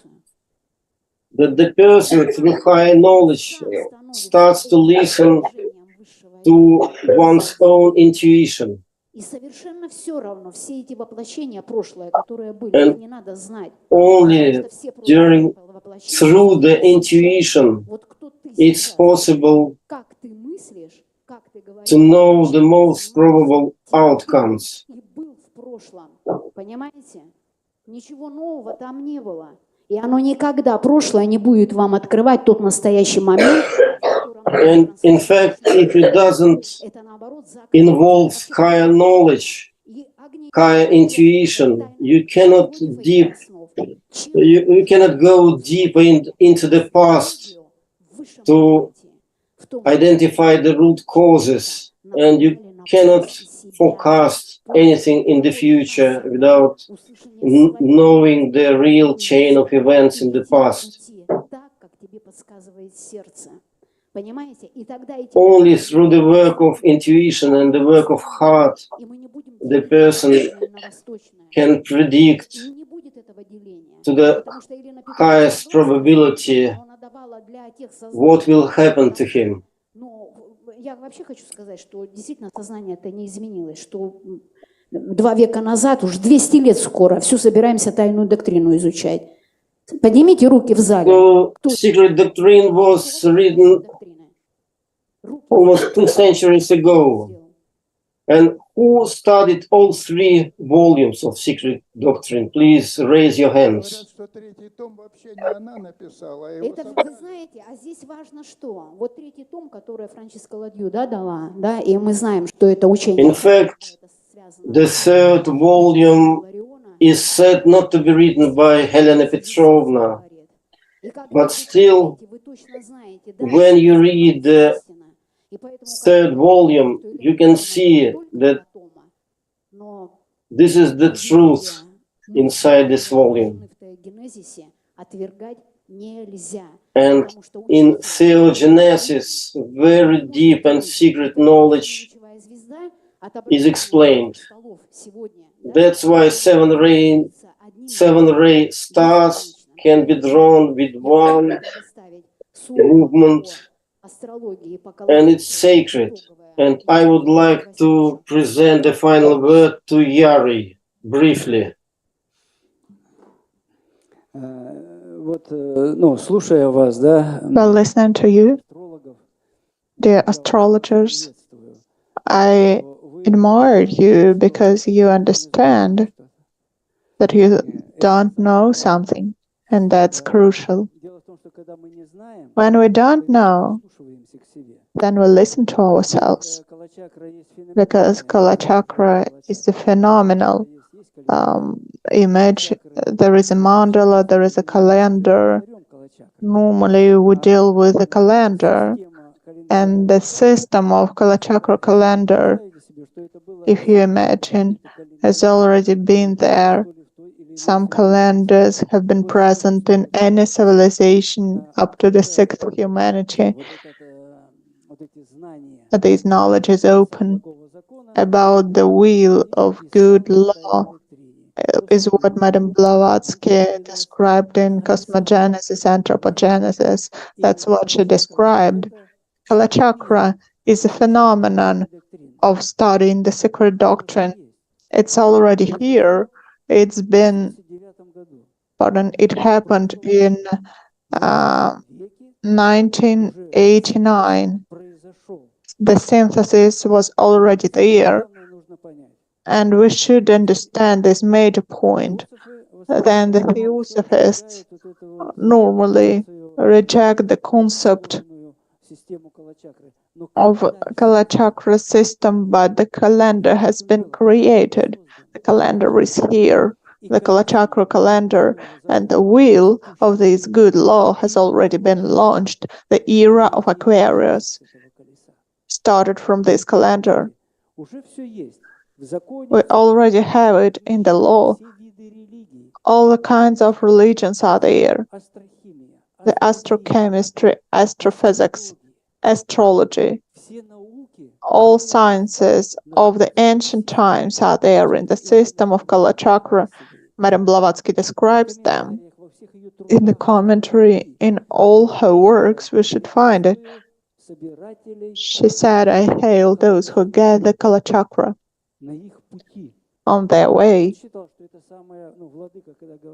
The Lord is saying that these are the lowest pieces of Shambhala knowledge of the gods put here for the human being, either those brought by the will of good law in other form, in the form of calendar, in other form.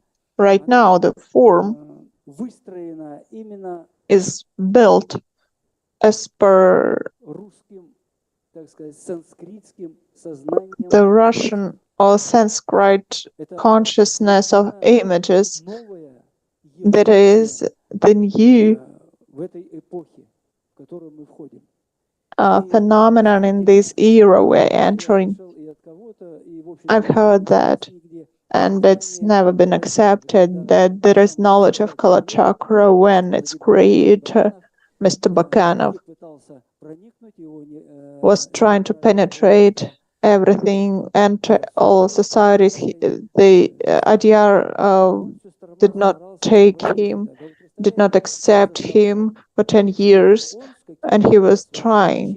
That was done because he had his own particular teaching, but that is Madame Blavatsky's teaching, the Shambhala teaching that was revealed. As you know, Kalachakra does not reject anything. It contains everything. That is the point. When you were saying that probably I will not agree, that's not true. I agree with everything. The main joy I feel is that you see that you don't know many things because there are karmic laws and some kind of karma of parents and genetic laws. Kalachakra mentions the law that is multidimensional. The very law is great. It's in differentiation. It's present there. And that is why every sparkle of this law should go through our consciousness. Buddhists were speaking of nidanas, this moral cause and result effect, because there is transmutation as you understand, as you comprehend this law, the law of evolution of human consciousness. That is the height. We still don't accept it, but as the fact, as the phenomenon, it's been on Earth for a long time among the humanity, and the place where the wheel of good law went out was Kemerovo, Russia. Kemerovo is an energetic connector in Himalayas and Beluga. That is a kind of crossroad where Kemerovo is. Energetically, it's been presumed, and Madame Blavatsky mentions a kind of park where the school was situated, school of Mr. Bakanov, the park with birches, and Mr. Vladimir Bakanov went to the Caucasus, and there he had his insights. The phenomenon has already been accepted that it exists, and it's left to us to look at the secret doctrine and to see all the symbols and marks and numbers and enumerations and write them down in the circle of the space of our own consciousness. That is the great meditative labor, but it's about creativity, because art makes us masters in any area according to this knowledge of these laws. That as in our being, there are laws. Everybody who knows the laws knows how to live, not to violate them, to be harmonious, and not to go to prison. We limit ourselves, and knowledge of laws allows us to go out of prison of our own mind, our rational mind. I mean, that is the path, and we should see this path and follow it, be the path ourselves. We have everything given to us. And the teachers say, you have everything given to you before the entrance of the sixth race, and the fifth race should prepare its mind, its body, transform them, transmutate the centers, and therefore allow the high minds of the sixth race enter them. Thank you. And I propose you to do that, to prepare us for these droplets of the sixth race. Dear friends, we are bringing up the results and getting to the final point of the Theosophy final point. That is the presentation of every round table. The timing for each presentation is within 1 to 2 minutes. Number 60 will be the main one today, and the final presentation and the final words of each table is about the particular area of knowledge, giving the impetus to the future in order to develop in the society the theosophical basics through the area of knowledge and that you were talking about for the whole day. Let's start from the orange table. That is about the sun, creativity, and we give the word to Madam Shakhmatova, Elena, the final presentation by culture studies and art, theosophy and the society. As for the conclusion today, I'd like to say that culture involves everything, and art is a kind of intuitive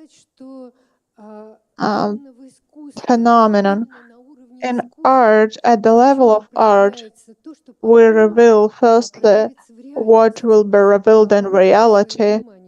Please draw your attention to the fact that first all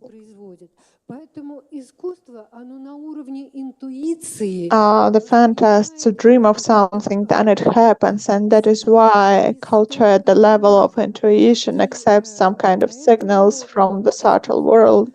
That is why we should pose great attention to art. What's created by the art, that's what we should reflect upon. Art makes this kind of contribution to the life of society, a kind of predictive function it has. As for culture, culture is the world of the human being who creates this world of culture and cannot exist beyond culture. That is a kind of second reality compared to nature. We created ourselves. Of course,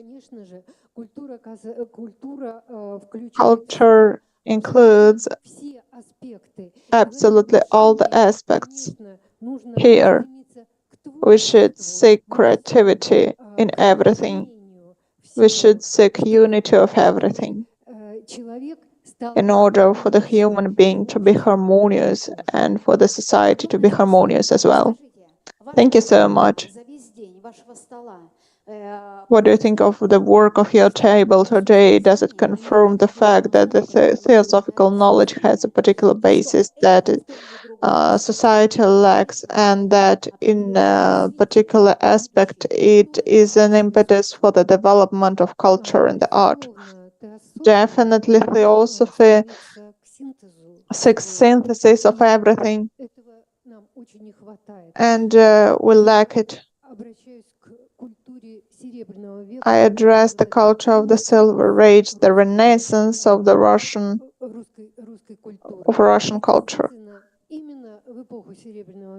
The Silver Age was when theosophy was that important, but still cannot attain the level that we used to have in the Silver Age.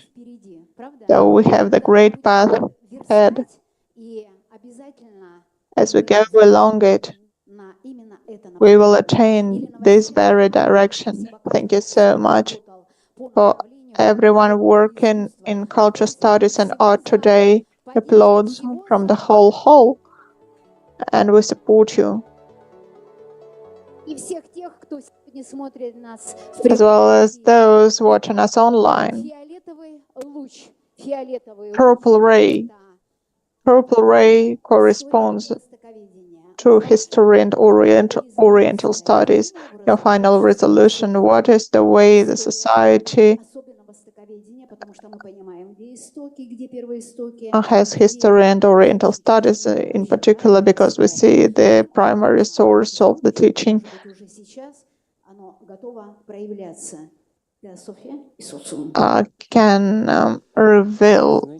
can be revealed in the future. If we consider relations of theosophy and the society, as I think, the sacred doctrine has a particular key as we open this book.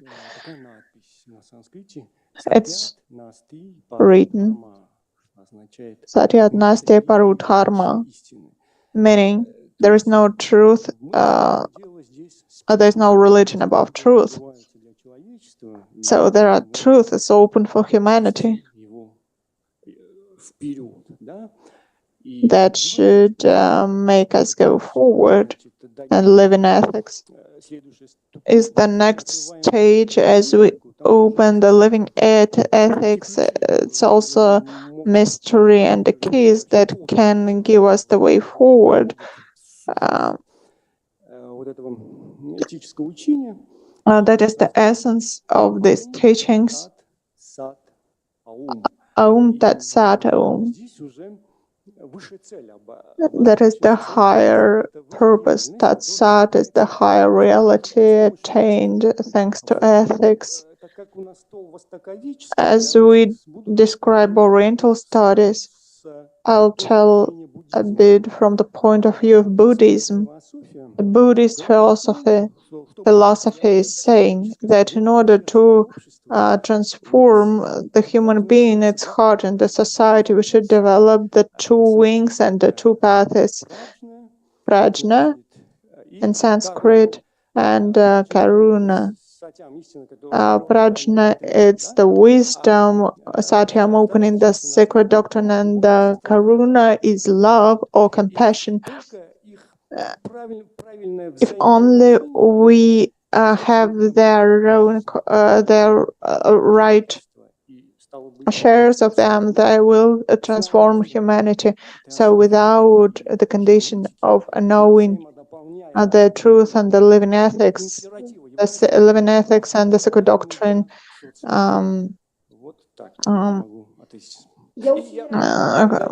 combined, it's not possible to attain these highest levels.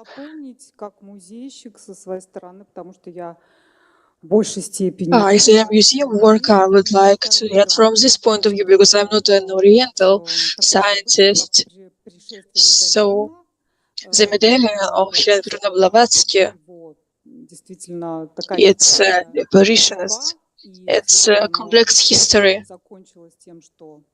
that ended, and the medallion being here today with us.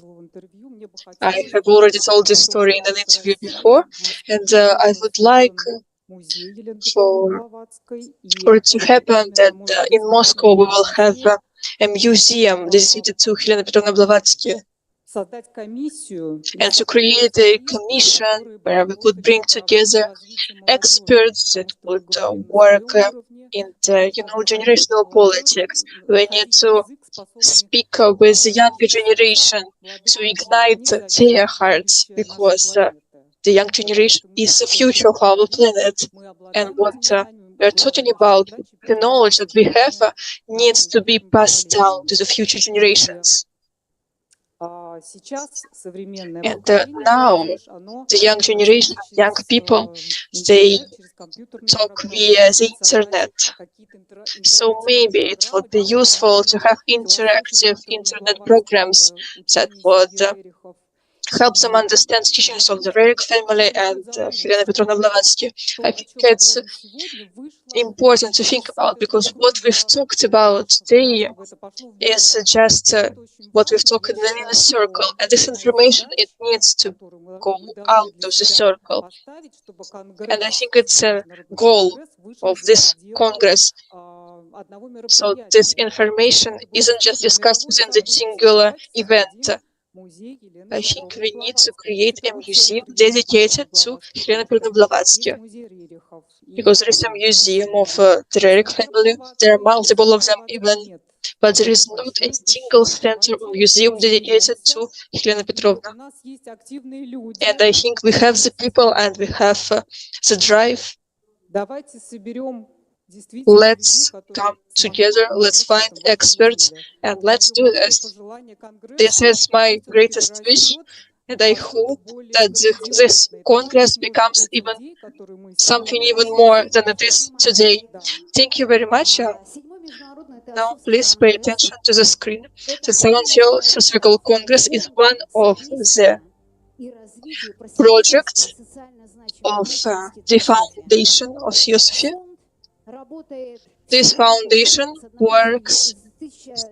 has been working since 2018. The International Scientific Center of Helena Petrovna Blavatsky has been created, and it works with different ideas that you can see on the screen right now. And there are people that stand behind all of these branches. So this is a scientific center, a center of scientific research, where we bring together science and culture. And this is something that can grow even larger. Congress is just one of the projects. The competition that we've had, they're just one of the projects of the foundation. And I can tell you for sure that in Russia, philosophy has been approved by the ministry. So this is an official foundation that has a registration number, and it has been registered in St. Petersburg. So this is an official organization. And no other organization with the word Theosophy in its name has been ever able to do that. So this is a victory, and we have an official organization that has been working for 6 years right now. And if you visit our website, you can find other projects, the International Publishing Center, different schools, international seminars, open all Russian tours and seminars that are conducted all across Russia.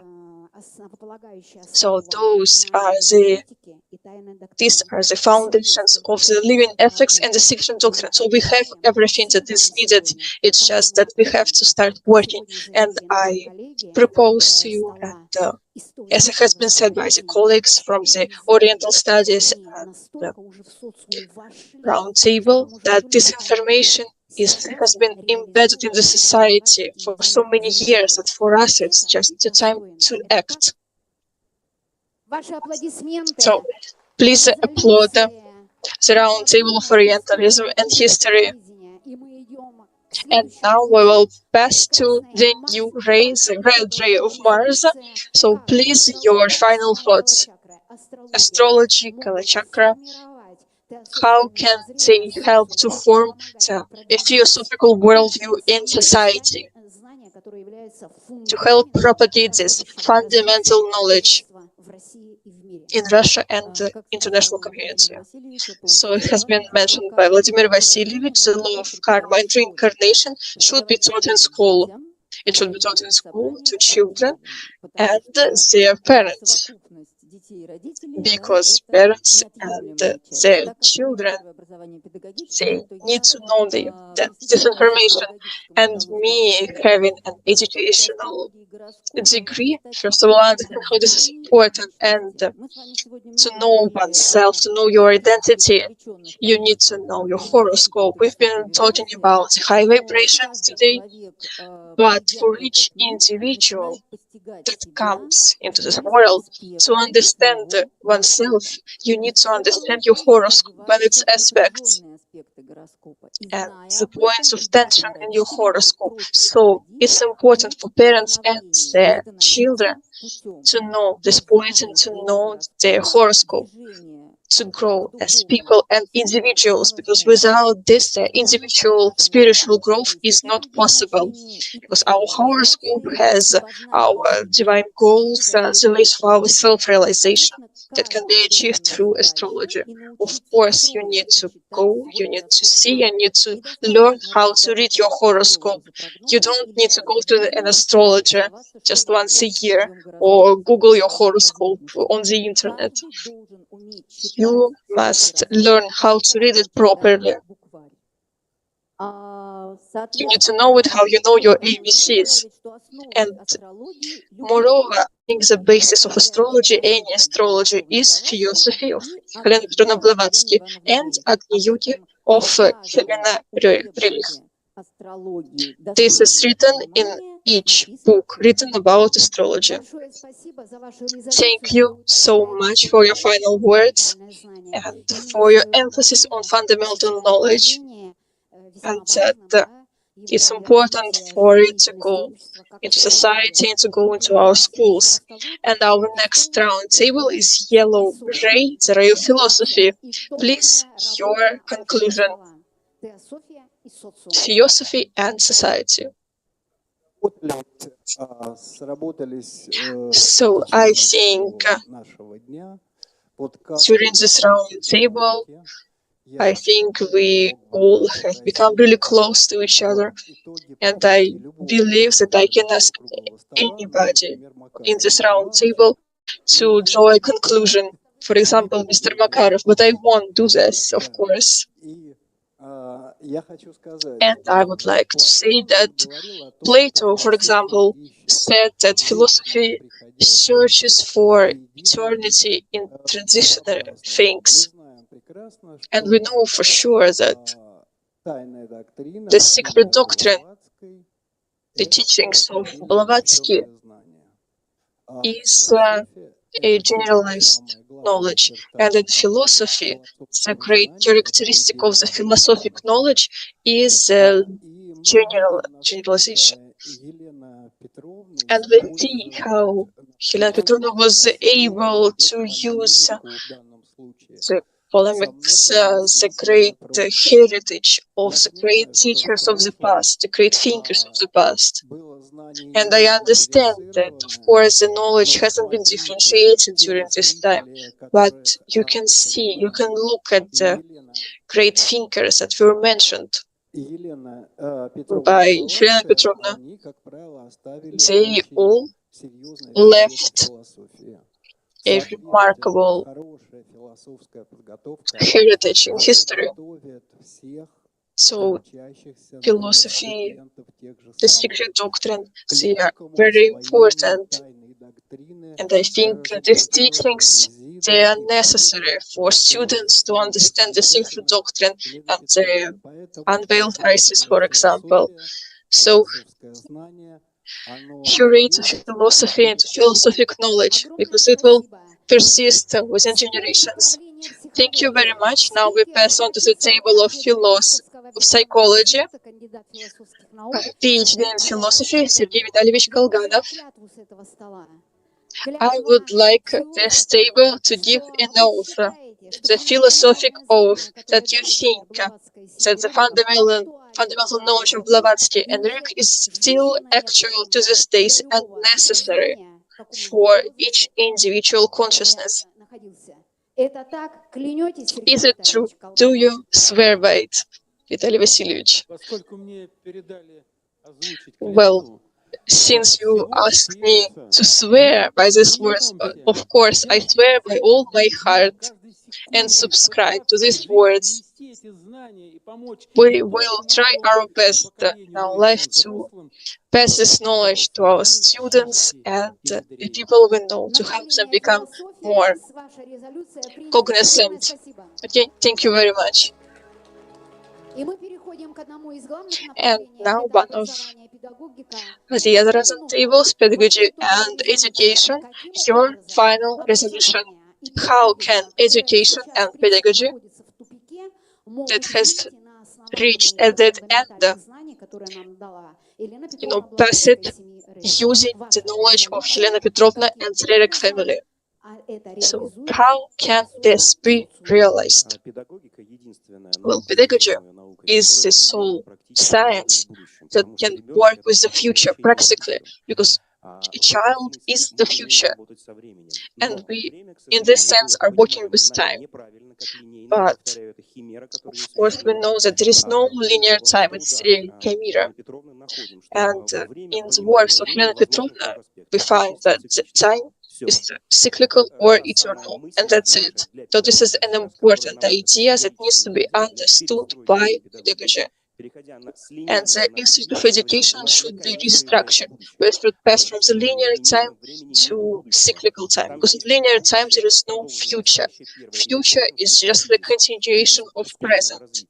This is the crisis of accelerated movement and evolution, which can be catastrophic for us. So in pedagogy, where are we leading our children? Well, in reference with science, there is no goal in evolution of science, because science doesn't need to make any goals. So science doesn't know how to conduct its own evolution.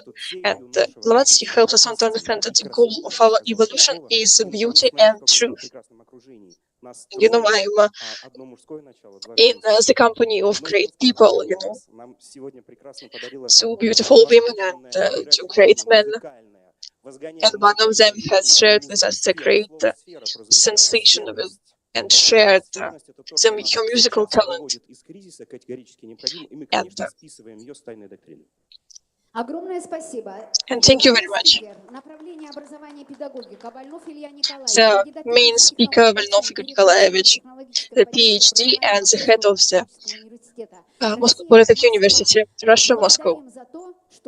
Thank you for sharing your ideas so forwardly, and that you acknowledge that modern education lacks this fundamental understanding and knowledge.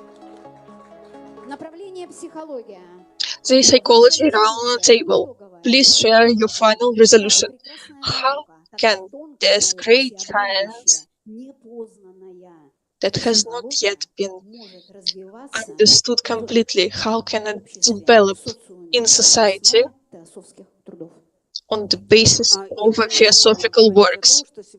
Well, I've started today by saying that psychology is changing, and because more and more people are starting to think about their soul, and Aristotle, he was working with the soul, but many people have forgotten about it, and finally we have remembered about it yet again. And psychology is by some called the main science of the third millennium. And we're talking about a person not as a rational being, but as an emotional being. And an emotional intellect is now just becoming a point of research. And I would like to yet again point your attention to my Symphony of Human Evolution, where I study the emotional intellect, because emotions are our subjective feelings about the things that happen around us. This is a moment when a living organism is differentiated from nature, when variety, unprogramming behavior is happening. Emotions is your way out from animalistic instincts and automatisms. Your basic emotions like anger and sadness. So in Theosophy, as it is known, a person is looked at as a person with 7 principles. So in the themes and topics we are discussing in psychology, they can also be applied here. And for example, on the level of Linga Sharira, we can study the basic emotions that can be felt not by only people but by animals too. And we're talking about the astral body and ephemeral beings. And when we talk about the kama manas, the lower manas, the proto emotions become more apparent to us. Our feelings and anxiousness, and at this point we become able to feel, to sense the universal emotions and feelings. So today's psychology will inevitably move into the direction written by the secret doctrine. And another point that I want to make, me being a psychologist and a philosopher,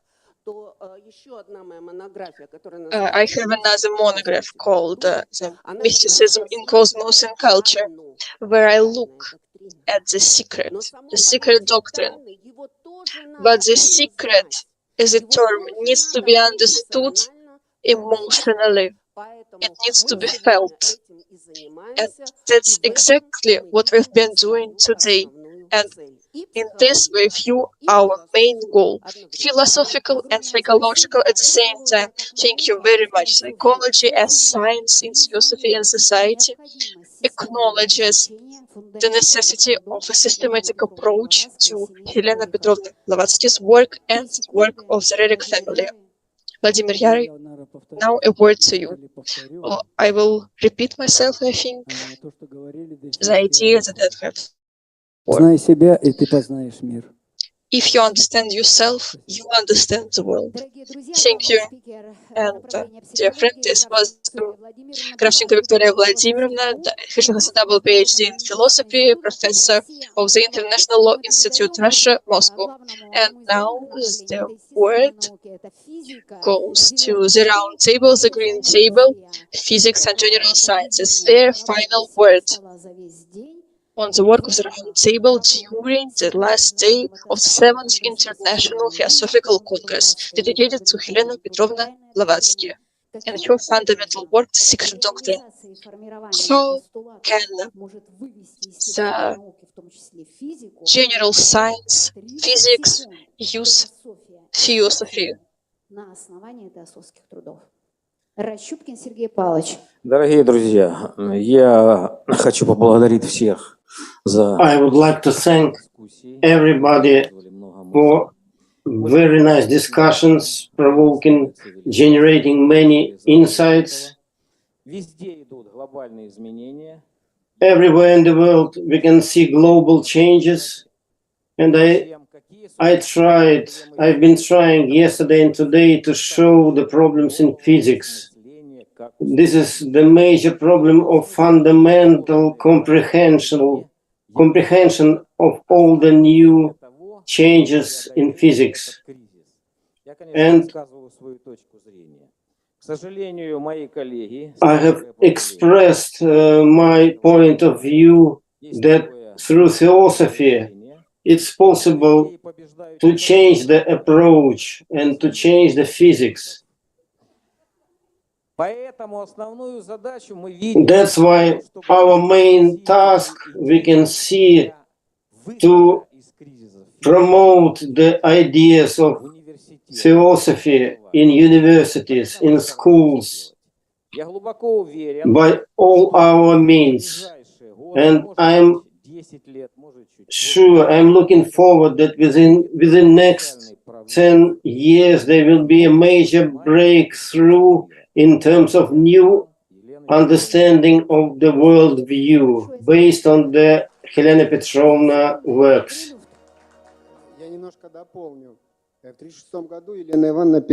In 1936, Helena was writing,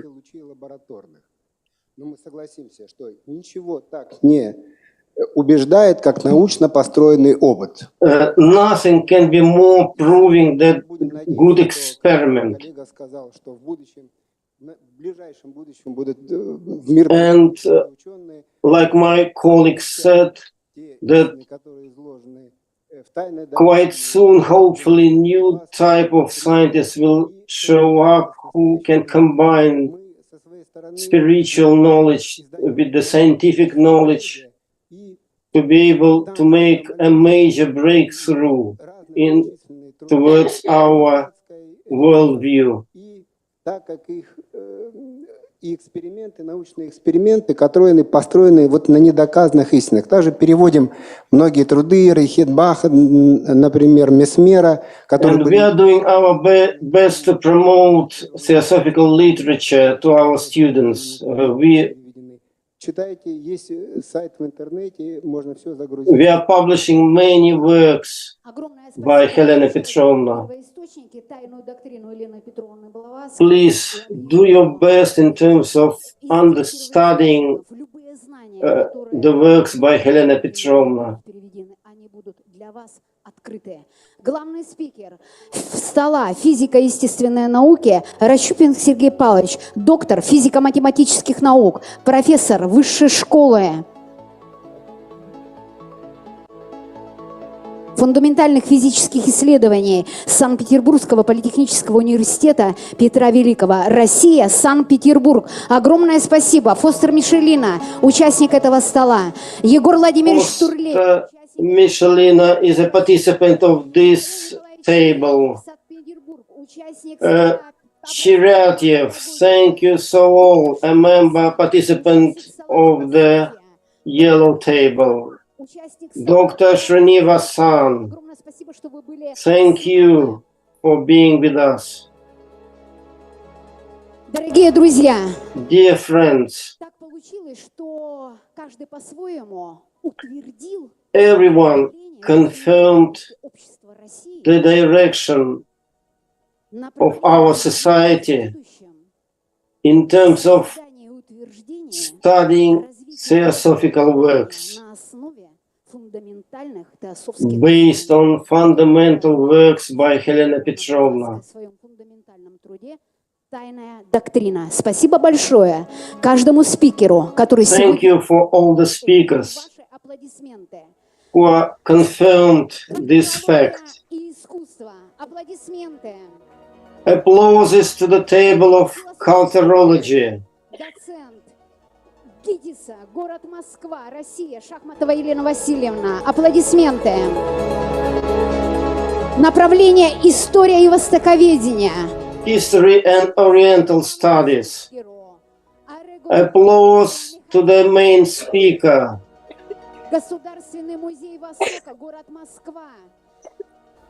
Участнику Веры Евгеньевны Голенищевой-Кутузовой, Германия, которая преодолела несколько стран, чтобы попасть сюда на наш конгресс. Елена Golenisheva-Kutuzova have passed through many borders to come here. Applauses to her. За утверждение этих знаний, направление философия и главному спикеру, профессору Thanks философских наук to the main speaker, Kolganov Sergei. Огромное спасибо яркому, незабываемому столу астрологии и калачакры. Thanks to the table Astrology and Kalachakra.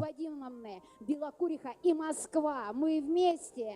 Спасибо за работу, за утверждение этих знаний в социуме. Thank you for all your work. Спасибо величайшему, улыбчивому, истинному, A lot of thanks самому красивому спикеру Вольнову Илье to the Николаевичу. best speaker, Volnov Ilya.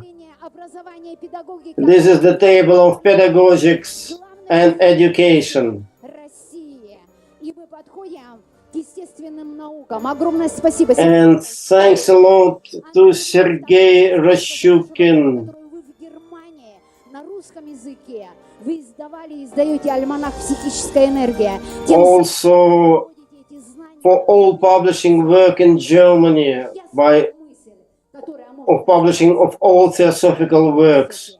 Огромное спасибо столу психологии. Thanks a lot to the table of psychology and to chief speaker Victoria Kravchenko. Я хотела бы сказать так. Свет воздействует на физическое тело. Light impacts physical body. Love impacts astral body. Свет полностью преобразует ткань. And light finally is transforming our essence through the words spoken by our teachers. Light and love. Those two words can produce transmutation in the whole of humankind. This brings us to the eternal life. Light and Love, 7th Theosophical Congress, under the common ray of light, finishes its work and congratulates all the nominants and winners of different awards. And this is musical composition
Спасибо. Thanks a lot. За развитие музыкальной культуры в Российской Федерации. Инструментальный ансамбль «Спутник», город Энгельс. Group Sputnik from city of Engels.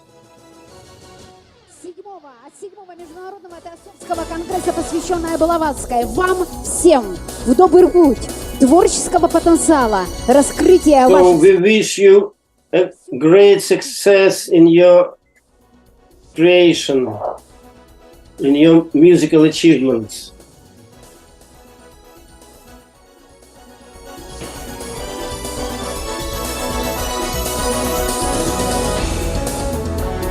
Пожалуйста, пройдите.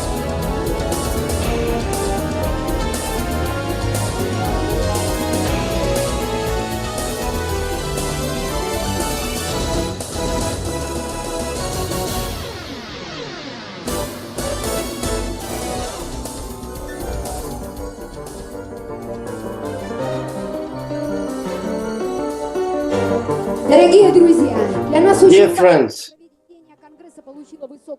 it's very important that our Congress was highly appreciated throughout our country and abroad.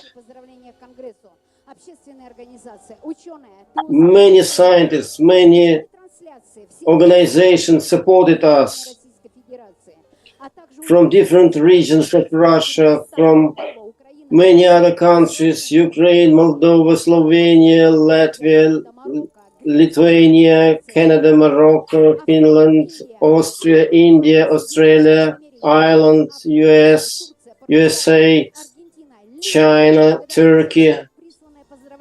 Thank you for all your best wishes to the Congress.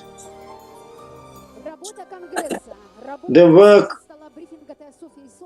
of the Congress, of the work of round tables showed that all those who are basing their studies on theosophical works by Helena Petrovna will try to enhance their work, to improve the quality of their work in terms of new paradigm for development of the science of the future.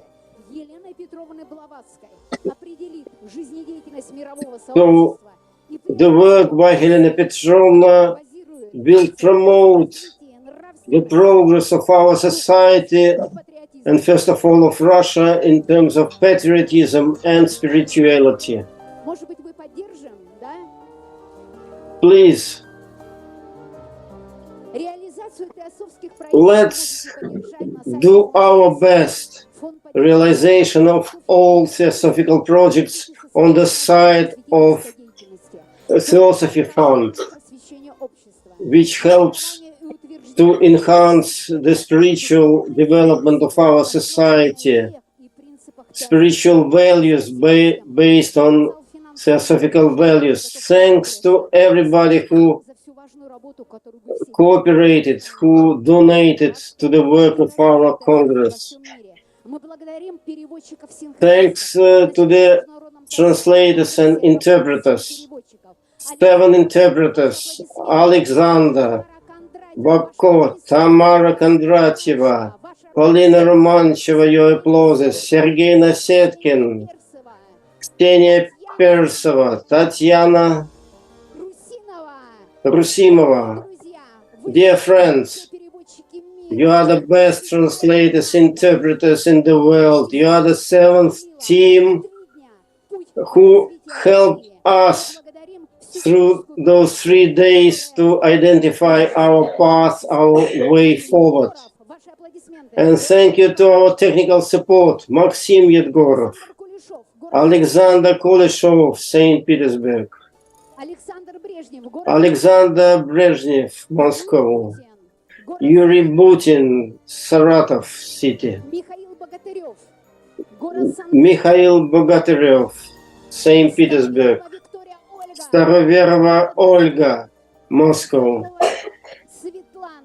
Svetlana, Kirov City. Your applause Аплодисменты каждому. А теперь я To, хочу официально поздравить and now officially, I would like to congratulate from organizers the которые все 3 дня governmental с вами вместе.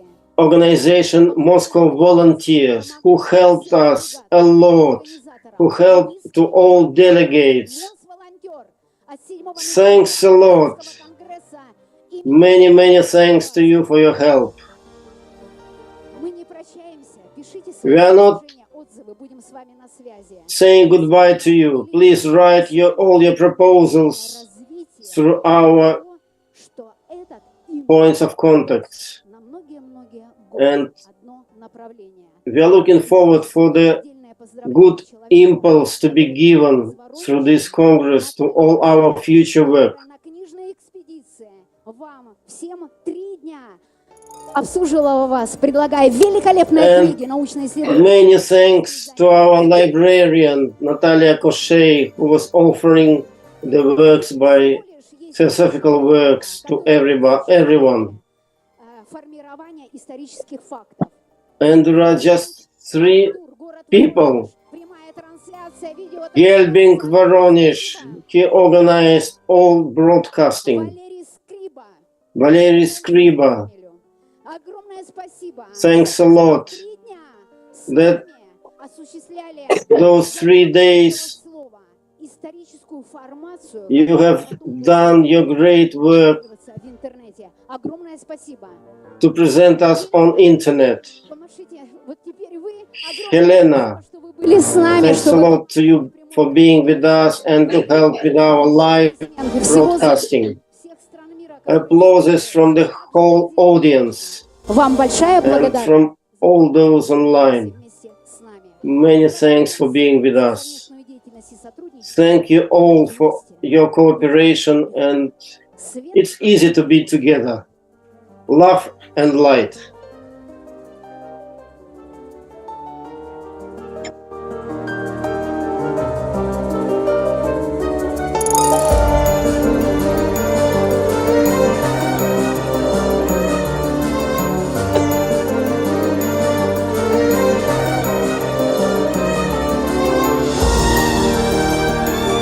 Уважаемые друзья, давайте поприветствуем главного организатора Конгресса. Dear friends, let's congratulate Galina Mikhailovna, the main organizer of this event. Единая команда, без вас никуда. Мы все вместе делаем. We are one team. Let's go forward together. А теперь, дорогие друзья, общая фотография. Я приглашаю. Now, common main photo of all of us.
Спасибо.